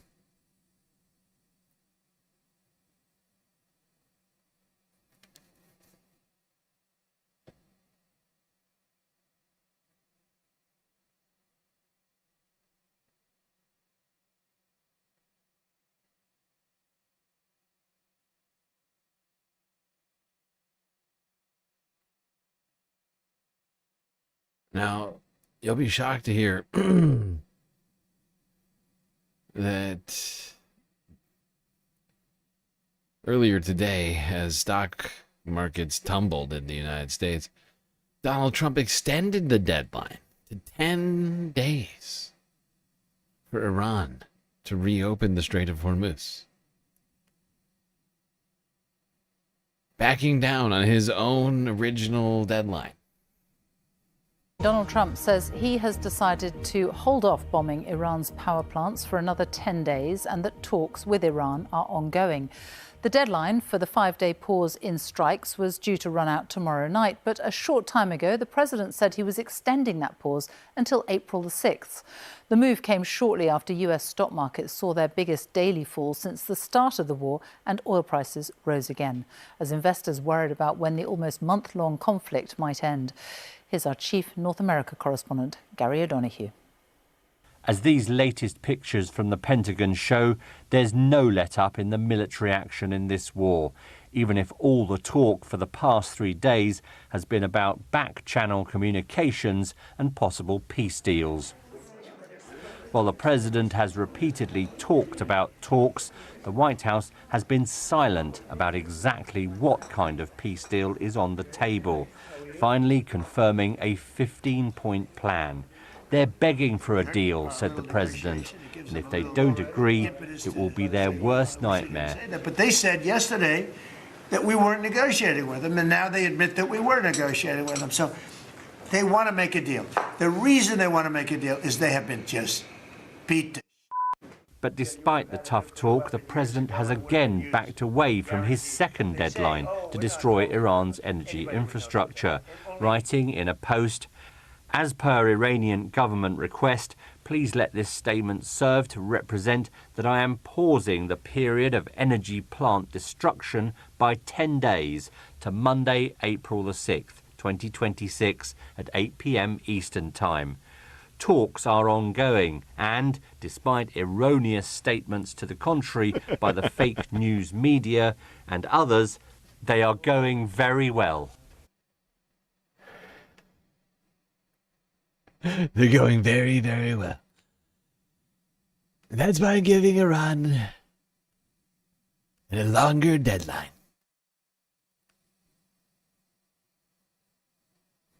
This guy is demented. This guy is fucking demented.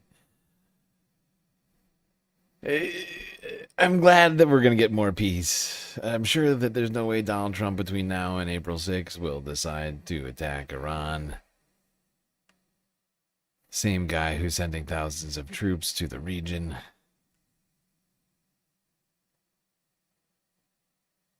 Now, those troops may be met by a horrible surprise, according to Iran.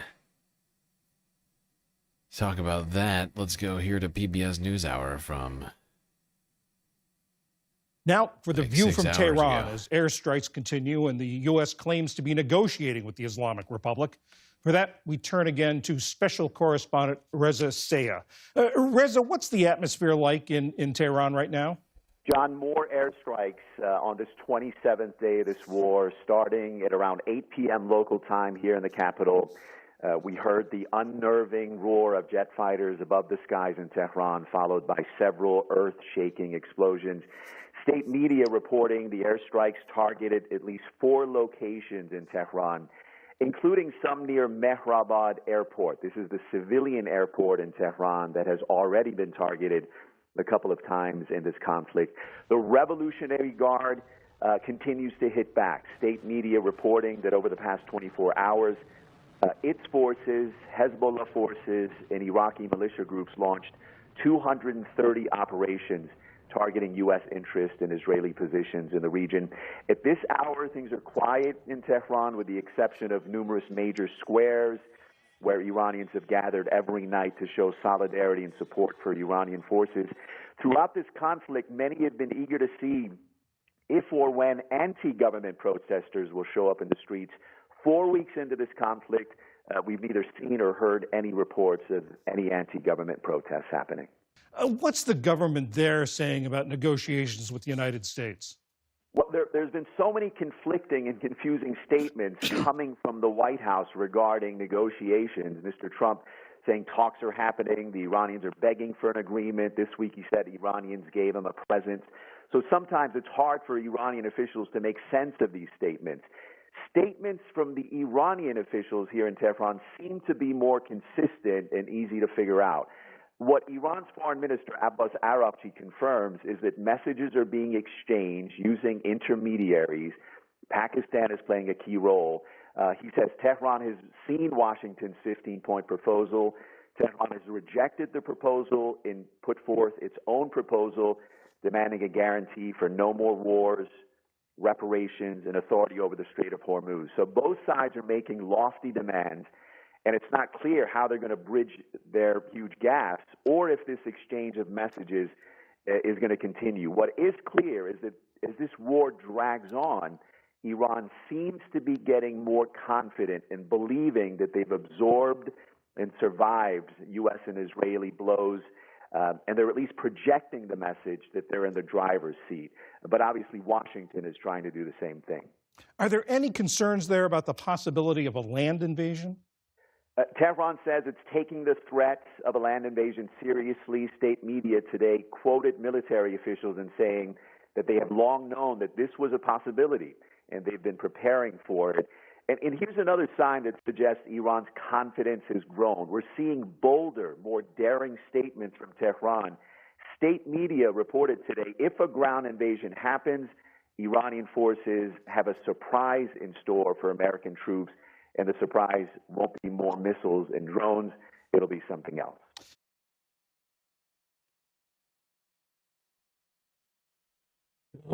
Fairly cryptic message from the IRGC. If U.S. troops invade Iran, any Iranian territory, including Karg Island, that they'll be met by a surprise. And that surprise is not missiles or drones. What that means, I do not know.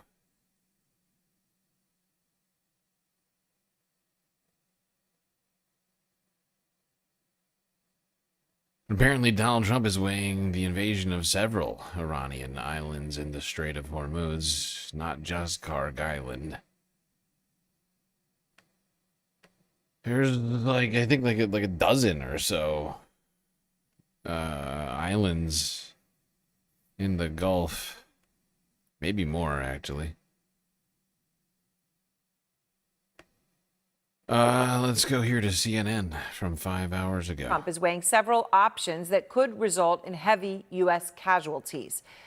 It's a heavy sentence to say, but that's the reality. And according to Axios, on top of invading Karg Island, a move that Trump, of course, we've pointed out, has talked about since 1988, the Pentagon is also drawing up scenarios that involve military action on several other Iranian islands.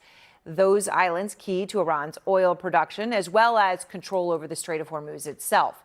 Axios is now reporting specifically on some other possible invasions, and I know Seth had spent time talking about 2 other islands closer to the Strait of Hormuz, and also seizing the Iranian ships that are carrying Iranian oil, even as they've taken away the sanctions that would allow Iran to sell that oil. But being contradictory doesn't stop them. Does it sound to you that we're on the verge of a potentially dramatic escalation? It does, Aaron. Now, it doesn't mean that it's going to happen, but the likelihood has increased that it will happen. And what we're looking at is the increase in the force posture by the U.S. forces. The fact that not only do we have about 50,000 troops in the region right now, but we are also getting more. We're getting more airplanes, more Air Force squadrons are coming in, fighter squadrons are coming in. We have, of course, the 2 MEUs that are, one is basically there already and the other one is approaching. And then you also have, of course, the 82nd Airborne. So all of those elements are critical elements for America's firepower in general, and they don't make deployments like this just to have an exercise. This is a demonstration of force that could easily be used for actual combat operations. And every time so far that Trump has done that in this situation, frankly, even with Venezuela, he's used it. I mean, that doesn't mean it's going to happen, but that's the trend. Seth, when we talk about Abu Musa and 2 other smaller islands, you had talked about those. Axios is now reporting that he is indeed looking at those, and you had already said that was possibly a very likely option because they're in the strait as opposed to hundreds of miles north of the strait, which is where Kharg Island lies. So if Abu Musa is the target, then what does that look like? Well, I think, Aaron, we've already seen partially what it looks like because what we've seen is U.S. aircraft striking a range of different targets on Abu Musa and several of those islands there. What that means is they're trying to target any air defense systems on there, stockpiles of weapons, any bunkers, communications centers, where if they do end up landing forces there, they're trying to limit the resistance that is faced.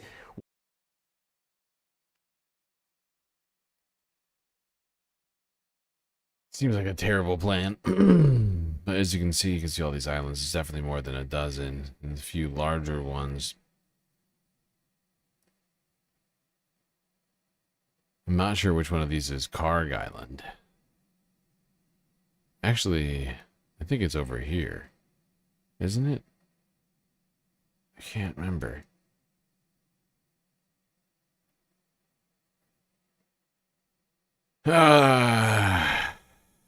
Apparently Donald Trump weighing an invasion of multiple islands in the Strait of Hormuz, even though he's simultaneously claiming that we're doing peace. So someone explain to me the conflict there.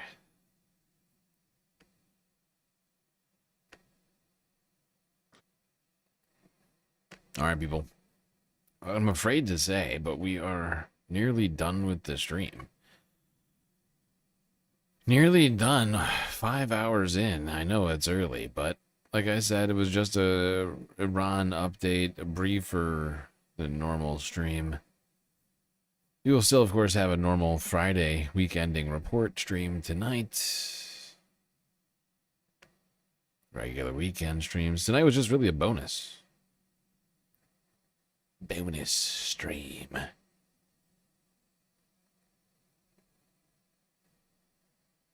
The U.S. will be in turmoil under Trump. It's already in turmoil under Trump. Will be. Already currently turmoil. All right, people. Great job for making it this far. Let's go here to Al Jazeera English from 7 hours ago.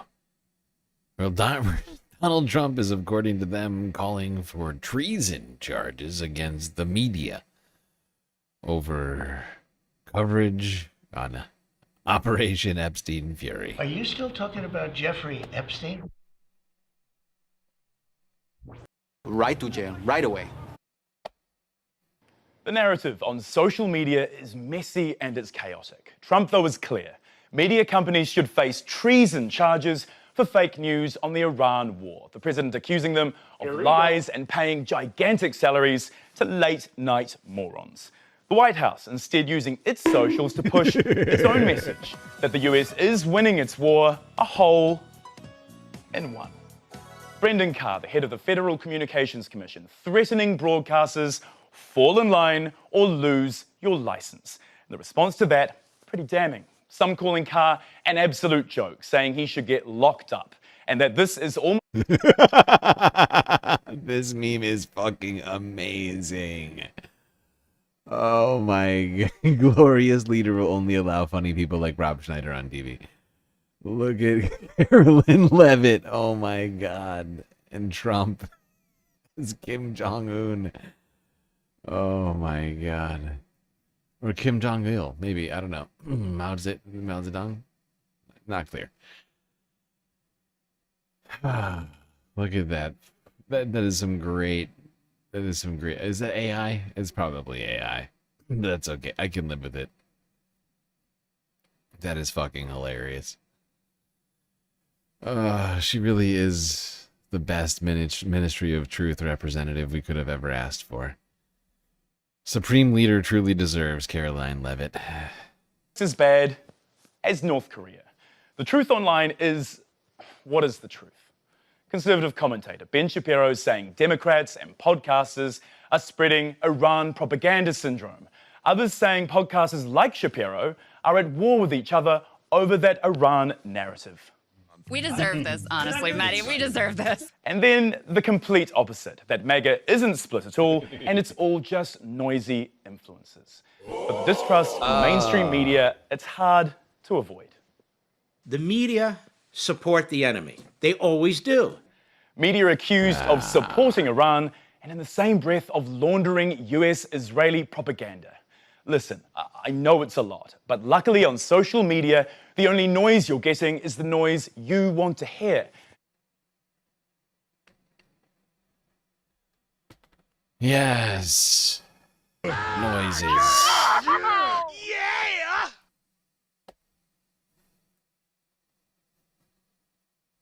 Social media noises. Take it all in, Space Fams. All right, people. Final clip of the night. Not really a clip. It is the Al Jazeera live stream. Once again, to round it all out. To get us as up to date as we possibly can be at this moment. Thanks for being with us here at the Galactic News Network. If you haven't already, hit the follow button on Twitch, subscribe on YouTube.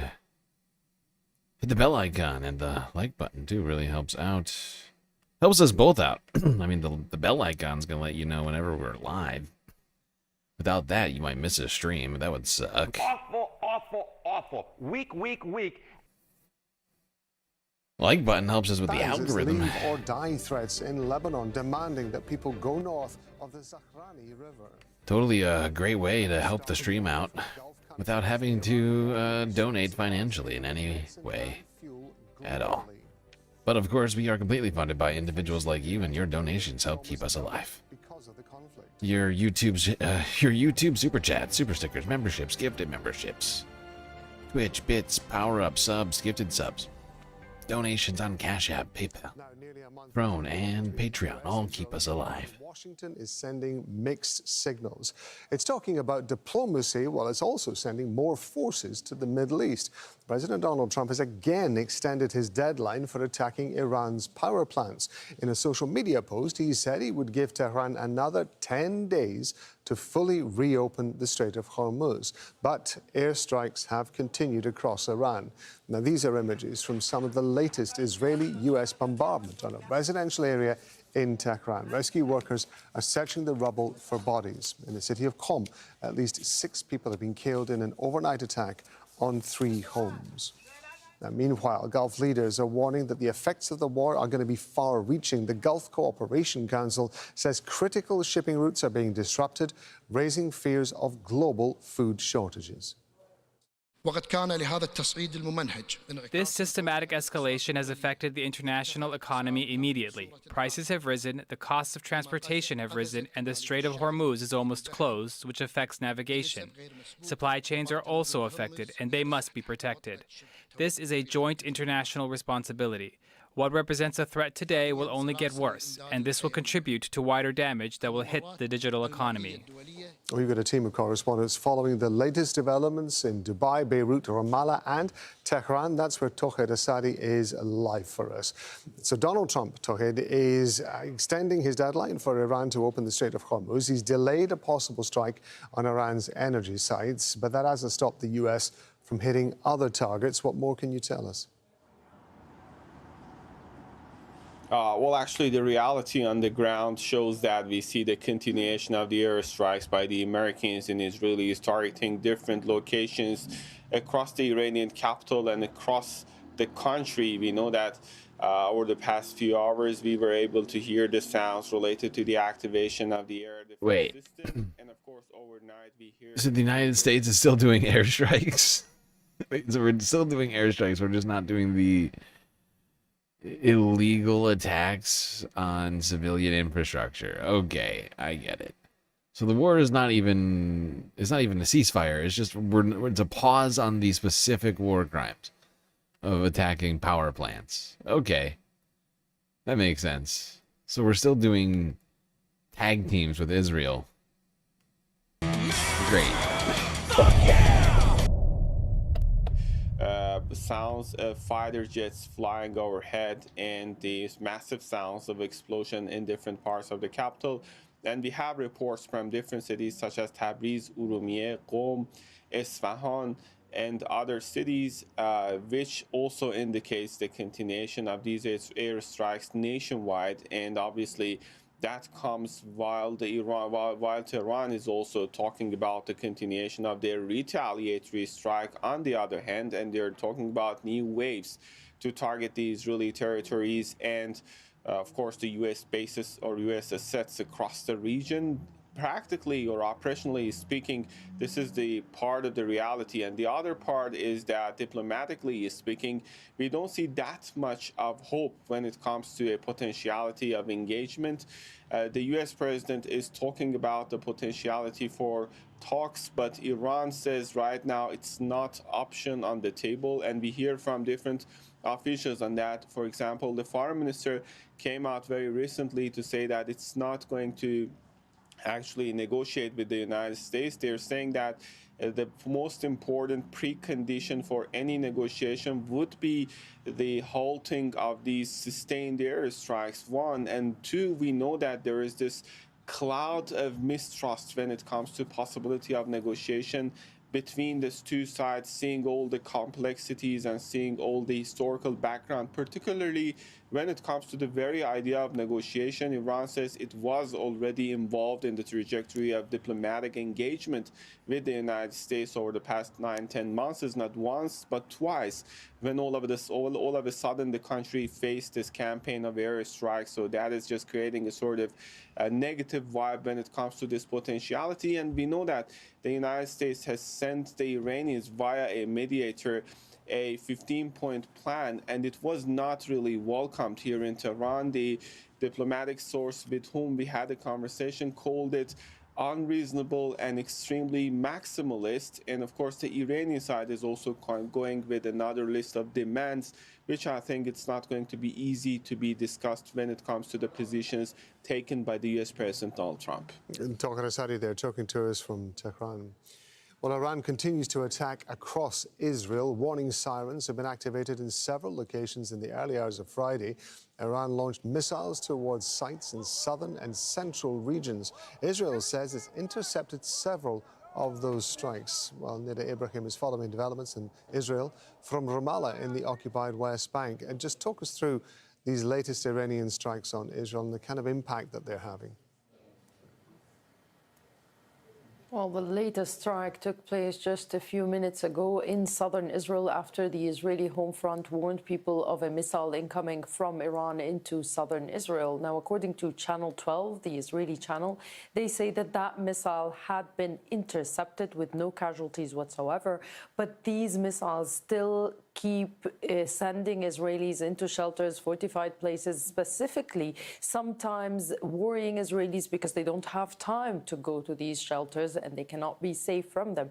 At the same time, Hezbollah is keeping the pressure up on Israel by targeting the communities in northern Israel, specifically with drones as well as anti-tank missiles. As we see the situation inside southern Lebanon, with the government trying to push for more troops inside, trying to occupy more lands, to do what they call a security buffer zone.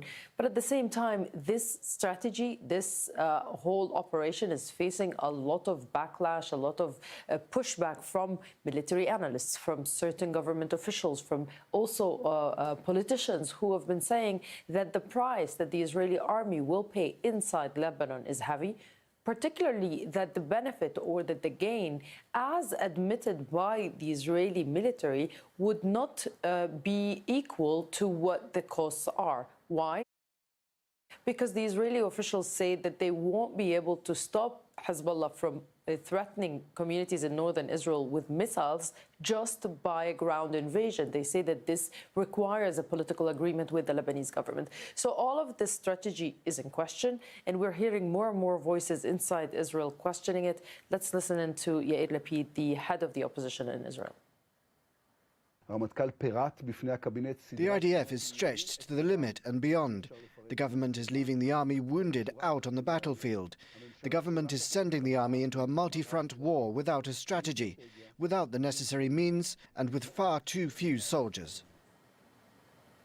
This is an election year in Israel, so we are of course expecting many parties to try and weigh in, to try and lobby for themselves, specifically now that a recent poll shows that the opposition, should the elections be held now, have more seats and will get more seats than the coalition of Benjamin Netanyahu. This is something that he will need to address. He will need to try and calm down the population, the public, specifically that the same poll says that 53% of Israelis are dissatisfied with the government's ways, with the government's operations and handling of the war with Lebanon. This cannot be said, the same cannot be said about the war with Iran, where we've seen 54% of Israelis satisfied with the way the Israeli government is handling the war. So the issue with Lebanon is becoming a tricky one for this government, and it needs to weigh its options and see how it can continue to have public support for this war going forward. Nida Abraham. Yeah, and the more casualties and destruction seen in Israel, like I said before earlier today, I do feel like the support for this war is going to begin waning. I think a lot of people in Israel have gone for too long thinking that wars come with zero consequences. But Iran has, I think, reminded many people that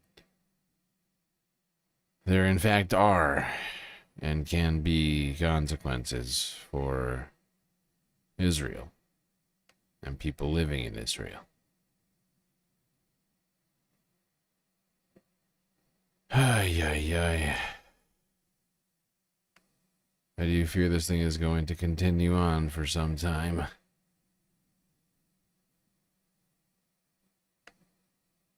It would be nice if I was wrong about one of these terrible predictions of mine. All right, people. Well, it's a half stream. Slightly longer than half stream.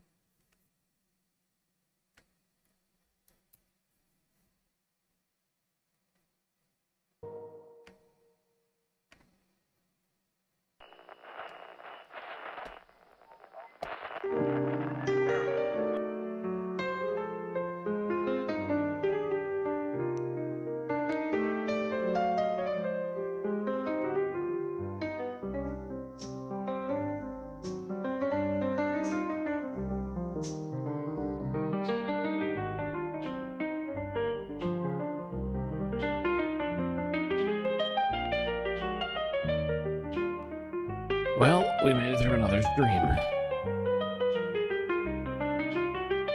And thankfully, we had each other to get through it. That's going to be it for me tonight.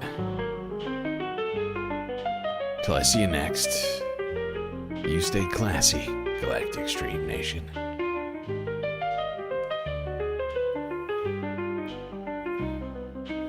Can't forget this. These are your galactic patrons.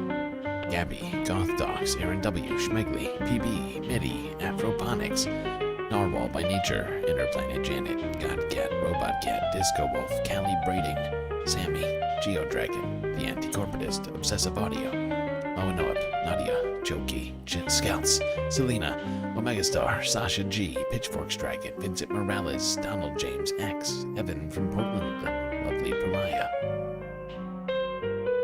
Mish, Becky, Decipher, Icebreaker, Columbia, Rica, New York, Will in Detroit, Sisyphean Task, BC, Free Palestine, Hermit Horologist, HBX, Manda, Lori Lunchmeat, Carl, Gaslightocracy, Paige Larson, Frizzla, Benny Hunt 99, Dark Sparkle, CJ from the 6, The Reference Frame, Glitchmaster, Social Butterfly, The Anarchist, Perf XL, and Winnie and Robin.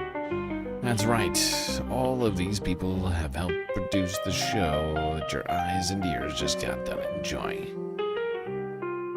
You can too, for just a few US dollars a month on Patreon.